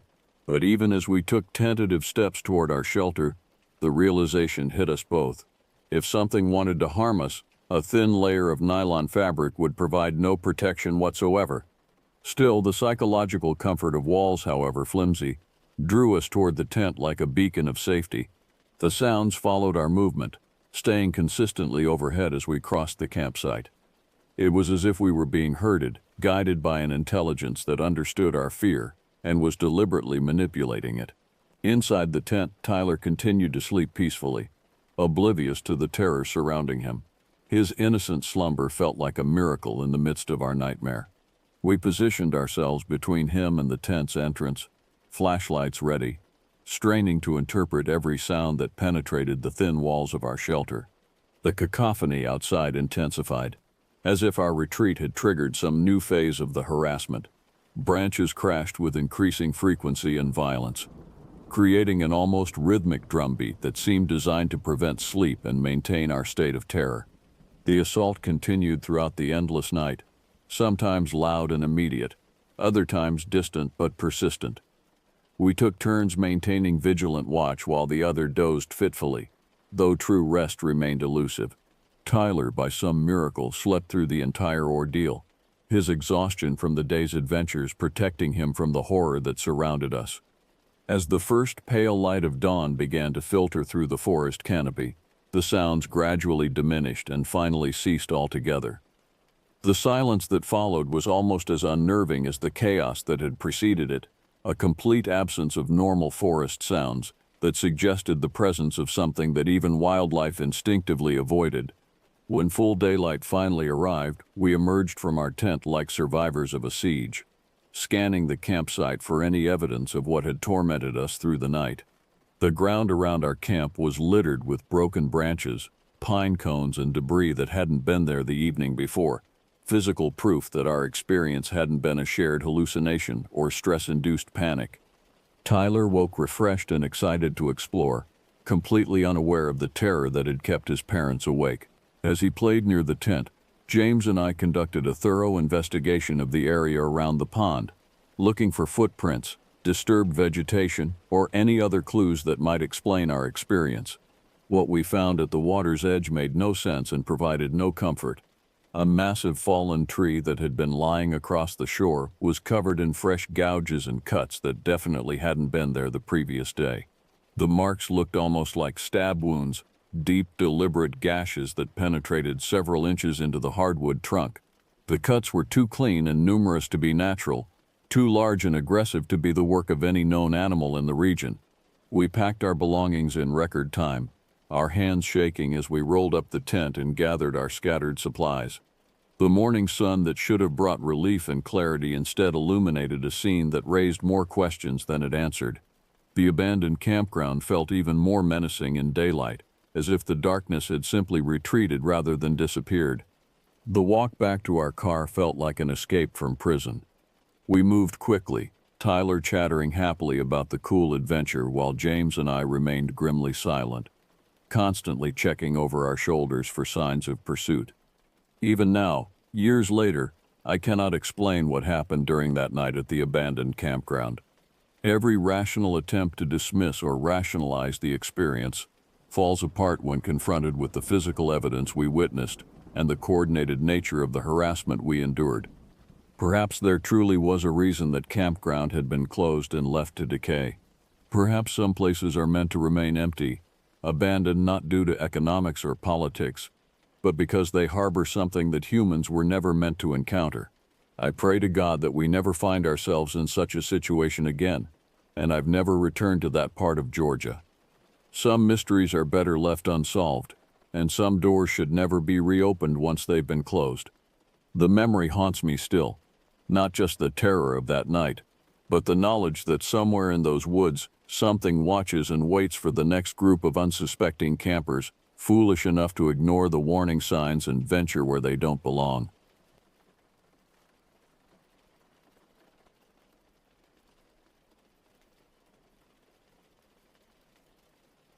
The idea of a week-long hiking and camping trip in the remote forests of northern Arizona had always appealed to me.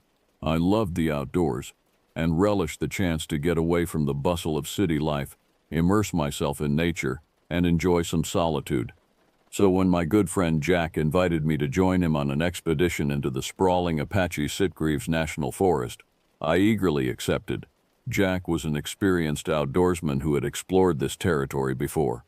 "You're going to love it out there," he told me with his characteristic enthusiasm. "Just miles and miles of pristine wilderness. But I have to warn you, some of the locals say this forest is haunted by skinwalkers." I chuckled at that.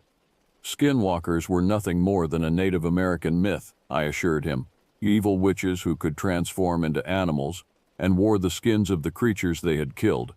I didn't put any stock in such far-fetched supernatural tales.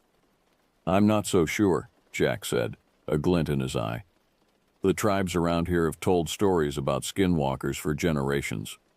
I've heard some pretty hair-raising accounts from people I trust, but you're right, they're probably just legends. Spooky campfire stories, nothing more." We planned our trip for early October. The brutal summer heat would have relented by then, but the deep winter snows hadn't yet arrived. It seemed the ideal time. We pored over maps, plotting out our route, selecting trails that would take us far off the beaten path into seldom visited corners of the immense forest. When the day finally arrived, we packed Jack's SUV with all our gear and provisions and set off, winding our way up into the mountains. With each passing mile, the trappings of civilization fell away, replaced by an untamed landscape of towering pines and aspens, sun-dappled meadows, and steep ravines. We reached the end of the Forest Service road by noon and shouldered our heavy packs. "See you in a week," Jack said as he locked the vehicle. Then we set off down a narrow, overgrown trail, side by side, ready for our adventure to begin. If only I had known then what lay in store for us in those woods. We hiked until dusk that first day, stopping only briefly to rest and rehydrate. The air was pleasantly cool under the forest canopy, sunlight filtering down in thin beams through the fluttering leaves. The susurrus of the wind in the branches and the distant trilling of birds were the only sounds. "This is the life, isn't it?" Jack asked with a contented sigh as we trudged along. Away from all the noise and the people and the concrete. Sometimes I think I was born in the wrong century. I would have made a good mountain man living off the land. "Alone except for the skinwalkers," I replied with a smirk. He shot me a raised eyebrow. "Joke all you want. But the stories do make you think. The Navajo believe skinwalkers are evil shamans, witches who perform dark rituals to gain their unnatural powers. They say the skinwalkers sacrifice their humanity to become something no longer human, something monstrous that kills without remorse." I shook my head dismissively. "Just a scary story to keep people in line, if you ask me. Don't transgress against the tribe or the skinwalkers will get you. Probably dreamed up by some crafty shaman centuries ago. People have always used boogeymen to control behavior." "Could be," Jack allowed. "But the myths are so pervasive, across so many different tribes and cultures. The details are different, but the core is the same, an evil witch who shapeshifts into animal form. Where there's smoke, there's usually at least a little fire." We lapsed into silence then as the trail grew steeper, and the shadows deeper in the waning light of late afternoon. It was nearing twilight when we finally reached the small draw Jack had identified on the map as our campsite for the night.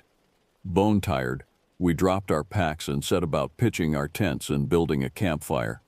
Later, after a meager dinner of reconstituted beef stew, we sat on logs pulled close to the fire, letting the warmth drive back the night's growing chill. It was fully dark beyond the small circle of firelight. In the distance, an owl hooted mournfully. The dancing flames cast weird undulating shadows on the surrounding trees. "You know, there's one story about skinwalkers I heard that's always stuck with me," Jack said, poking at the fire with a stick. "The tribes say if you lock eyes with a skinwalker, it can absorb itself into your body and take control. The only way to stop it is to pronounce the skinwalker's full name, but if you don't know the name, you're doomed. The skinwalker will destroy you from inside." An involuntary shiver went through me, and I edged a little closer to the fire. The wind gusted then, making the flames shudder and the shadows leap. It sounded almost like a low moan sifting through the pine boughs above. Perhaps sensing my unease, Jack laughed suddenly. "Or so they say, but like you said, it's probably all nonsense. No different than werewolves or vampires or any other folktale monster. Nothing to worry about out here, except maybe bears, and bears are scared of fire." "Right," I agreed, managing a shaky smile. "And there's two of us. We've got each other's backs." But I couldn't shake a vague sense of foreboding as I stared out into the Stygian gloom of the forest. Jack's words hung in the air and in my imagination. He stretched and yawned loudly then, pushing himself up off the log. "I don't know about you, but I'm beat. My dogs are barking. I'm going to turn in." I nodded, banking the fire with a stick. "I'm right behind you. See you in the morning." As I lay in my tent a short while later, listening to the soft nighttime sounds of the forest, the stories Jack had shared continued to trouble me. They were just silly folk tales. They had to be. Evil witches who could change into beasts and burrow into human bodies. It was utterly fantastical, and yet some dim ancestral part of my brain responded to the idea on a primal level. Every creak of branch, every rustle of leaf, took on an ominous cast. It was a long time before sleep finally found me. And when it did, my rest was fitful and plagued by dark and disturbing dreams. We woke at first light, stiff and a little groggy but eager to get back on the trail. After a quick breakfast of oatmeal and coffee, we broke camp, hoisted our packs, and set off again, aiming to reach a small spring marked on our map by early afternoon. Despite my unsettling dreams, the bright light of morning and the activity of hiking drove all thoughts of skinwalkers from my mind. The weather was glorious, the air crisp and infused with the scent of pine, the sky a bottomless blue. We made good time. As we angled down into another narrow draw shortly after noon, the spring Jack had identified came into view. Little more than a seep, really, a jumble of lichen-encrusted rocks from which crystal-clear water burbled. We stopped gratefully to fill our canteens and bottles. It was then we noticed the first unsettling indication that we might not be alone in this isolated pocket of wilderness. There, in the soft mud at the pool's edge, was a perfectly formed human footprint, a bare footprint. "Huh," Jack said, squatting to examine it more closely. "That's odd. Can't be more than a day or two old. But who would be wandering around barefoot way out here?" I shook my head, bewildered. "No idea. Could it maybe be a kid from the reservation?" Jack frowned. "I don't think so. The nearest Navajo or Apache settlement is 50 miles south, and this print is from an adult foot." He stood, wiping his hands on his pant legs, and peered around as if half expecting the footprint's erstwhile owner to materialize from the trees. "Well, whoever it was, they're not here now. I wouldn't worry about it. Probably just some hippie out communing with nature or vision questing or something." But I found that I was worrying about it, that vague sense of unease from the previous evening returning. It was just a footprint, nothing overtly menacing about it, and yet something felt off, incongruous. The idea of someone traveling barefoot in this rugged backcountry was bizarre. We rested a while longer in the shade by the spring before setting off again. The trail turned steep and rocky, switchbacking up the far wall of the hollow. By mid-afternoon we reached the ridgetop, both of us drenched in sweat and gulping air. But the effort was well worth it, I had to admit. The view was breathtaking. Unbroken forest sprawling out in all directions, the massive peaks of the White Mountains serrating the southern horizon. In that moment, with a cool breeze in our faces and that stunning panorama spread out before us, my misgivings melted away. We were in God's country. What could there possibly be to fear here? But then, as we began to descend along the ridge's spine into the next valley, I thought I caught a flash of movement behind us out of the corner of my eye. I spun around quickly, but there was nothing to see but hazy blue distance. Jack noticed and glanced back as well. "What's up?" he asked, eyebrows raised. "Nothing," I said a little too quickly. "I just thought I saw, never mind. Probably a deer or something." He nodded, though I noticed he kept checking over his shoulder as we hiked on. There were no further signs of anything amiss, no sound other than our breathing and the crunch of our boots on the rocky trail. The woods seemed preternaturally still, as if the birds and small creatures were all holding their collective breath, waiting and watching. When we made camp beside a small creek that evening, the strange footprint and my fleeting sense of being watched still weighed on my mind. Jack must have noted my distraction as we prepared our dinner over the campfire. "You're still thinking about that barefoot print, aren't you?" he asked, cocking his head. I shrugged sheepishly. "A bit. I know it's stupid, but it just seems so weird. What do you really think it was?" He took a long moment to respond, chewing his lip. "I don't know," he admitted finally. "If you'd asked me yesterday, I'd have said definitely human, but now," he trailed off, shaking his head. "But now?" I prompted uneasily. Jack sighed, poking at the fire with a stick, sending up a shower of sparks. "Now I keep thinking about all those skinwalker stories. If the legends are true, if they really can take animal form, then maybe that print wasn't from a human foot at all." A shiver rolled through me despite the nearby flames, and I hugged my jacket tighter. "You don't really believe that, do you? I mean, shape-shifting witches, that's crazy." "Is it?" he asked, meeting my eyes over the fire. "This is an old land with old secrets. Who knows what might be out there in the darkness watching from the trees?" As if on cue, a long, mournful howl sounded from somewhere on the moonlit ridges above us. Whether wolf or coyote I couldn't say, but it raised the hairs on the back of my neck and sent a spike of icy dread down my spine. In that moment, alone and miles from civilization, the irrational felt chillingly plausible. Neither of us slept well that night. The next day dawned cold and gray, a hard frost riming the grassland in silver. Our breath plumed in the frigid air as we ate a hasty breakfast and packed up camp, both of us eager to get moving. to be doing something to keep the unsettling thoughts at bay. As we hiked, the weather remained gloomy, the sky leaden, swollen with unshed moisture. The ponderosas and aspens creaked and rattled in a restless wind. It felt like a storm was building.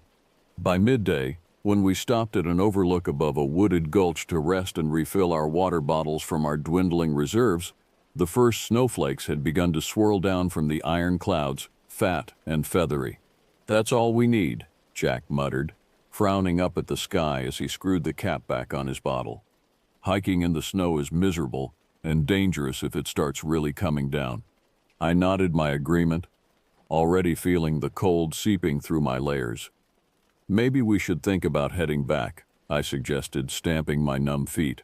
"If this keeps up, the trail could get hard to follow." But Jack was already shaking his head, his expression resolute. "We've come this far. I'm not turning back now. Besides, a little snow never hurt anyone." He shouldered his pack and started off down the trail again without waiting for my response. With a resigned sigh, I fell in behind him. He was right that we had come a long way, and the thought of retracing all those miles back to the SUV was dispiriting. But I couldn't shake the sense that pushing on was unwise, that it was tempting fate. The snow continued to fall as we hiked, growing steadier and thicker as the afternoon wore on until everything was blanketed in white. It muffled all sound, made the forest seem even more still and lifeless. Our steps were hushed, the only noise the soft whisper of snowflakes. As the light began to fade, we came upon a small clearing, little more than a gap in the trees. Jack called a halt, shrugging off his pack. "This looks like as good a place as any to camp for the night," he said, surveying our surroundings. "It's getting too dark to go much further anyway." I wasn't thrilled at the prospect. The clearing was exposed, hemmed in by dense, gloomy stands of spruce. Anything could be hiding in those shadows. But the alternative of continuing to stumble onward blindly through a snowstorm had even less appeal. "All right," I agreed. "Let's get a fire going quickly before we freeze." We gathered what dry wood we could, scraped away the snow, and soon had a small, smoky blaze going.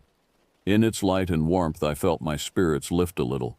Fire was safety, the one sure ward against all the creatures of the night, both natural and unnatural. But a short while later, as we were settling in to eat some dinner, I thought I heard a branch snap somewhere out in the darkness beyond the ring of firelight. I put down my tin cup of coffee, listened hard. After a long moment, there was another crack, closer this time, then another, like ponderous footsteps. "Jack," I hissed, reaching for the hatchet on my belt. "There's something out there. Listen." He sat up sharply from where he had been reclined against a log, brow furrowing. The steps were drawing nearer, slow and deliberate, and then they stopped, perhaps 30 feet away, just beyond the veil of shadow. A growl sounded then, low and guttural, and full of malevolence. The hairs along my arms and on the back of my neck stood up. That was no coyote or mountain lion. I'd never heard any animal make a sound like that. "Who's there?" Jack shouted, leaping to his feet, drawing the big hunting knife from his belt.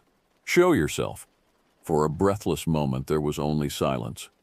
Then, at the very edge of the darkness, 2 points of yellow fire appeared, perhaps 6 feet off the ground. I sucked in a sharp breath. Eyes. They were eyes, feral and intelligent, staring directly at us. As we watched in mute horror, a massive shape detached itself from the blackness and slinked into the flickering half-light at the clearing's edge. It was a wolf, but no ordinary wolf. It was far too large, easily the size of a grown man, with a coat as black as a starless night sky and teeth like gleaming daggers. It stood regarding us with those hellish yellow eyes, head lowered, hackles raised, a nightmarish apparition conjured from our worst imaginings. It was only then that I noticed its front paws. They weren't paws at all. They were gnarled, human-like hands, the fingers tipped with wickedly curved claws. "Skinwalker," Jack breathed, his eyes wide with shock and raw terror. Dear God, the legends are true. The blood had drained from his face, leaving it bone white. His hand shook where it gripped the knife. The beast snarled then, lips curling back from its fangs, and took a step towards us. I scrabbled backwards frantically. nearly pitching into the fire in my haste. This was no myth, no scary story around a campfire. It was real as the stark fear coursing. The creature began to circle us slowly, its baleful yellow eyes never leaving our faces, stalking, toying with its prey. Low growls rumbled continuously from its barrel chest, setting our teeth on edge. The stench of it reached us even over the smoke, a charnel reek of rotting flesh and decay. What do we do?" I stammered, my heart slamming against my ribs as I gripped my hatchet with white knuckles. "I don't know," Jack replied hoarsely. He licked his lips, shifted his grip on the hunting knife. "The stories say the only way to defeat a skinwalker is to call it by its human name. But we don't know its name." The beast snarled as if in response, a horrifyingly intelligent sound, as though it understood our words and found them amusing. Then, to our shock and revulsion, it opened its maw and spoke, its voice a rasping abomination. "Fools," it grated. "There is no escape. Your flesh will feed my hunger." It lunged then, a lightning blur of obsidian fur and flashing teeth. Jack slashed desperately with his knife, but the creature batted his arm aside with contemptuous ease, sending him sprawling. Blood flew in spatters across the snow. I heard myself screaming as I stumbled backwards, raising my hatchet. The skinwalker's head whipped towards me, yellow eyes blazing with malevolent glee. It gathered itself to spring, and I knew with sick certainty I was about to die. But in that moment, just as the beast tensed to leap, a ululating war cry split the night, and a dark, man-shaped figure burst from the trees behind it. The skinwalker spun with a startled snarl. I caught a glimpse of an aged, dark-skinned face, obsidian eyes, a braid of gray hair, and the glint of a steel tomahawk arcing down. The strange newcomer and the creature crashed together in a writhing tangle of flailing limbs and gnashing teeth, rolling across the snowy ground in mortal combat. Hideous screams and enraged roars rent the air. Blood sprayed. I stood paralyzed, hatchet still raised but forgotten, unable to tear my eyes away from the titanic struggle. The grizzled man, whomever he was, fought with a savage fury, hacking and slashing with the tomahawk. But the skinwalker was monstrously strong and fast. It raked the man's face and chest with its claws, staining the snow crimson. Locked in their death grapple, the pair smashed into the campfire, sending burning logs tumbling and throwing up a geyser of spark and ash. The man cried out in pain as his clothes caught fire, but he never released his chokehold on the skinwalker. With his other hand, he grabbed a flaming brand and shoved it into the creature's snarling mouth. It screamed, high and terrible. At last, the man managed to pin the beast beneath him and began to chant something in a language I did not know. The words guttural and clipped. It sounded like some sort of Native American tongue. The skinwalker thrashed and howled, its huge body contorting grotesquely as if in agony. The chanting grew louder, more fevered, the strange words tumbling over each other. The skinwalker convulsed spastically, yellow eyes bulging from their sockets. Then, with one last ear-splitting shriek, it shuddered and lay still, black tongue lolling. For a long, breathless moment, the only sound was the harsh panting of the old warrior where he crouched over the monster's corpse. Then he straightened slowly, wincing, and turned to face us. In the guttering light of the scattered campfire, I saw that his leathery face was crisscrossed with bloody furrows from the thing's claws. "It is done," he said in heavily accented English. "The skinwalker is dead." He kicked at the inert mass of black fur with a moccasined foot. "Who? What? How?" I babbled, staggering over to help a groaning Jack to his feet. His left arm hung limp and blood soaked his shredded sleeve, but he was alive. The old man held up a hand. "I am John Blackfeather of the Navajo Nation. I have tracked this skinwalker for many days. It has killed many, and I swore to end its evil." He hawked and spat. "It was once a shaman of my tribe, the most powerful of his generation, but he trafficked with dark spirits, made pacts with things that should never be named. The tribe cast him out, but it was too late. He had already transformed himself into the beast you saw." Blackfeather shook his head sadly. A skinwalker cannot be killed by any normal means once it has tasted human flesh and absorbed the power of men's fear. Only a holy man can slay it by speaking its true name. The name it bore is a man, and its name must be spoken in the tongue of its people as the holy man spills its blood. I looked down at the skinwalker's lifeless body, still struggling to wrap my mind around what I had seen.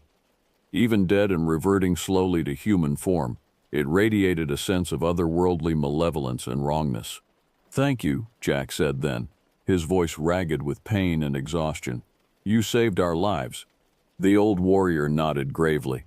"You too are brave to venture so deep into this wilderness, but you must learn to heed the ancient wisdom.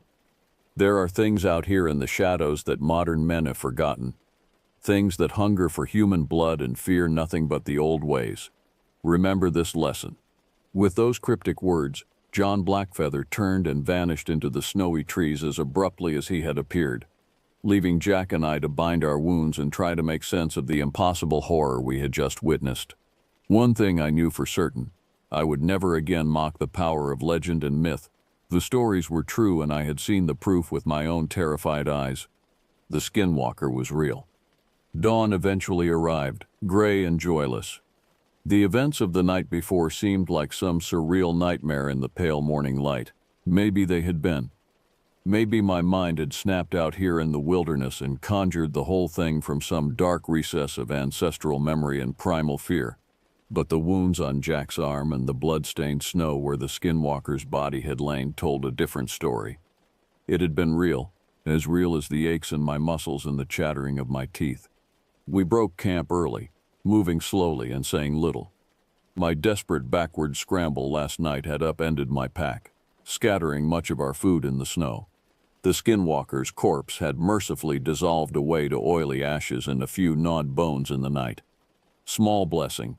Jack looked gaunt and feverish, his skin waxy as he cradled his injured arm. He needed a doctor and antibiotics, not another day staggering through the mountains. "We have to get you out of here," I said as we shouldered our packs. "That cut could get infected." He nodded weakly but said nothing, saving his energy. His breath plumed in the frigid air. In unspoken agreement, we angled back the way we had come, retracing our steps on the snow-shrouded trail. Navigation was difficult with our map and compass lost somewhere in the chaos, but I reckoned if we kept the rising sun at our backs, we would eventually reach the forest road where we had started. Time passed in a blur of putting one foot in front of the other. My world narrowed to the crunch of snow underfoot, the saw of Jack's labored breathing, and the throb of sore muscles. My mind churned endlessly, trying in vain to make rational sense of the night's lunatic events. By noon we had made scarcely a few miles, slowed by exhaustion, cold, and Jack's deteriorating condition. We stopped beneath a stand of towering firs to rest, and I changed the makeshift bandage on his arm, wincing at the sight of inflamed flesh. The gashes already stank, blood poisoning. He was going downhill fast. As I tucked the last corner of a strip of torn shirt around the wound, Jack suddenly gripped my wrist with his good hand. His eyes, glassy with pain, locked on mine. "If I don't make it," he said in a rasping whisper, "you have to tell people what happened out here, what we saw. Don't let them call us crazy. The truth has to be known." "You're going to make it just fine," I said with forced cheer, patting his hand. "We both are. This will all just be a bad memory soon." But my words rang hollow even to my own ears. If we didn't find help and shelter soon, we likely wouldn't survive another frigid night in the open, not in our current state. And beneath my fear, questions roiled like acid. How many other myths were true? What other impossible horrors stalked the shadows of the ancient places? And, most chilling, what if there had been more than one skinwalker? Another hour of arduous travel brought us to the edge of a narrow gorge. A rift cleaved in the earth 10 yards wide and 30 deep. Snow-flocked pines swayed on the far side above a thin silver ribbon of a stream. The only way forward was across a rickety-looking makeshift bridge of lashed logs spanning the gap. Jack leaned against a boulder, clutching his arm and looking dubiously at the crude structure. "That doesn't exactly inspire confidence," he said between pained breaths. "Where did it even come from out here?" Probably some old logging access, I replied, eyeing the weathered timbers uneasily. Hunters and trappers might use it to get across too. I didn't mention the other possibility that had slithered unbidden into my mind, that the skinwalker or others of its kind had built it for some darker purpose. The thought of putting my weight on something created by those unclean hands made my skin crawl. But there was no other choice. We couldn't go around, and backtracking would cost hours we didn't have. Testing the bridge's strength with a foot, I took a deep breath and stepped out onto it. The lashed logs held, barely, heart in my throat. I picked my way across, placing each step with care on the icy, uneven surface. The bridge swayed and creaked alarmingly, but did not give way. After a minor eternity, I reached solid ground again and turned to beckon Jack. "Come on," I called. "Just go slow and you'll be fine. Don't look down." Clenching his jaw, he started across, even more slowly than I had. Twice a foot slipped on a slick patch and nearly pitched him over the flimsy railing to the jagged rocks below, drawing a yelp. But at last he made it, collapsing onto a tree trunk on the far side. I squeezed his good shoulder. "You made it. Hard part's over. We'll find a spot to camp on this side soon." He nodded, closing his eyes as he fought to slow his breathing. I let him rest a few minutes before hauling him to his feet again. As deep as we were, I had a gnawing fear that night would bring fresh horrors. I wanted as much distance as possible between us and that bridge and the fell things that might cross it. But Jack's strength was fading fast, his steps growing increasingly unsteady, his skin burning hot to the touch. He was pushing the edge of collapse. I kept a grip on his belt, terrified he would topple headfirst down the slope at any moment. The light was beginning to slant low through the trees again. Déjà vu chilled my veins. And then, miraculously, I glimpsed a flash of color through the tree trunks ahead. A swathe of bright green amid the blacks and grays and whites. Out of place. Unnatural. A tent. Hope leapt in my chest. With a burst of energy I didn't know I still possessed, I hauled Jack forward, and we half staggered, half slid down into a small hollow ringed by towering firs. There, tucked against the hillside, stood a domed tent, wisps of smoke curling from the vent. A hiker's camp. Salvation.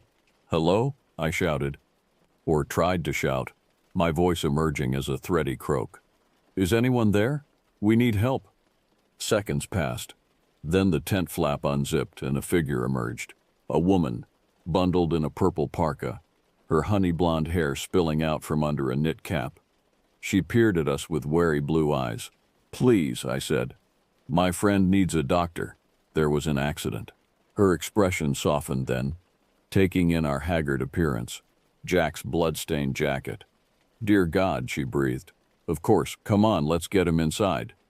Between us, we half-carried Jack into the blessed warmth of the tent. He collapsed onto a sleeping bag, groaning. The woman, who introduced herself as Alice, began rummaging through her pack for a first aid kit. "What happened?" she asked, pulling out bandages and antiseptic. "Was it a bear?" I barked a humorless laugh. "I wish. You wouldn't believe me if I told you." She paused, gauze in hand, and looked at me searchingly. "Try me," she said. "I've spent a lot of time in these woods. I've heard things, seen things." So as she cleaned and rebandaged Jack's wounds, I told her everything. The footprint, the sense of being watched, the impossible creature that had attacked us in the night. John Blackfeather's harrowing rescue and dire warning. By the end, my voice was hoarse and Alice's face was pale. "Skinwalkers," she whispered when I had finished. I had heard the old stories, but I never dreamed. She shook her head. "You two are lucky to be alive. The tribes say their dark magic is almost unstoppable." She touched the small silver cross at her throat. "I thought it was all just myth and superstition." "So did we," I said grimly, watching the shadows gather outside the tent. "Believe me, we won't be so quick to dismiss legends around the campfire anymore." Alice insisted we stay in her tent for the night. In truth, I doubt Jack could have gone much farther anyway. She had a satellite phone and promised to call for a medevac chopper first thing in the morning. But as darkness fell and the wind moaned in the treetops, I found no comfort in the nylon walls and battery lanterns. Because if the legends of skinwalkers were real, who knew what other primal nightmares lurked in the vast primordial forests beyond? And so I sat sleepless, gripping my hatchet, jumping at every noise, until the pale light of dawn crept in, and with it the distant thrum of helicopter blades. But even as we lifted off and left that accursed wilderness behind, I knew, with a bone-deep certainty, that I would never feel truly safe in the woods again. Because some things, once seen, can never be unseen. The skinwalkers are out there, waiting in the shadows, as they have always been and will always be. I only pray you never meet one. I stared out the window of my apartment at the twinkling city lights, their usual bustle and glow bringing none of the old comfort. 3 months had passed since that nightmarish camping trip. 3 months since my safe, familiar world had shattered and reformed itself into something darker, more primal. True to Alice's word, a rescue helicopter had lifted us out of the White Mountains at first light and rushed Jack to the nearest hospital. I had never been so glad to see sterile white walls and hear the beep of monitors. The doctors had been baffled by the ragged claw wounds striping his flesh and the virulence of the infection raging in his veins. They pumped him full of the most potent antibiotics and muttered about unusual animal attacks. I said nothing to contradict them. What could I say? That we had been savaged by a mythical monster out of Native American folklore. They'd have had me committed. Jack eventually recovered, at least physically, though the wounds left livid scars. Invisible scars, too. He was jumpy now, easily startled. He had taken to triple-checking the locks on his doors and windows. Understandable, given what we had faced, but I worried. As for me, I found my thoughts returning again and again to that long, terror-filled night in the forest and the impossibility made manifest that had haunted it. In the bright light of civilization it seemed unreal, a fever dream, and yet the very real evidence of Jack's injuries and my own still healing bruises argued otherwise. So I did what I had always done when confronted with the unknown. I researched. I delved into the old stories, the oral histories passed down by the Apache and Navajo. I read ethnographies and explorers' journals and obscure folklore tracts, and what I found there chilled me to my marrow. If even a fraction of the tales were true, skinwalkers were far from the only horrors stalking the untamed places of the world. Wendigos and Rakshasas, Bakanekos and Adlets, 1,000 different names for 1,000 nightmares given flesh. According to the legends, these beings dwelt in the liminal spaces, the borders between the civilized world and the primordial wilderness that modern humanity had all but forgotten. They were shapeshifters and flesh-eaters, driven by an insatiable hunger for human meat and fear. Some had once been human themselves, transformed through dark sorceries and corrupted communion with evil spirits. Others had never been human at all. As I read account after terrifying account, a chilling realization crept over me, that all of human history and progress was little more than a thin veneer over a vast dark abyss teeming with primordial horrors. An abyss that we had convinced ourselves did not exist, could not exist. The uncharted places on the map, literally and figuratively, that's where they lurked still, waiting for the unwary to stray beyond the firelight. Reading those old myths and legends, I understood at last the true nature of those ancestral fears that dwelt in the shadowed corners of the human psyche, the instinctive dread of the dark, the atavistic shiver up the spine at a snapped twig or a flash of moonlit eyes in the night. They were not irrational after all. The monsters were real. Perhaps they always had been. Our ancestors had known that terrible truth, but we, their descendants, had allowed ourselves to forget, lulled by the false security of our cities and our science. But some truths could never be forgotten, not entirely. They seeped into our dreams and our stories, a warning from the past to the future. I wish now that I had heeded those warnings, that I had not been so arrogant as to dismiss the wisdom of ages as mere superstition. It was an arrogance that had nearly gotten Jack and I killed, and I knew with grim certainty that there would be others who ventured innocently into the wild places only to discover the nightmares that waited there, with no aged Navajo warrior to save them. So now I sit here watching the city lights and the oblivious millions they represent, and I ponder my newfound terrible knowledge. Do I sound the alarm? try to tell the world that the monsters of myth are real? They'd call me mad, but then, a sane man in an insane world must appear insane. Or do I merely learn from my experience and retreat to the dubious safety of civilization's light? Never again to venture into the wilderness where the old ways and the old things still hold sway. It is a tempting thought. The easier path, certainly. But I know that is not my way, nor Jack's, though his scars are still so raw. Someone must keep watch on the borders, literal and metaphorical. Someone must remember the truth and be prepared to face the horrors that stalk the night, for they are still out there, in the forests and the mountains, the deserts and the hidden places, hungering. And if there was one skinwalker, who is to say there are not more, or things worse than skinwalkers? The thought chills my blood, but it is a fear I must master, for I know now that I can never again dwell comfortably in the everyday world, not fully. I have seen beyond the veil, and what has been seen cannot be unseen. So I will go back to the wild places, seeking out the dark corners of the map, to learn and to guard in whatever small way I can. It is a hard and lonely path I have chosen, but I see no other way. The monsters are real, and the world sleeps unaware. Someone must keep the watch, and so I will. God help me, I will.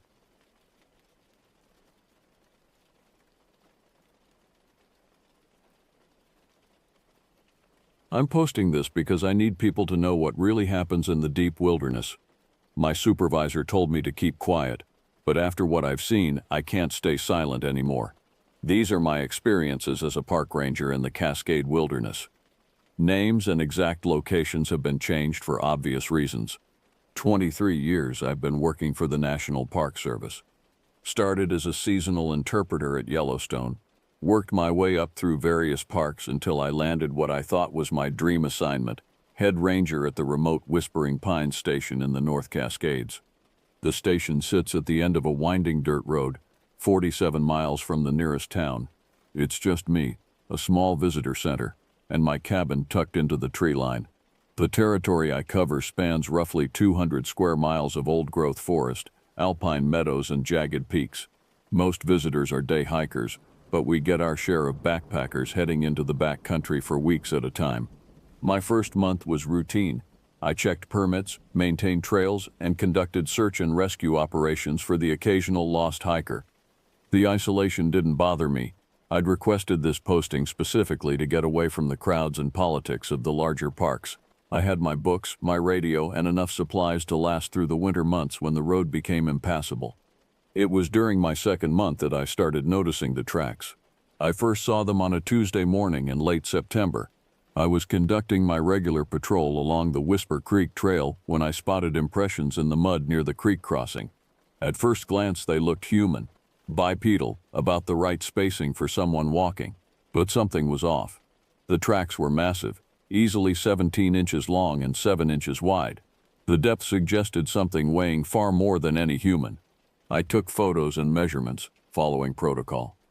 My initial report to headquarters classified them as unknown large mammal tracks, possibly bear standing upright. But I'd been tracking animals for over 2 decades, and I knew what bear tracks looked like. These were something else. The tracks appeared sporadically over the next few weeks, always near water sources, always in areas with soft soil that would take clear impressions. I started carrying a casting kit and managed to make molds of several prints. The detail was incredible. Clear toe impressions, what appeared to be a mid-tarsal break, and dermal ridges that looked almost like fingerprints. I sent the cast to a colleague at the State University who studied animal locomotion. Her response was puzzling.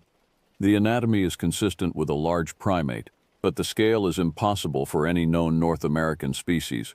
Where exactly did you find these? I was still processing her analysis when I received my first missing person report. Sarah Chen, 26 years old, had been hiking alone on the Overlook Trail. Her boyfriend expected her back by Sunday evening. When she didn't return or answer her phone, he drove to the trailhead and found her car still parked there Monday morning. That's when he called us. I organized a search party with volunteers from the local SR team. We spent 3 days combing every trail, every creek bed, every potential place someone could fall or get lost. We found her pack about 6 miles up the trail, contents scattered but nothing missing. Her tent was set up at a designated camping spot, sleeping bag undisturbed. What we didn't find was Sarah. The search expanded to helicopter overflights and K9 units.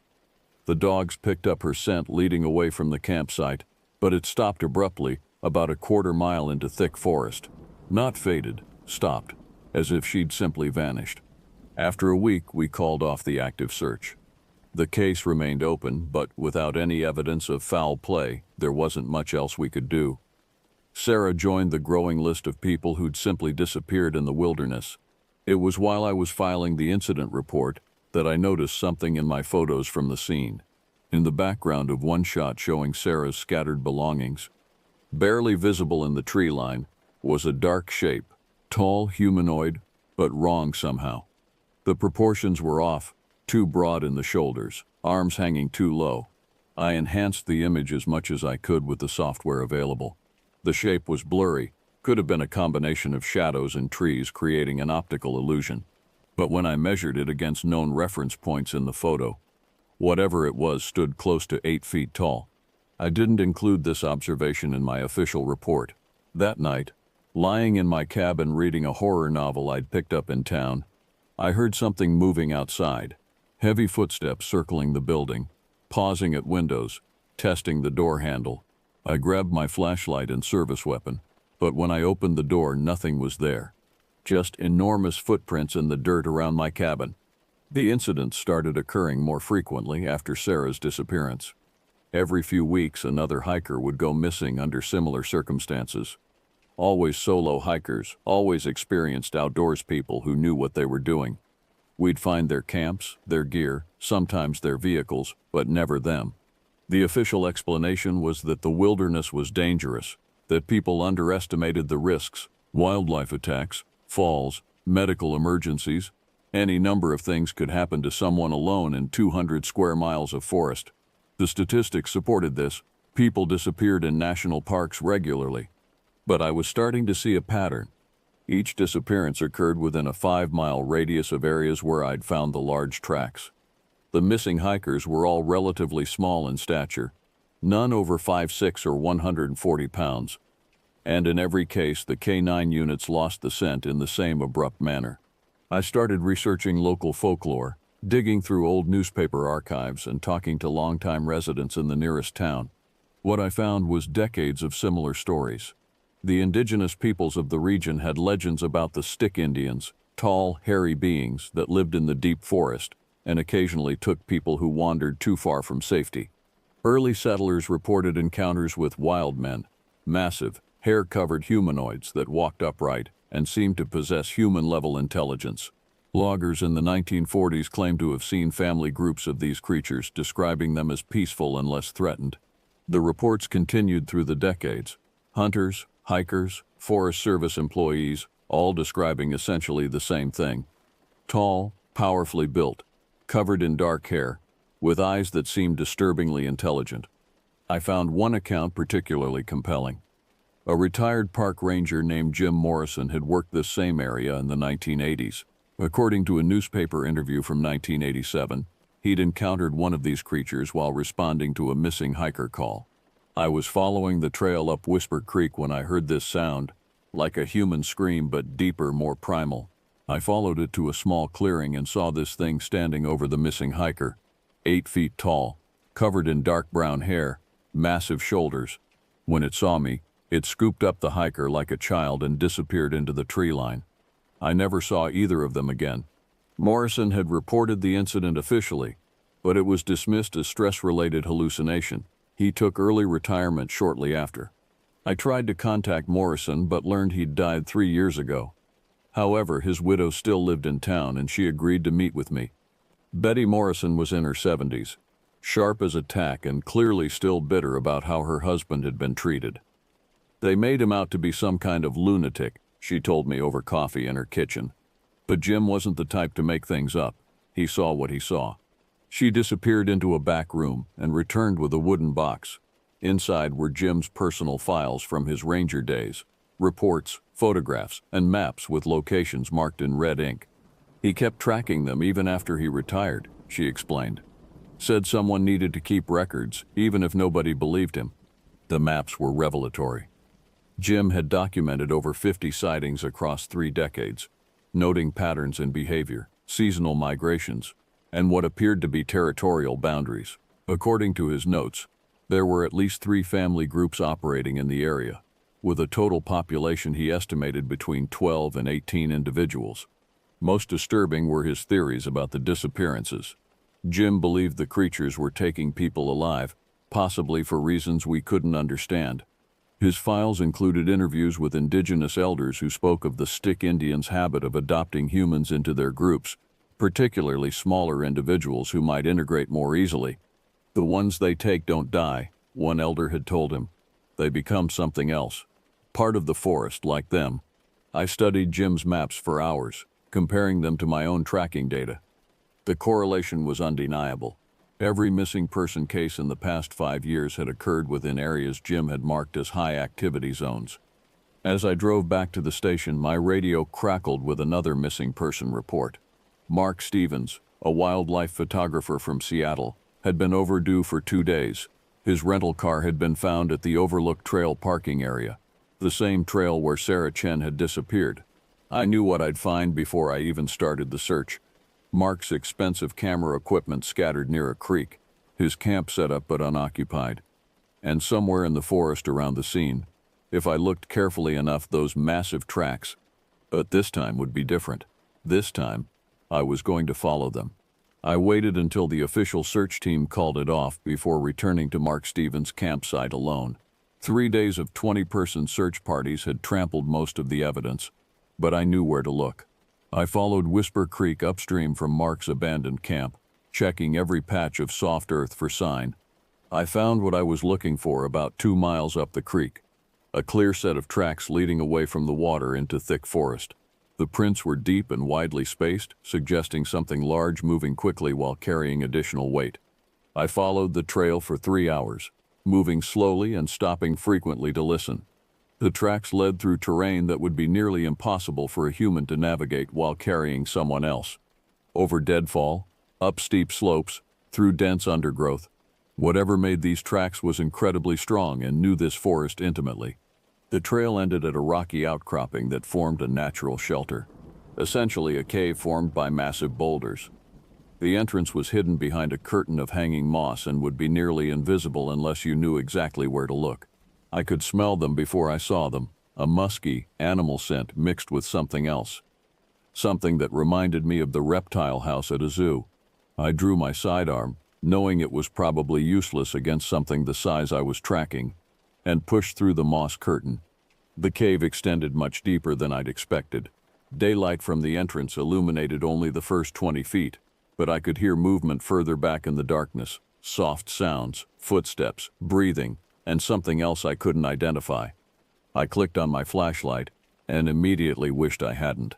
They were there, 3 of them standing in the back of the cave like a family posed for a portrait.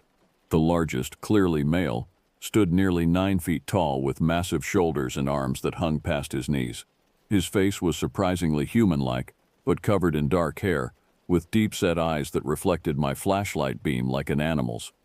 Beside him stood a slightly smaller female, and between them was what could only be described as a juvenile, still larger than an adult human but with a less developed musculature. They weren't alone. Huddled against the cave wall were 4 humans, 3 women and 1 man, all appearing to be in their 20s or 30s. They were alive, but something was wrong. Their hair was matted and unkempt, their clothes torn and dirty. Most disturbing was their behavior.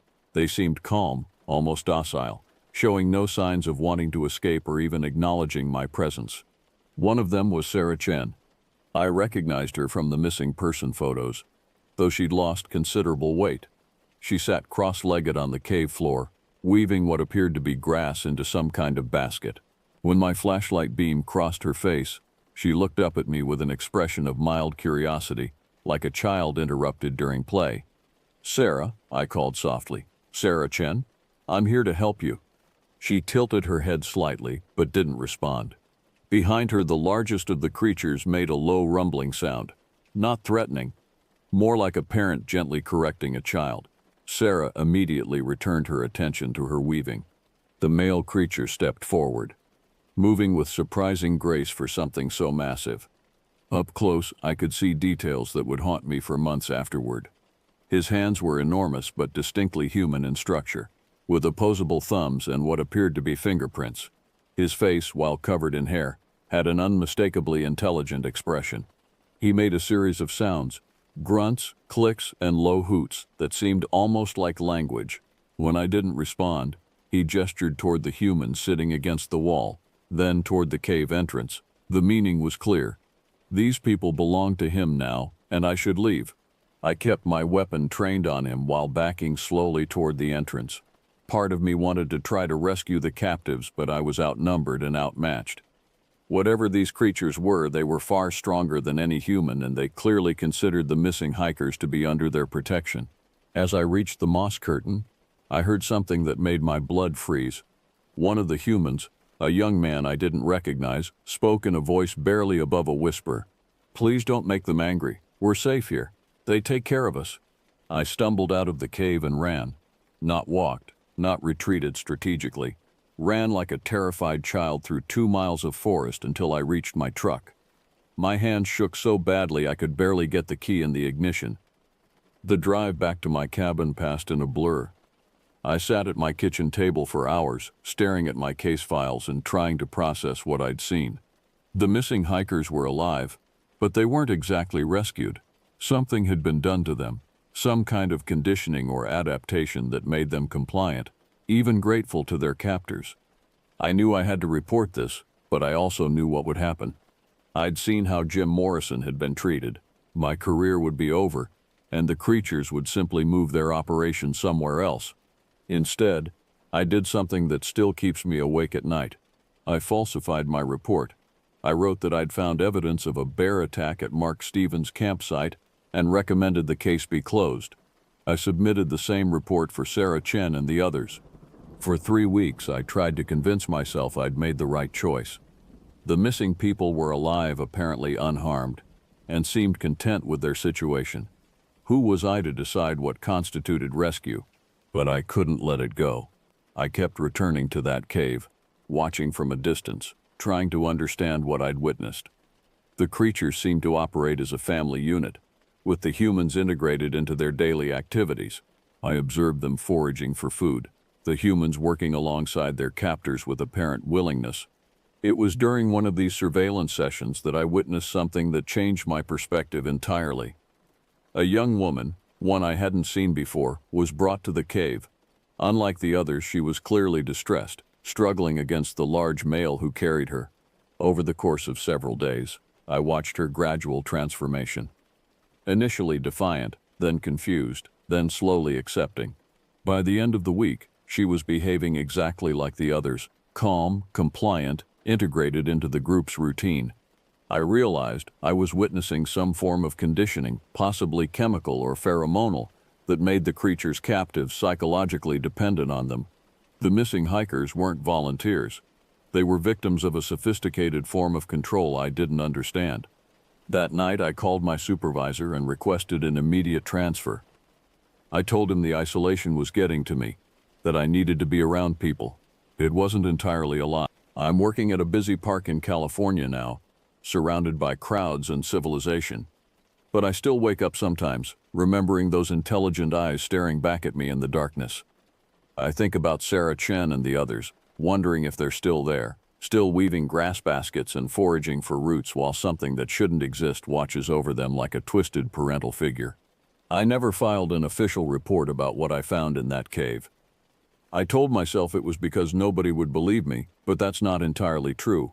The real reason is that I'm afraid of what might happen if the wrong people took my story seriously. Military scientists, researchers, people who might see those creatures as specimens rather than whatever they actually are. Sometimes I wonder if I should have tried harder to rescue the missing hikers, but I keep coming back to what that young man said. They take care of us, maybe in their own incomprehensible way. The creatures believed they were saving those people from something worse. Or maybe I'm just telling myself that to sleep at night. I'm posting this account because I'm retiring next month and I need someone to know the truth. If you're planning to hike alone in remote wilderness areas, particularly in the Pacific Northwest, please be careful. Stay on marked trails, travel in groups, and trust your instincts if something feels wrong. And if you ever find yourself face to face with something that shouldn't exist, remember that not all monsters are evil. Some of them might just have a very different idea of what it means to help.